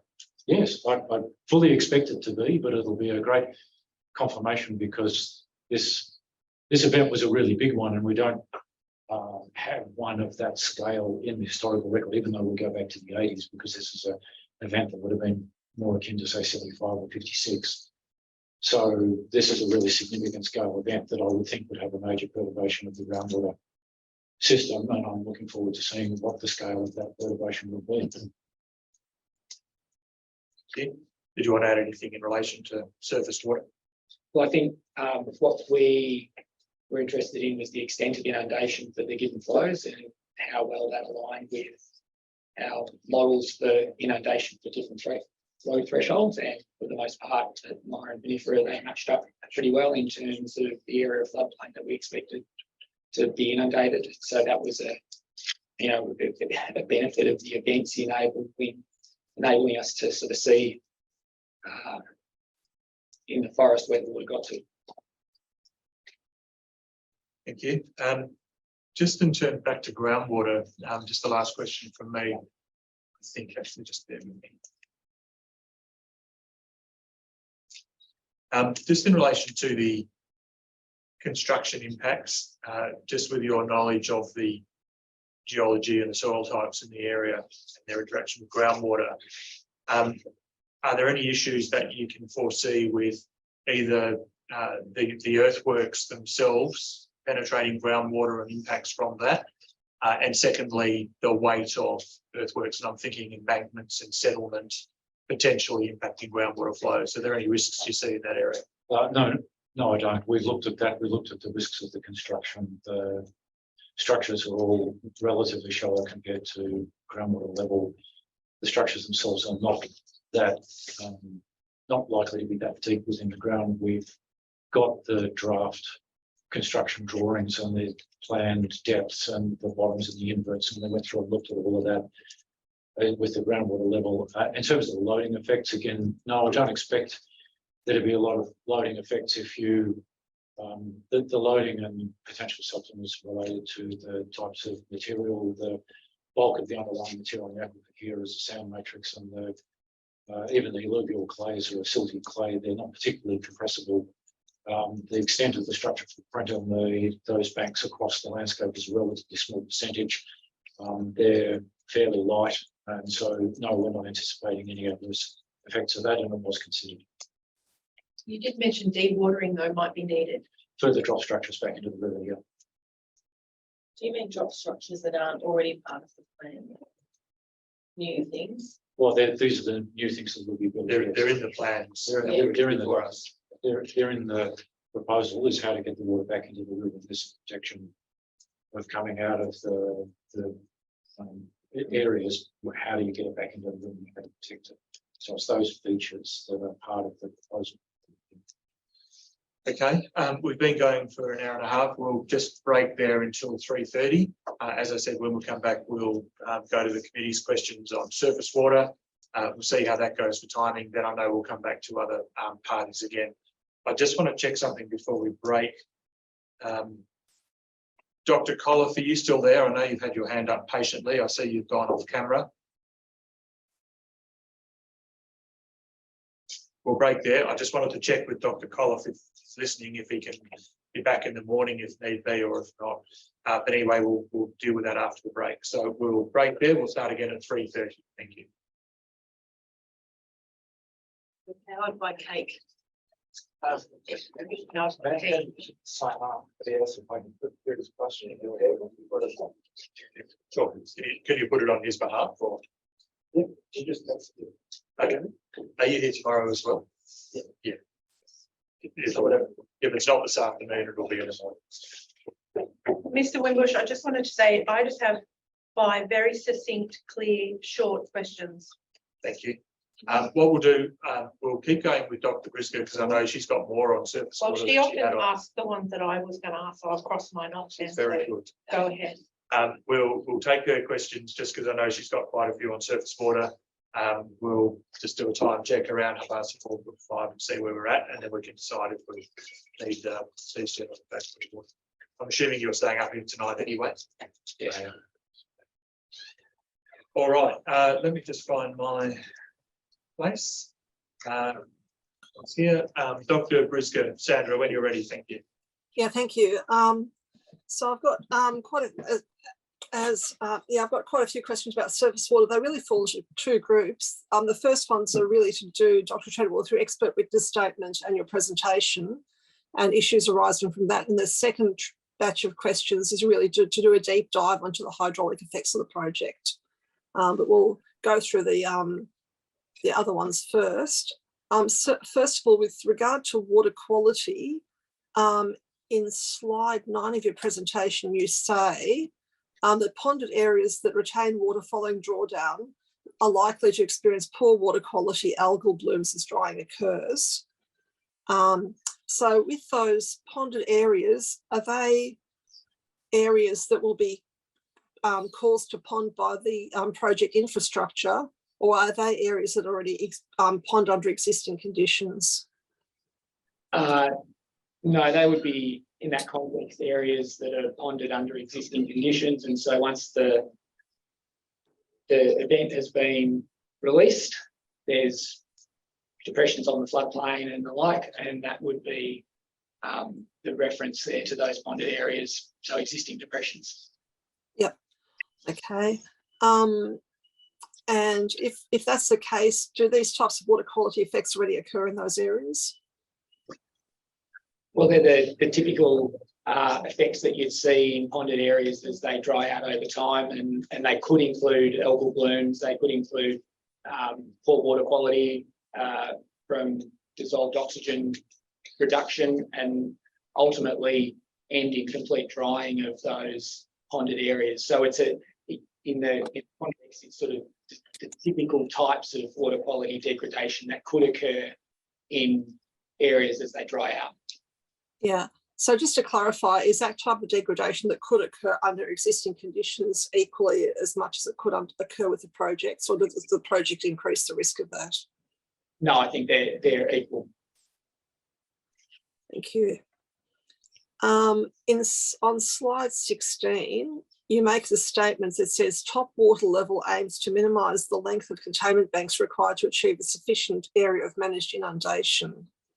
I wasn't quite able to understand what that meant, and hoping you clarify that. Yeah, so I guess the height of the structures, the height of the containment banks have been identified through the business case, through a process that looked at how much area you could inundate to a particular level, with limiting the extent of containment bank that would need to be constructed.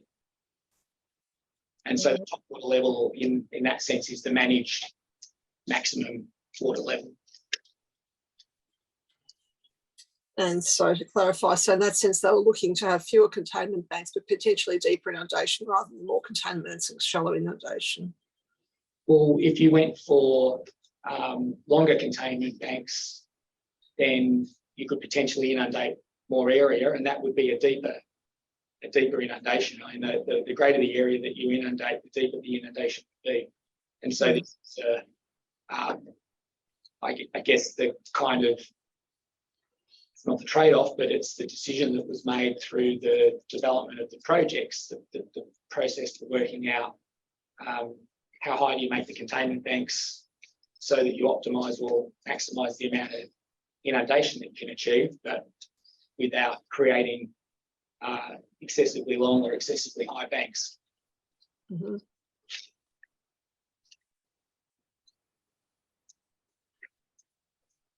Moving on now to the environmental delivery standards, or the EDSs.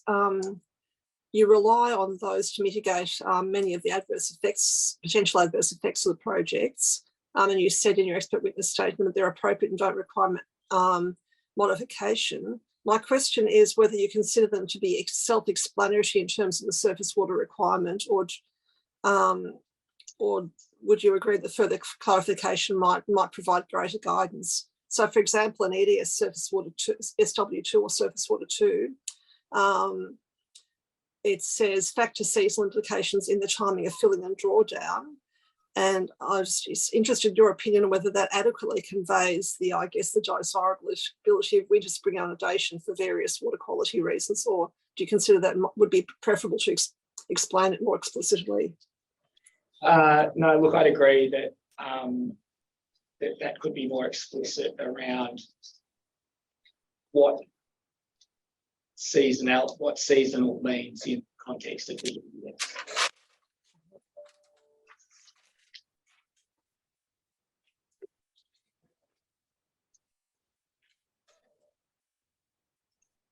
Okay, the next one again to do with the EDS SW2 is the use of release rates to manage erosion risks downstream of the regulators. And in your expert witness statement, thank you. In your expert witness statement for the managing drawdown rates, it's the very last line, managing drawdown rates to minimise increase in velocity and shear stress downstream of regulators. For that one, you explained that you rely on observations by the Mallee CMA staff that the Living Murray watering at Hattah Lakes has been able to be undertaken in a way that shear stress and velocity can be managed by releases from regulators, and therefore this can be extrapolated to the project area. I wanted to understand your reasons for considering that it could be extrapolated, and do you have confidence in that extrapolation, or are there risk factors that might undermine that? Well, I was using that as an example of where the drawdown rates have been varied to manage that risk at a particular location. For these two sites, the hydraulics and the shear stress risks are really low. And so in that context, I think the requirement for or the sensitivity of these sites to shear stresses are a lot lower. They're below the low level of erosion risk, even though there is some slightly increased shear stresses downstream of a couple of the regulators. They're still very low shear stresses in the context of potential risk. Mm-hmm. And so in that regard, with the drop structures, are they there to help manage this risk? Yes, and to help, yeah. Thank you.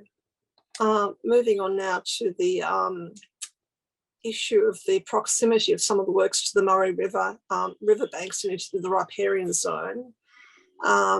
You noted in your expert witness statement that the geomorphological assessment has identified the potential for seepage-induced bank erosion where the containment banks are close to the river and where ponding might occur against those containment banks at a time when the Murray River levels are low.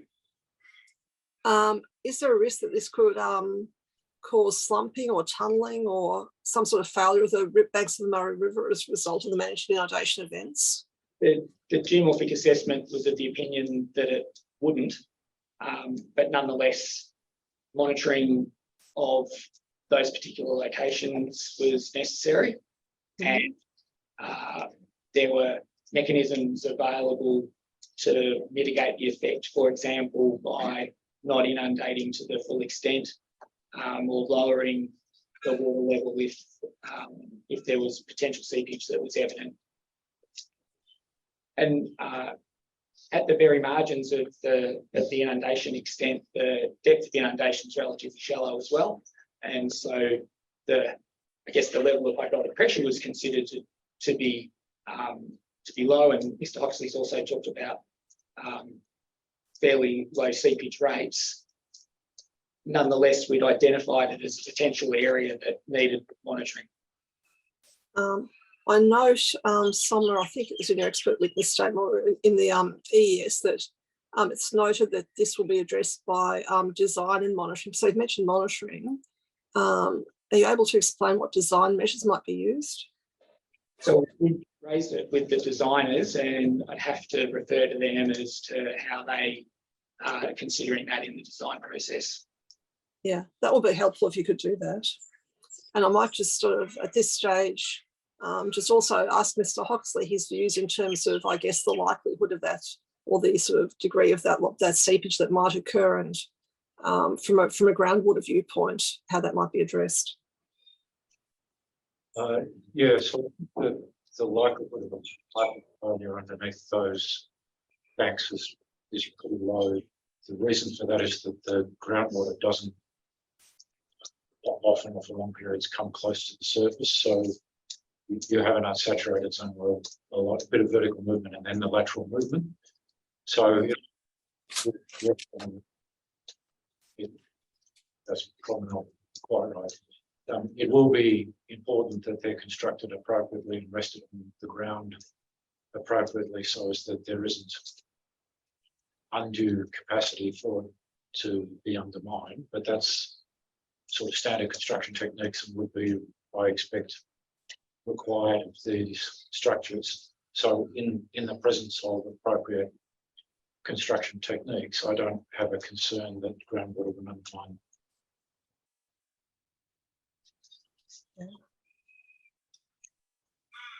So I guess a question to both of you. In this area, I guess one of the potential risks, in addition to the possibility of groundwater surcharge, which you're saying is not great, I guess is a risk of soil tunnelling. Is that an issue in this area, or potential issue in the types of soils that occur here? I don't think so, but I'd have to double check with the. Yeah. Again, if you could check that and come back to us, that would be good. Groundwater and infiltration perspective, these are not heavily cracking clays or the types of things that develop the field pathways easily. Mm-hmm. So it's not, there are other landscapes in which you would be more concerned about it. From here, my understanding, talking to the geomorphologists, is it's not a major feature of the soils here. But as Simon said, I think it's a good discussion to have with the geomorphological specialists about that risk. That would be good, and questions including maybe soil acidicity and dispersiveness, as well as the reactiveness.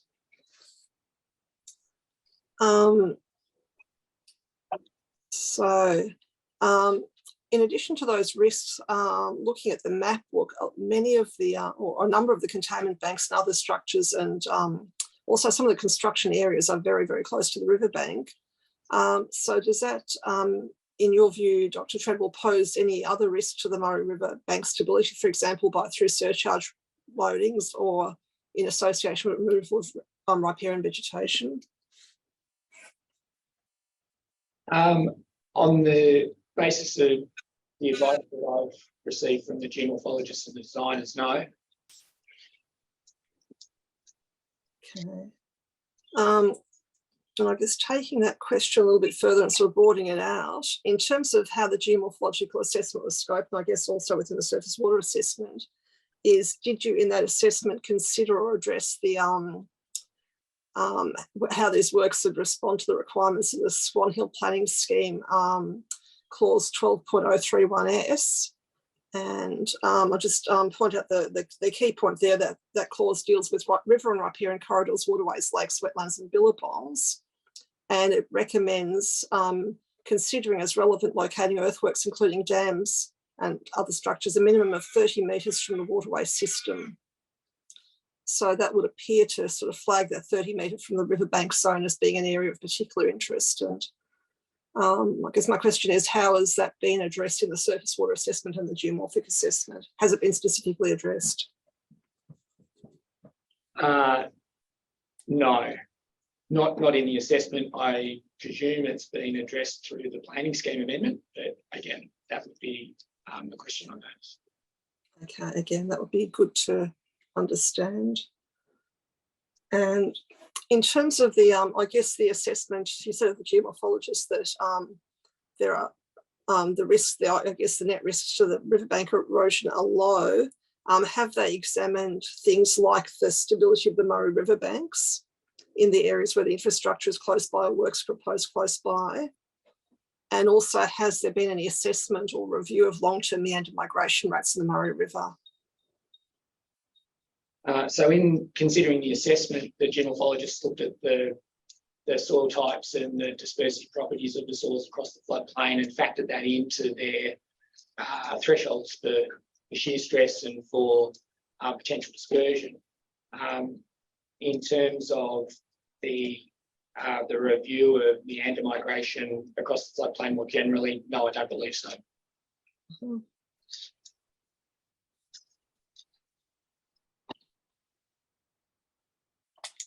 Okay. I guess in terms of your review of the proposed project, were you sort of aware of the proximity of some of the proposed works to the river itself? That in a number of sites, the works are proposed well within the 30-metre setback from the river, and in some cases they appear to be almost on the top of the bank. So I'm aware that a number of the structures are on the tops or quite close to the banks. Yeah. I wasn't aware of the 30-metre clause in the planning scheme. Yeah.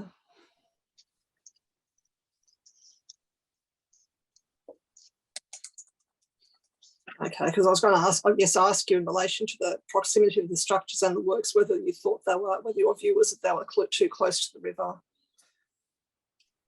From a surface viewpoint in terms of risk stability, river dynamics and so forth.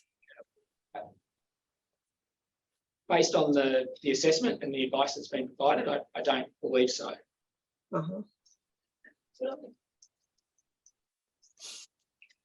Please. We do, I did I've got something to add here. I do believe I heard someone say that we didn't have a big problem with bank erosion in this region, but we do have a very, very significant problem with bank erosion in our back. The Murray River banks are collapsing.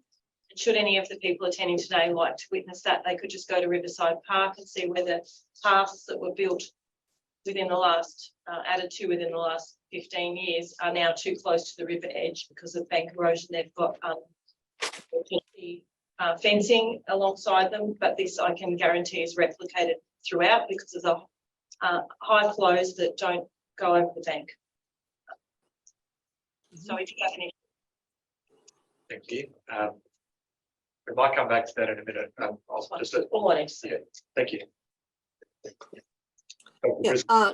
Yeah, thank you. Dr. Treadwell, I just want to move across now to the question of the borrow pit, which you didn't actually mention in your report, but is, I guess, a related issue because that too it's outside the 30 metres, but it's still quite close to the riverbank. And I wanted to, I guess, your views on whether you consider that to be appropriately sited, given relative degree of proximity to the river.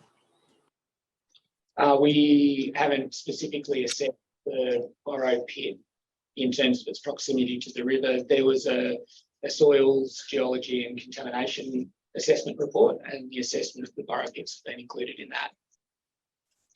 Okay, so it's in the soils report. So I understand then, have you done any hydraulic modelling of the potential effects of the borough pit on flows, on flood flows? No. And I guess probably the next question, having not done the hydraulics, but I'll put it anyways, whether that borough pit could change the floodplain hydraulics in a way that could pose an erosion or avulsion risk to the Murray River. Maybe that's a question for the geomorphologists if they haven't already looked at that.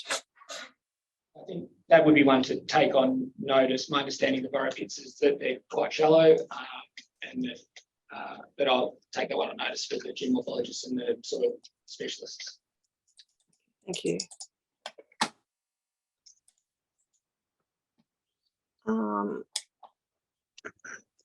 Now moving on to the hydraulic deep dive. So the first question I have is a broad question, is about the hydraulic effects of the proposed infrastructure. And you said in your verbal presentation that the last year's flood was 30 to 50 centimetres higher than the top of infrastructure and would have been fully drowned out by that flood. Do you mean submerged, or do you mean actually drowned out to the point where there's no hydraulic effect?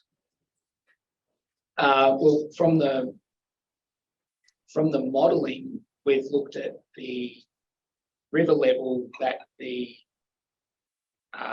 would have been achieved or experienced under a 30,000 megalitre a day event. Mm-hmm. From the model with the infrastructure in place and the regulators open. So that's and at that level, and that level is equivalent to the event that occurred last year, the structures would have been drowned out and submerged. So fully drowned out, in the sense no effect on velocity or anything like that, just totally drowned out. Yeah. Thank you. Now, moving to some general questions about the hydraulic assessment and mapping. And I guess in a specialist sense, one of the reasons we requested the additional hydraulic maps is that the specialist assessment focused on box plots rather than maps of hydraulic parameters or difference maps showing spatial changes in hydraulics. And my question is, why were box plots used rather than a tool such as difference maps? Yeah, it's a good question. I guess we chose an approach that looked at the distribution of effects or of erosion and shear stress differences within particular areas. It could have been done with difference maps as well, but yeah, the decision by the modelers, I can't comment one way or the other. So it was a decision by the modelers rather than yourself then? As the team, but yes, I mean, I oversaw the preparation of the material, but that's the I guess the analysis that the modelers performed. Yeah. Did the modelers have any concerns about the model resolution or anything like that that might have swayed them towards the box plots? No, I don't think so. And I think in the maps that have been provided showing velocities, you can see the resolution is pretty fine around the structures, and I don't think they have any concerns about the resolution of the model. So it's just a choice rather than a necessity to do it that way. Yeah. And I guess I'm interested in your views on the limitations of using box plots rather than difference plots. Do you think that constrains the understanding of the hydraulic effects? I think for these sites where the box plots are showing, even at the sort of outliers of the box plots, that the effects are well below risk levels. In that context, they're appropriate.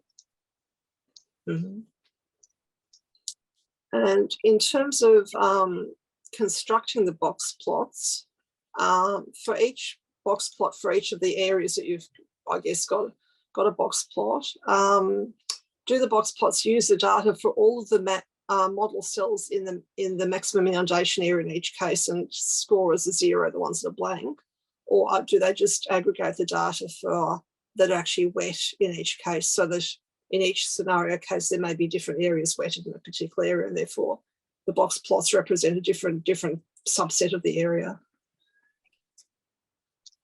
Look, I'd have to take that one on notice and ask the modelers how they represented the areas. Yeah, that would be helpful to know, to be able to interpret the plots.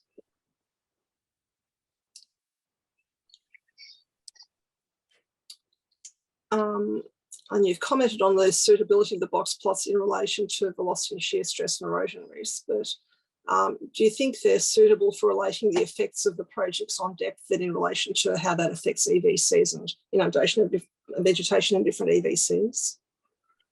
So we provided the depth files, or depth maps to the teams looking at the benefits or the effects to EVCs, and so they've got the actual maps. Okay, and so which actual maps were provided? Were they with the regulators open or the regulators closed? They would have had them with regulators open and under scenarios with the regulators closed. So they would have had it with regulators open and with regulators closed as well, so that they could sort of step through it through management event, looking at the sort of pre-closure, during the closure, after the closure kind of thing. Yep, they could. That's what we provided to them. Okay. Thank you. I might just at this stage actually swing across to the box plots, and it would be helpful, Mr. Forrester, if we could bring them up there in Specialist Assessment C, and I think it's Appendix B to Specialist Assessment C. There's there's a number of box plots that I've got queries about that I weren't explained in the specialist assessment, and raise some questions.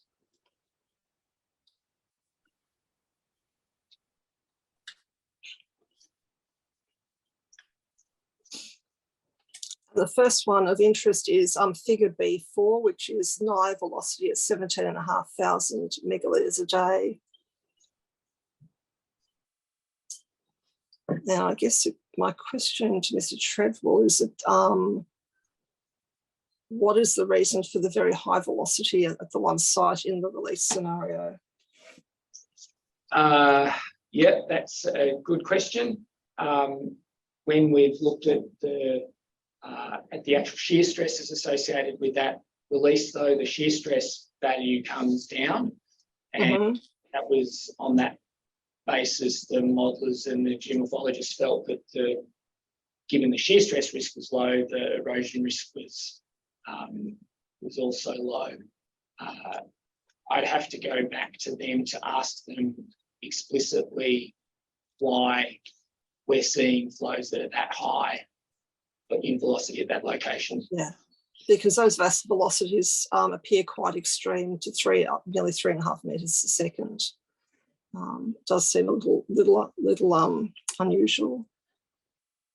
And the same happens at the 20,000 and 25,000 megalitre a day events too, downstream of, so that's downstream of regulator N2.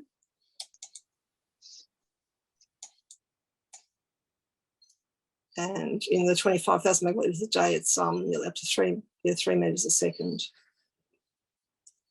So it would be helpful to have an understanding of that and just check that those figures are actually correct. Moving on to figure B7.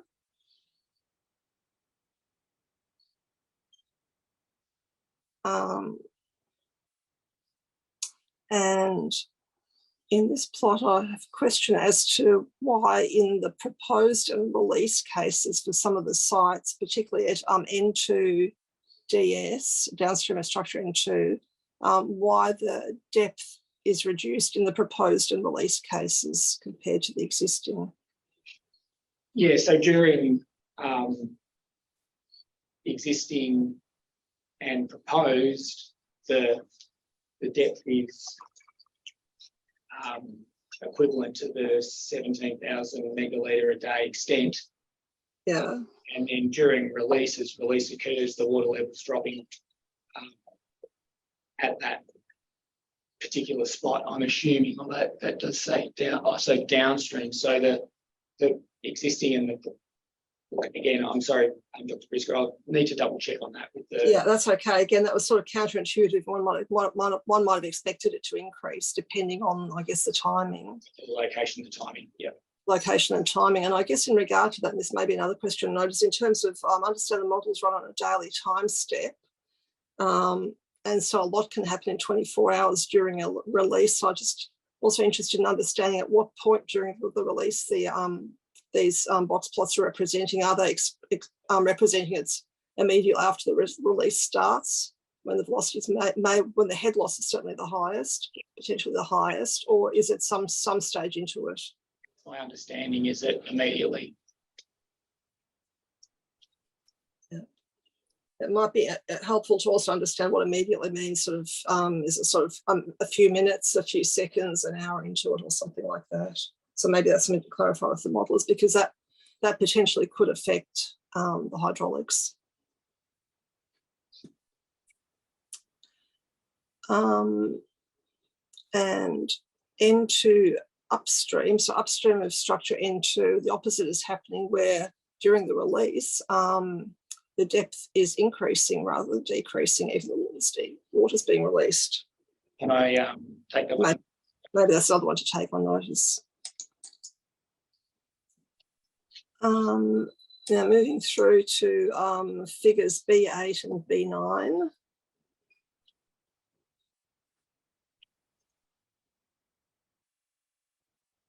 Another situation where depth is significantly reduced during the release at downstream of structure N5. Same thing. I'll take that one on notice. Yeah, sure. Scroll through that. And then we'll move through to figure B15 and B16.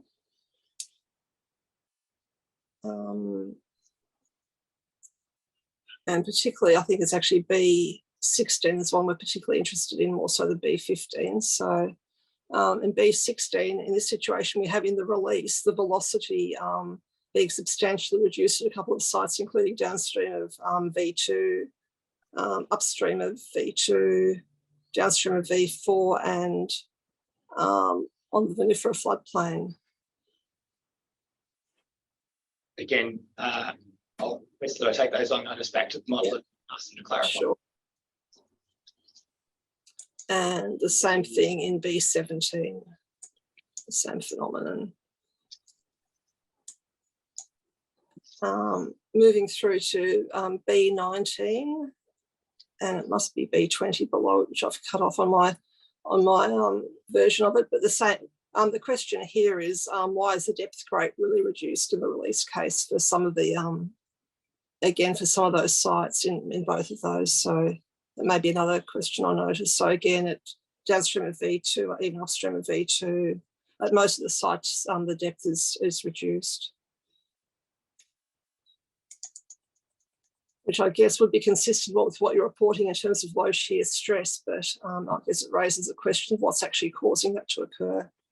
No, I've got all of those, and I'm hopeful that there's a simple answer that I've missed, but I will double check. Yeah, okay, thank you for those. And we'll swing back now. So that was all in specialist assessment, and I'll swing back to my questions about the maps presented with your expert witness statement. And it will be useful as we go through this discussion, Mr. Forrester, if we could have the maps that were appended to Dr. Treadwell's expert witness statement, sort of going from the ones that were in Part A first and then the Part B. I won't go through each and every one of those maps, but there are questions about some of them that be helpful if we can look at the maps. Well, thank you. So before we go into the detail of those, I guess my first question, Dr. Treadwell, is that the full set of hydraulic maps that were produced for the project, or just a subset to illustrate some of the issues that are of interest? These are the full set in terms of the flow threshold increments, the natural the existing and the proposed. Mhm. And to clarify with the proposed, is that with the infrastructure with the regulators open? And so then to understand the situation with the regulators closed, we need to go into the ones where you actually have the maps stepping through the particular events with the pre and post. Is that correct? Yes. Yeah. So the mapping there, the depth mapping is presented with the 1 metre into 1 metre categories. On what is that considered to be an adequate level of detail based on in relation to depth preferences and tolerances of floodplain vegetation? That's the depth increments that were produced in the model. You have to ask the vegetation specialists how they've interpreted that and the extent to which that's represented them with any concern or not. Okay, as you say, that was restricted by the model. Is the restriction by the model, is that due to what the resolution at which it's been modelled, or is that more a situation where the modelers have wanted to convey the 8 or 9 metre depth in the Murray River and they scaled it based on that? Or is it actually an issue with the model that the model's vertical resolution only allows them to work the 1 metre increments? I'll put one on notice. Thank you.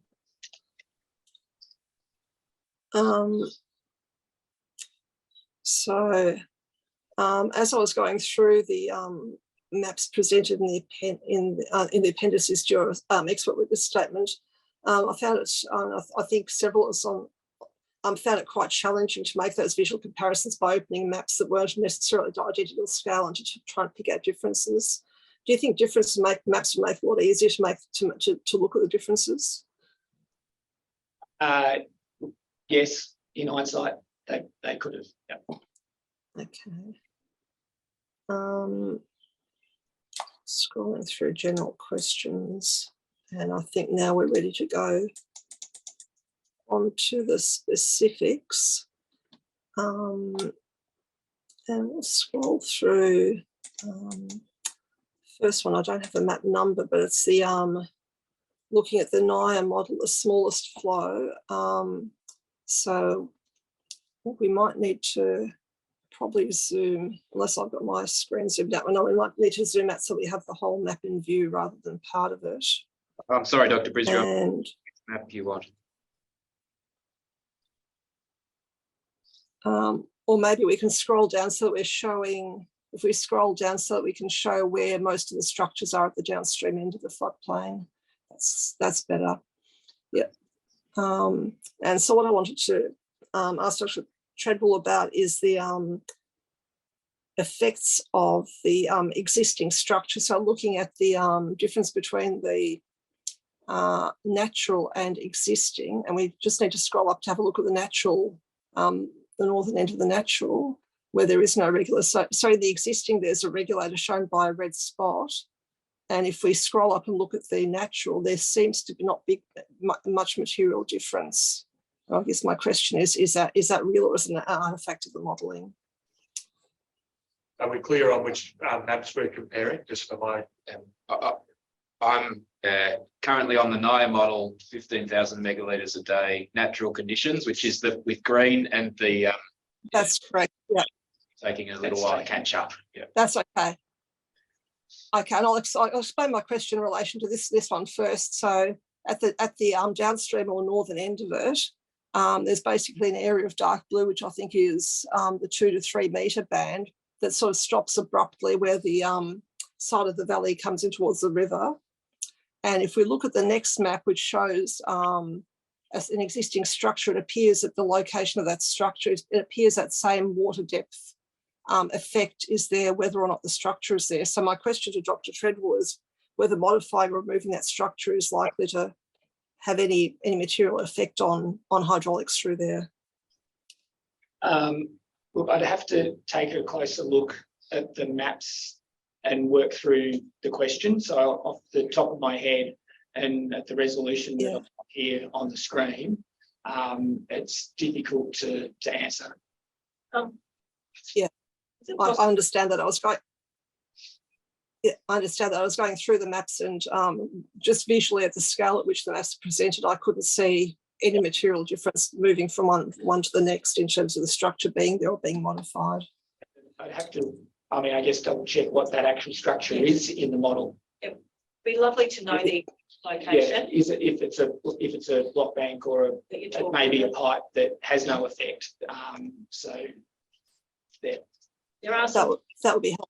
I'm looking at. Sorry.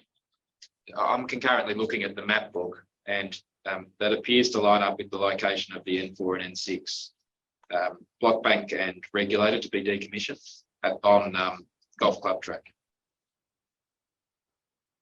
How old is this map?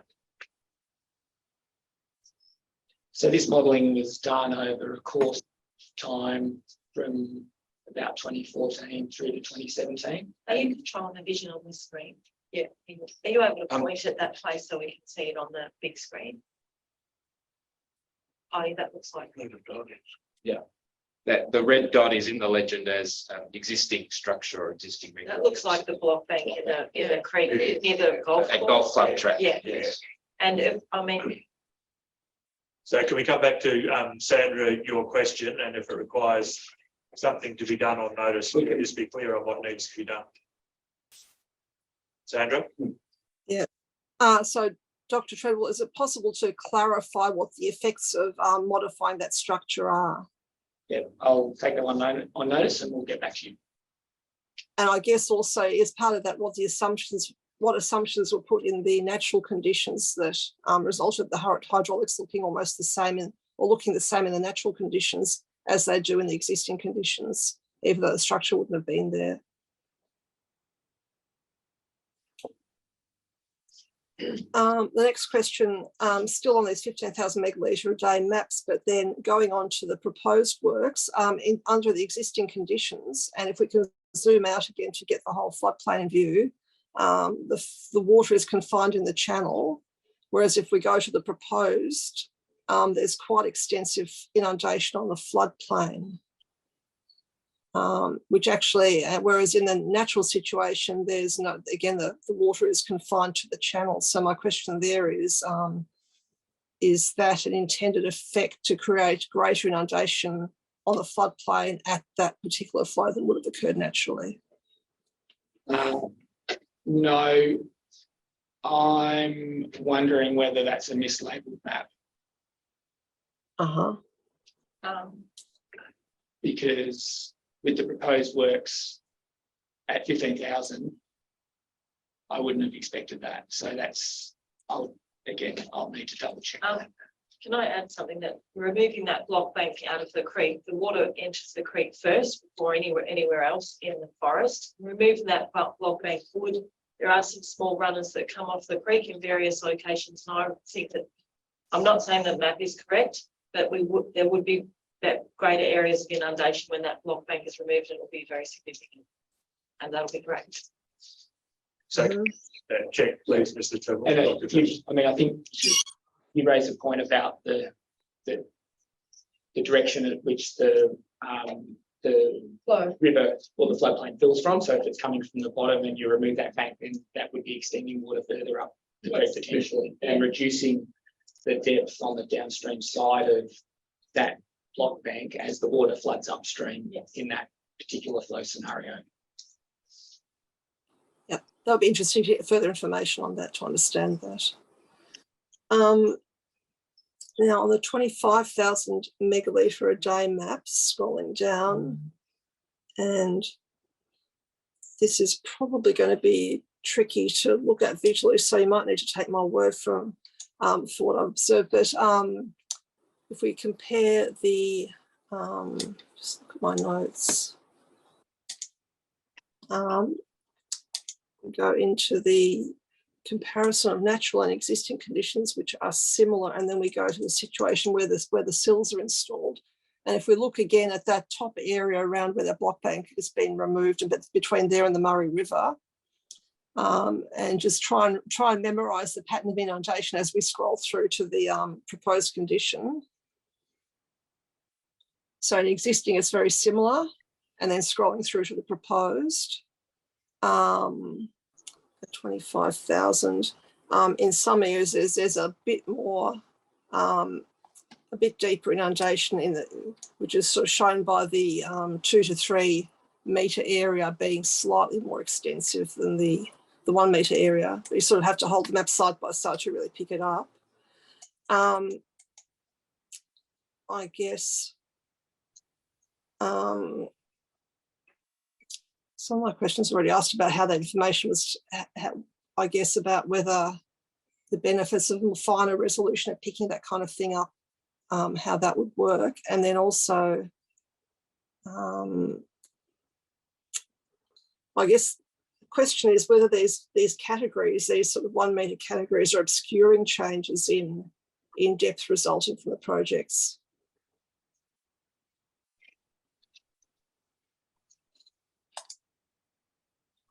And making it difficult to see.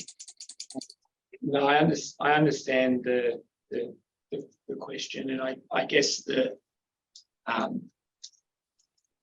implication is from a vegetation perspective, and in that particular image, I think the areas though that you're referring to as experiencing potentially deeper waters in the creeks themselves rather than on the actual floodplain. Yeah, there's small differences on the floodplains themselves, on the floodplains too. Yeah, and so the vegetation effects, or the benefits of vegetation, and the analysis of the depths of inundation that the vegetation classes are experiencing, as I understand, has been extracted, or the depths have been extracted from these maps, and they've used those depths and the categories that were available to them. Now, it is possible that the depth mapping had a greater resolution of depths, and that's what the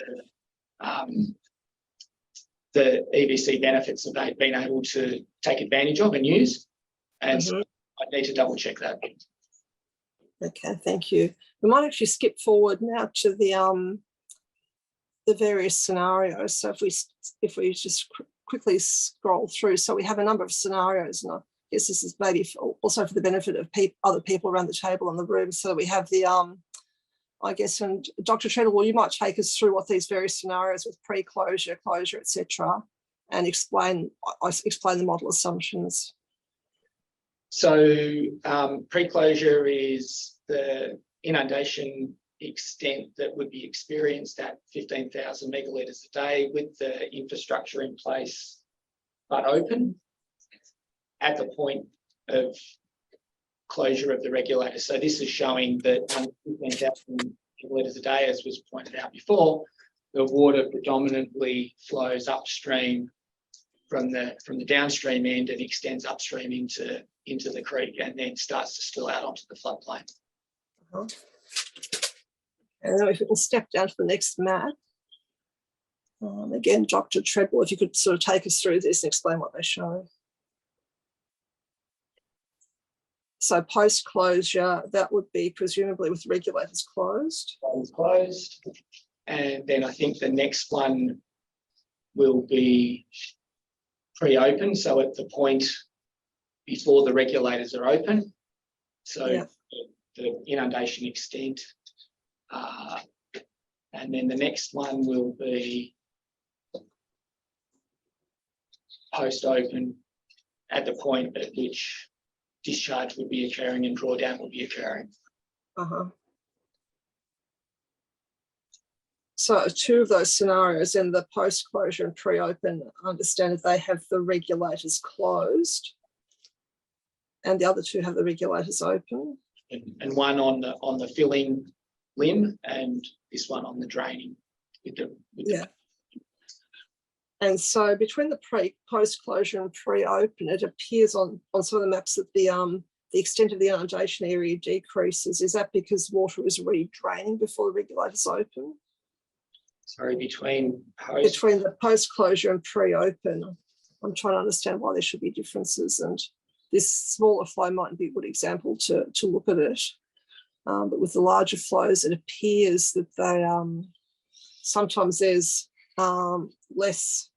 less inundation on the floodplain in the pre-open than there is in the post-closure. And the 25,000 megalitre a day event might be more useful for looking at that. If we could scroll down to that, please.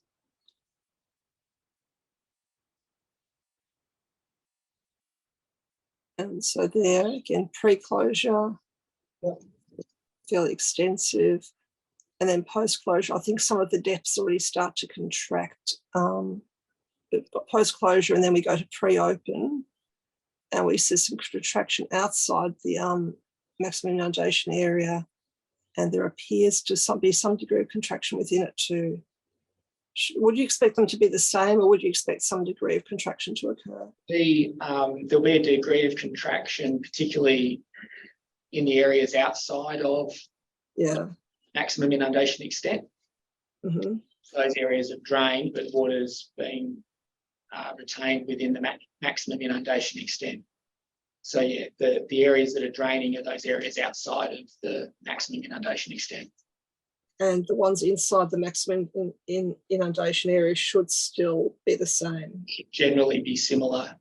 I guess it depends on, in reality, it would depend on seepage rates and evapotranspiration, and whether top-ups were provided to account for any of those losses or through flows and the like, as to whether during an actual managed event, whether the inundation extent was maintained to the, let's call it the target level, whatever that is, the entire duration, or whether it was held there, but there was some allowance for seepage and evapotranspiration. So, you know, each individual event could be unique in that sense when it comes to actual operation. Yeah, understand that. Thank you. While we're on that, can I ask what seal 1, 2, 3, 4, 5, 6, 7, 8, 9 are? On the green dots. Yep, so they're overflow points on the containment banks. So that if when the water level is high, they're the overflow seals. What is that? There's no containment bank at 4, 5, 6, 7, 8, 9. That's the edge of the river. So there's no containment bank there. Do you mean as in a levee bank? No, it's just the edge. Let's just to slow down a bit. So when you say overflow points, you're talking about spillways? Yeah, I'd have to double check that in the map book as to what exactly those points are referring to. Well, He's just got to check. He just can't. quite important. That's why he's going to check. Can't say it off the top of his head. Yes. If you can put that on your list. White. It's Josh. Josh, come and say. We'd like to know what those. That's the track. Red's track. And then there's a containment bank at the end of the track. It might just not be in the resolution of the mapping hidden underneath. It'll be short. Possibly there's short containment banks underneath those with those silt levels, then you just can't see it on the scale of this map. Well, there are a lot of small creeks that run out from the floodplain to the river. Just if you could perhaps just put it on your list. I'm sure you're going to be back in the morning. Well, I think that would be a question for Josh, wouldn't it? It relates to my question on runners and. Yeah, we're not going to get to it today, so just let's slow just down thought a bit. that's I a want to great get map. through Dr. Briscoe's stuff. Yep. But we can just take it on notice. Thank you. Yeah, I'll move on to now onto the further down for the NIA model, but the 25,000 megalitre a day event pre-closure velocity, which is a couple of slides down or a couple of pages further down. And so we've got pre-closure, and we need to go to the 25,000 megalitre a day event, so we need to scroll down through a couple more. And that's the post-open, so we just need to go back further up to one. And in the pre-closure, So my question, Dr. Treadwell, is in the pre-closure, looking at the N2 call out area, the close-up area, it appears that between the various sills and regulators and the river, it appears that the velocities, there's more water there, but it appears that some of the velocities are a bit higher than they are in the post-open. Scrolling further down again into the post-open, it appears the velocities there are lower, so there's no oranges or reds in there, whereas there were in the other one. I'm interested in understanding why that's the case.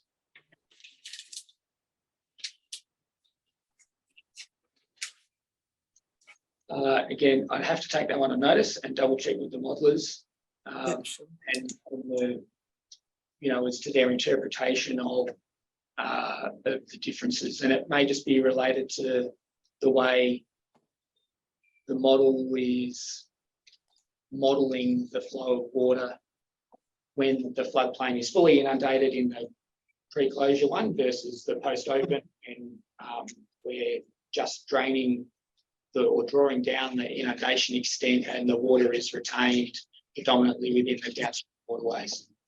That would be, it'd be helpful to understand that. And I guess a related question is in terms of the drainage there in the post-open, what is the assumption about the amount of flow and water levels of the Murray River in terms of providing tailwater support? So the way the models have been run for those events are for, as I understand it, a particular flow event in the river, and the tailwater level in the river will be what it was for the event that's been run. So these are modelling a flood capture of a particular event that's equivalent to the 25,000 megalitre a day threshold. So in regard to the modelling, there seems to be a lot of detail, a lot of assumptions. Is there a modelling report that explains all of this? Modelling reports, and they've been referred to and they can be made available. Okay, that would be helpful. That might answer quite a few of these questions too. Moving across now to attachment B to the expert witness statement of VMFRP. A few questions there.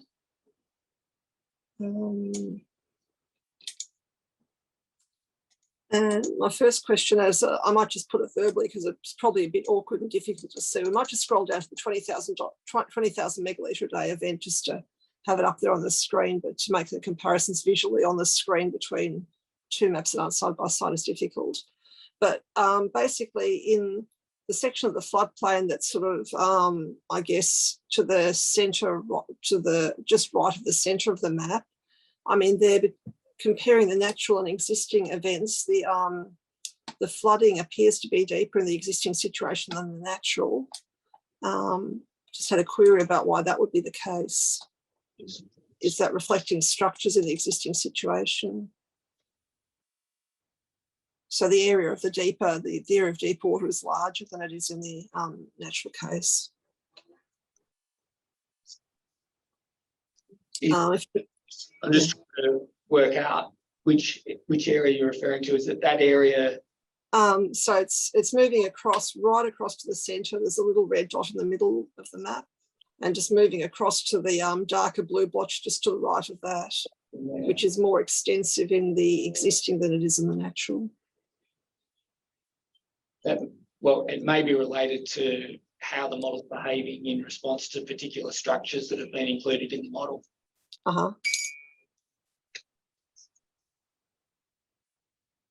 Be helpful to understand whether that's reflecting, for example, the effective structures, and then something that might be addressed by the works, or whether it's just modelling artefact. Just wondering what that structure is in the centre there, in the billable. The red says it's a structure, existing structure. I can take that one on notice. I didn't know there was structures in the billable.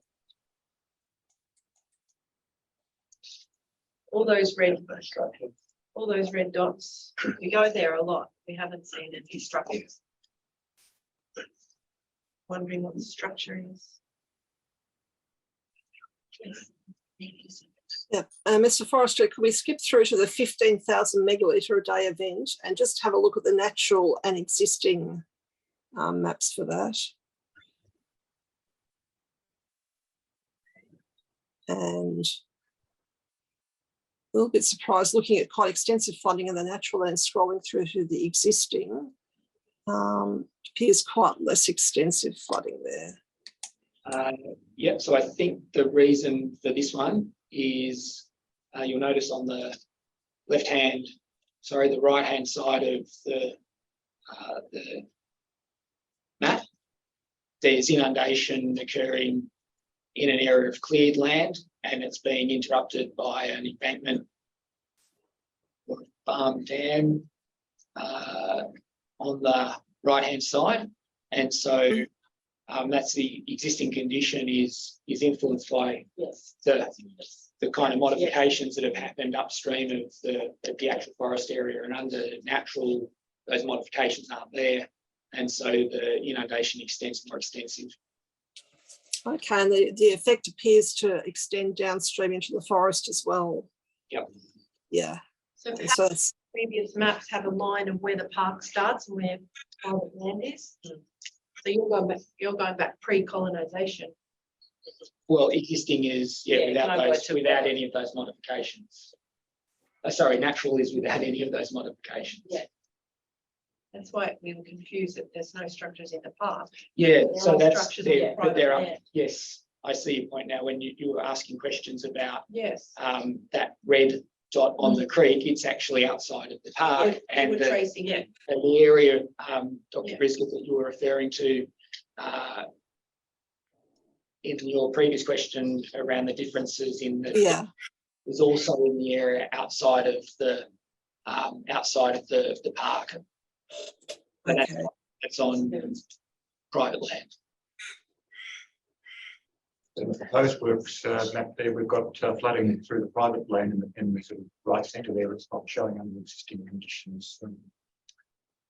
What might the explanation of that being? I expect that existing, that wouldn't happen in existing because the farmer would have levee banks all along the river. Yeah, it doesn't. But that would not flood in. At 17,000. That's inaccurate. You've got the Takasuka Bank there, which you don't have in the. You don't have the Takasuka Bank in as a structure. Let's not get bogged in detail right at the moment. Dr. Briscoe. I've got the understanding that there's a few questions to be answered on these things, and I'm writing them down. Yep.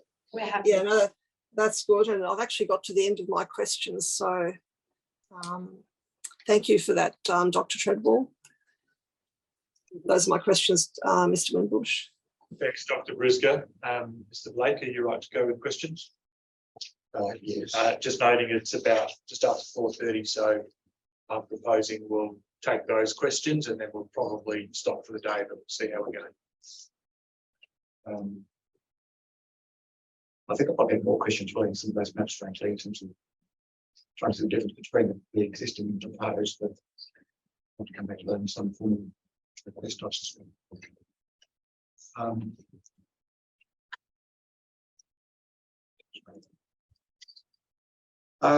can you offer a perspective, Dr. Treadwell, on how the implementation of the SD land constraints management projects might relate, on the one hand, to the Sorry, I'll need you to speak up. We've moved the microphone away, so can you? We've got you've considered the benchmark DP 2750 and DP 2100 model scenarios.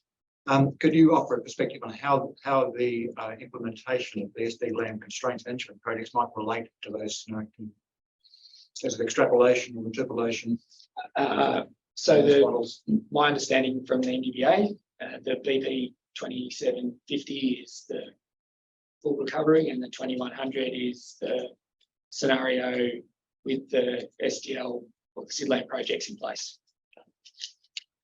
So in terms of the Just elaborate.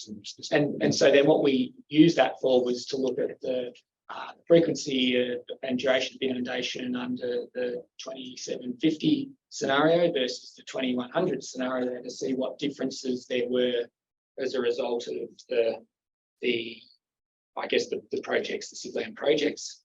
And then that's in the report, and it indicates that well, not at sort of every gauging location, but there's the 2100 scenario has a reduction in the frequency, a very small reduction in the frequency of some events or some thresholds, events above some thresholds, and a small reduction in the duration of events above some thresholds when you compare it to the 2750 basin plan scenario. So if we assumed full implementation of the constraints relaxation proposals, New South Wales and Victoria, with increased flows, increased passing flows at some points in relation to that, for example, at Blackhill Junction, can you just again elaborate or assist me in understanding the relationship between that scenario of further water flowing to these model scenarios?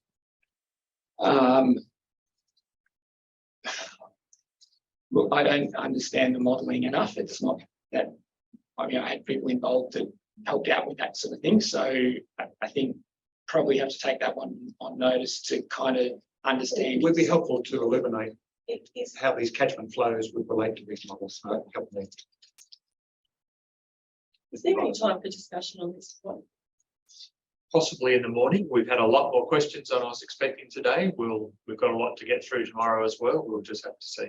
I could speak very briefly about a flow event that occurred in 21, where we achieved flow into the forests and into a whole lake system by piggy banking not too much environmental watering within 10 days, and achieved inundation, natural inundation of significant amount of wetlands in this section, including 3 lakes, with a 10-day flow rate of about 20,000 megalitres. So it was a very minimal increase, and it had incredible environmental benefits, including fish breeding over 2 seasons.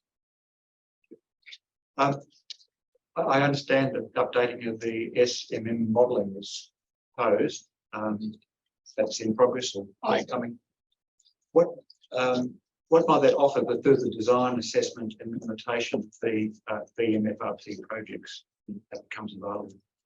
Well, I'm assuming, I guess, that update would help to clarify perhaps the frequency of particular thresholds that might be experienced under different scenarios going forward. And my understanding is that update may include some climate change scenarios. And so there would then be the opportunity to look at how different climate change scenarios might impact on the frequency of particular thresholds that relate to the particular inundation extents for the project areas. Well, that might provide a quantification of my next question. But so I'm forward to the reconnecting to country Yarrawonga to Wakul projects that are happening in New South Wales. So I'm interested. So I've speculated that the flows emerging at Wakul, which are of some significance for the Borough project, might be further influenced by implementation of constraints management programs in New South Wales and Victoria.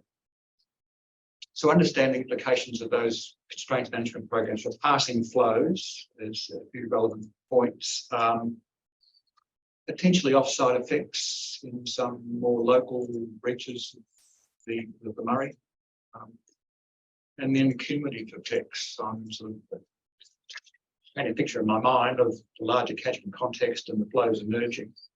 Could you comment on what the implications might be of implementing those constraints management projects in terms of passing flows that might have some relationship to the VMFRP and Nile projects and that stretch of the Murray?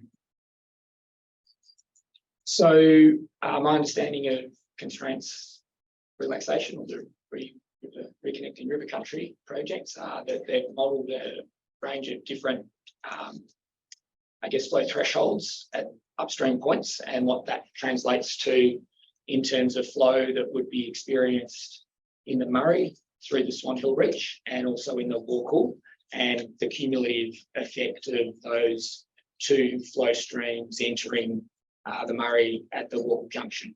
And the highest flow threshold that the constraints relaxation project is modelling, I think, is about 40,000 megalitres a day at Yarrawonga. And that translates through to an event of about 30,000 megalitres a day. Taking this off the top of my head, at Swan Hill, you get another sort of 20-odd thousand coming out of the Warkall, and cumulatively downstream of the Warkall Junction, you get about 50,000. So where is this modelling available? So the reconnecting river country model and the maps associated with that modelling is available on a website for that project. I've seen this large interactive map. Is there any sort of finer grain modelling available? There may well be. I'm assuming there would be. From Do you have direct? Do you or could you have direct? that wasn't. We weren't aware of it at the time of the assessment. It's only been relatively recently, as I understand it, published. So at the time it wasn't available to us. But I guess in terms of, if I can interpret the question perhaps, is if constraints relaxation was to occur and you could achieve a flow of a sufficient threshold and get inundation through these sites, that'd be terrific. I mean, don't get me wrong. I think if you could get constraints relaxation happening and you could achieve a greater extent of inundation to broader floodplain areas, then that would be a good thing. The volume of, in terms of whether these individual projects and the infrastructure associated with them would have a material effect on whether that kind of constraints relaxation flow could continue on down the river. I think that's maybe part of your question. The volume of water that is held on each of these floodplains is small. It's in the order of, you know, a few gigalitres in the context, or you know, 1,000 or a couple of thousand megalitres in the context of a flow that's passing down the river at 30,000, 25 or 30,000 megalitres a day. And so they're not consuming a large volume of water relative to the flow that would be passing down the river at that point in time. I've got a couple of questions that both Dr. Treadwell and Dr. Treadwell might respond to. I'm interested in the transparency of the adaptive management process that might guide implementation. And it seems that we have both an organisational framework for conducting adaptive management, and we've got a technical basis for it. So I'm interested in the definition of adaptive management, which you have in your report, which highlights the role of conceptual models capturing knowledge and underpinning guiding management interventions. So I'm interested in one question is, what connection has there been between your primary report studies and the development of the ecological monitoring, evaluation and reporting plan? So I'll talk about the monitoring plan that we included in the surface water assessment. The variables that we've recommended, or the parameters that we've recommended to be monitored, are consistent with the variables that the plan have identified as being, I guess, variables of interest. When you say variables, do you mean the monitoring? The water quality, the particular water quality variables. We've recommended a monitoring program that includes monitoring in the floodplain itself and in the Murray River upstream and downstream of points where water would re-enter the Murray River. And from an adaptive management perspective, my interpretation of that is that you use that the outcomes of that monitoring to make operational decisions during an event, but you also use that monitoring to evaluate the overall effect of an event, and you use that to inform future operations. And so you might tweak some things in a future operation on the basis of the outcomes of the monitoring of a previous event. Just like to probe this more, so it's very important. I understand that you can monitor things, but just a monitoring program. We've got these parameters, we'll monitor, we'll see what happens, we'll adjust stuff, we'll adapt to it. But the definition of adaptive management, which you have in your specialist material, is highlighting the role of conceptual models, capturing the available knowledge, the understanding of the environmental system or component environmental system that you're dealing with, the drivers and the consequences of that part of the system. So I sort of understand what I've approached this is that you want to capture the best understanding when you commence the implementation of the program of how the system works, how the hydraulics relates to the soils, the vegetation, the fauna, and how it connects your best understanding, maybe nested submodels. And you have your monitoring parameters, and you go forth, and then you try, you monitor, you adjust your model, and that guides you thinking about management and intervention. So it's not just a matter of sort of getting empirical data about monitoring, so your understanding. So I'm interested to know how your studies of the understanding of the system sort of informed, or how might they inform the clarification, transparency of the models we start with, and we venture forth with this. So perhaps I can kind of talk about the conceptual understandings, and not just the conceptual understanding, but the empirical information that has been used to help inform the assessment around the monitoring of previous flood events, not necessarily at these individual sites, but at other sites. We refer to a lot of that research, published research around, for example, the way black water develops and the response of black water to different flows and through flows, and the timings and things like that, where environmental water has been used in a couple of instances to try and create refuge and bring in higher dissolved oxygen water. There's examples of environmental water being released out of irrigation system into rivers to create refuges from black water and blood. So there's been a lot of research done on that, and then and models. And I would like to see, I guess, the outcomes of monitoring being used to reevaluate those that research and confirm and extend it. Perhaps be used to update and strengthen the modelling frameworks that are being applied at the moment for understanding of black water effect.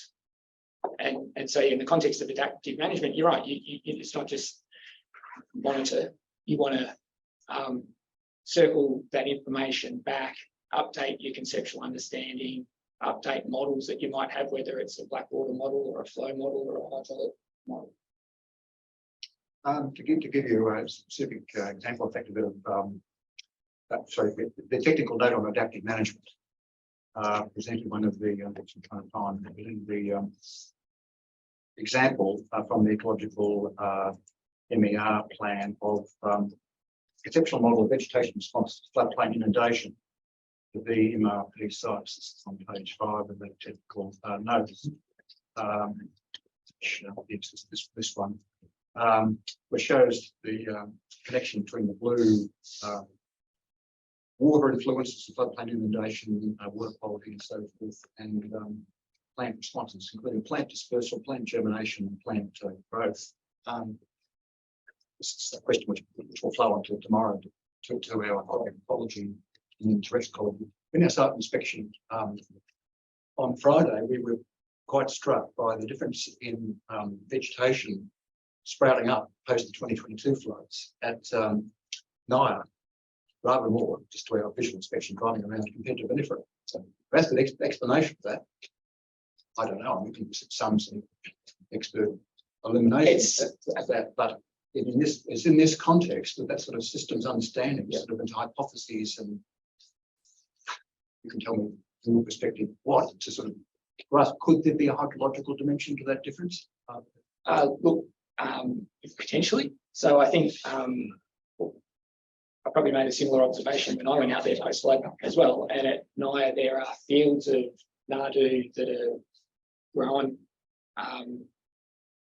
post the flood or during the flood, actually, because it comes up during inundation. And so the relationship there is that nardoo is a plant. You'll have to excuse my kind of limited knowledge of its biology, but it'll, I think it probably or rests in a tuber or something like that in the soil. And when it's inundated to the right depth, it'll grow. And so the areas of Naya where you saw some of those plants, it may have been just so happens that that particular event achieved the ideal depth for that particular species to flourish at that location. So they can be quite specific around the different levels of inundation that are achieved at different locations, and whether there's a seed bank or a propagule kind of present to be able to take advantage of the conditions. So perhaps when I ask you in terms of adaptive management going forward, in terms of strengthening this sort of model, in terms of the linkage between hydrological, water quality understanding and ecological understanding, so we can actually sort of comprehend why there might be these different responses and what's done going forward to a similar response, say at Naya. You've got some thoughts about how we might strengthen this sort of approach to enable that effective adaptive management? Well, I think, firstly, I think absolutely you want to try and, do that. How you do it in the context of the documentation that's been presented, I guess there'd be a requirement to make sure that the outcomes of monitoring are considered in and not just the water quality monitoring, but there's there'll be vegetation monitoring and like, and there is already vegetation monitoring of floodplain inundation at the Arthur Isler Institute, for example, undertake. And perhaps you want to see a review process where and an integration process where the various different types of information are brought together to further understand and develop these models and put some quantification around the different linkages.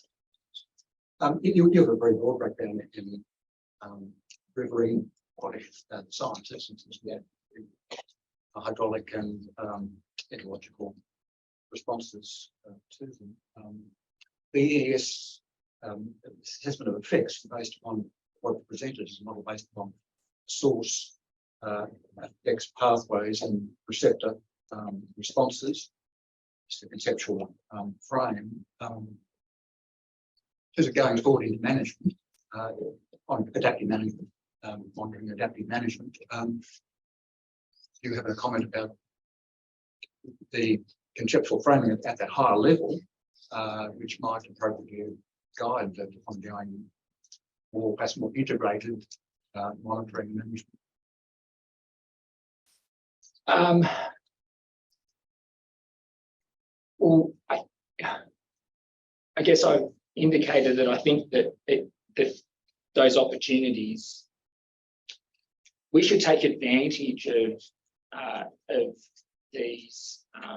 this opportunity if it's approved and the water's delivered, and even if it's not approved and there's a different mechanism for watering the floodplains and all those sorts of things, we need to take advantage of those, whatever the outcome is, to monitor and research the response and say, for example, the projects don't proceed. I think it still would be useful to be monitoring these locations to track their condition, and that gets fed back through an adaptive management approach to be continually working out what you can do better to achieve a particular outcome. We've been asking for that for years, actually. For what we've Thank you. to give you a photographic report. It's getting late. Just a final question, which just this is just a preliminary one to a discussion on Thursday. We're going to discuss Indigenous cultural heritage matters on Thursday, and cultural hydrology will be part of that. Do you have any comment on how we might link? Dr. Briscoe's calling for looking for some more detailed, refined hydraulic information to sort of flow across the landscape. Do you have any comment on the potential for refining the linking our technical assessment of that finer grained hydraulic analysis with understanding the way the hydrological landscapes work in terms of ecological aspects which are of Indigenous interest? Do you have any perspective or comment you can offer? Look, I can't speak for traditional owners and how they read the landscape. It's absolutely fascinating, and I would love to know more about it. I can't speak to it. I guess the question is not so much, obviously you can't speak on behalf of traditional owners, but do you currently try and incorporate traditional owner knowledge into the work you do? Where we can. And noting that you do modelling and things like that, which are not exactly things where that information is made available, and where we can. I should note that I guess the modelling that was done, certainly the hydraulic modelling, is, it was done some time ago to inform business cases and inform the SDM projects. And I think I'm right in saying that our understanding and appreciation of traditional owner knowledge and traditional owner values and traditional owner input has really, certainly in some areas, maybe taken a while to work its way through, but it's certainly increased in the last few years. But at the time that some of that modelling was initially done, it probably wasn't as appreciated as much. Thank you. It is getting late. I think we should call things to an end for the day. Just a couple of matters. I know Dr. Briscoe's got one carryover question, but I'm going to ask her to hold that to tomorrow morning, if that's okay, Dr. Briscoe. Also, we will have you back in the morning to answer some more questions and potentially discussion. Not entirely sure what the difference will be, but we'll have you back in the morning. Ms. McKay just raised an issue which I'd like you to think about overnight, and that was how some of those other episodes or events that might have occurred in the area or more broadly on the project areas, what sort of learning and knowledge from those has been incorporated into these projects? So you mentioned one in, was it 2021, particular one? That's one, but there's obviously a lot of things going on all the time in the landscape. How do you kind of reconcile or use those to input into the work that you're doing? And I guess that's a question for both of you to think about, and we'll come back to in the morning. I did have a couple of things on my closing, just look at them. Firstly, to note that in Silverage, Amy will be here in the morning tomorrow, but she is leaving us at lunchtime. Will be assisted online by Ms. Trouse from the Planning Panels Victoria office, and Rachel, of course, will be here helping out as well. A couple of other matters. The presentation for the ecology has been uploaded, as I understand it today, onto the Google Drive. A version 3 timetable is also being circulated. It was done this morning, so it doesn't include things like the matters that Mr. Waters raised, the theme suggestions that Ms. Kelly came up with, and also the whether Mr. Kirby, for example, Kirby, if I got that, yeah, might be involved on Thursday. So there will be, Mr. Blake and I will be thinking about those things overnight, particularly in relation to the other themes that have been suggested.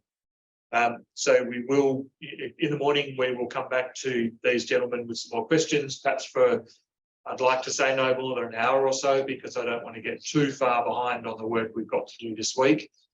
We'll then hear from Mr. Benier Dr. Benier, Mr. Benier, in terms of ecology. Are there any other matters that we need to address tonight? I have a question. Of Dr. Treadwell. No.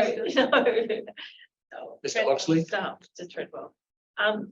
As the constraints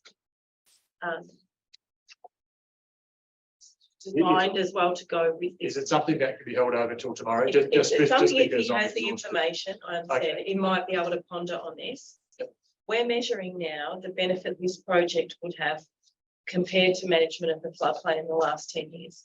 But is there any management, is there any work being done to show the ecological benefit that would be gained if we had relaxation of the constraints and maybe the projects, but or some version of the projects, but the ecological benefit, as I imagine it, is so far in so many thousands and millions of times better across such a very wide area. But is there any comparison of that research has been done, or has it been there's nothing to we're just measuring this compared to what we've got now?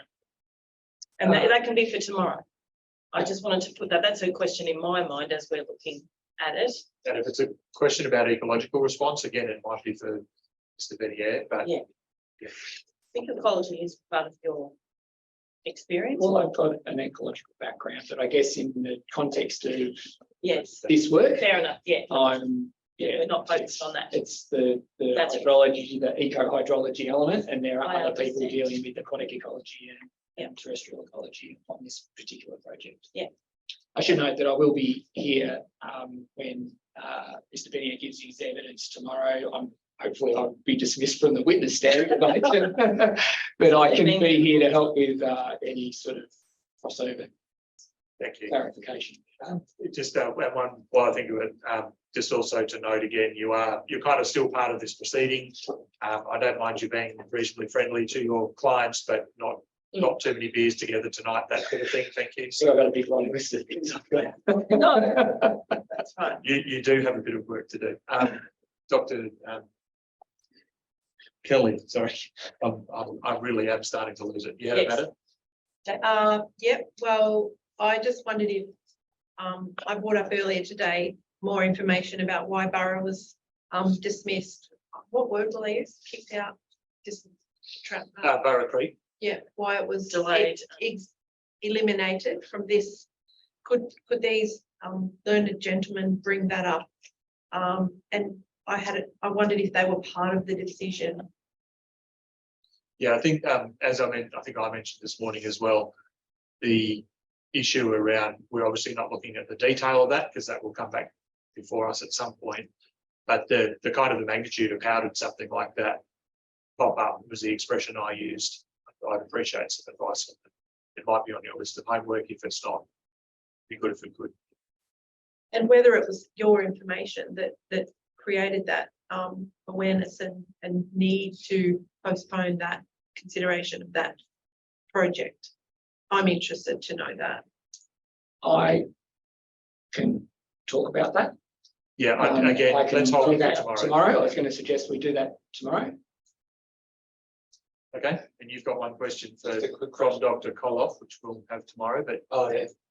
Just so I can do research about the quantities of water needed. What document did I find that in? Do you know? As far as like entitlements.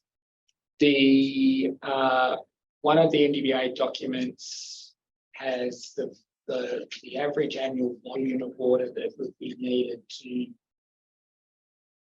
meet the demand requirements for these projects, and this is going to test my referencing knowledge. It'll be NDBA 2018 SDLAM evaluation project or report or something like that. And is that to pump and pour water?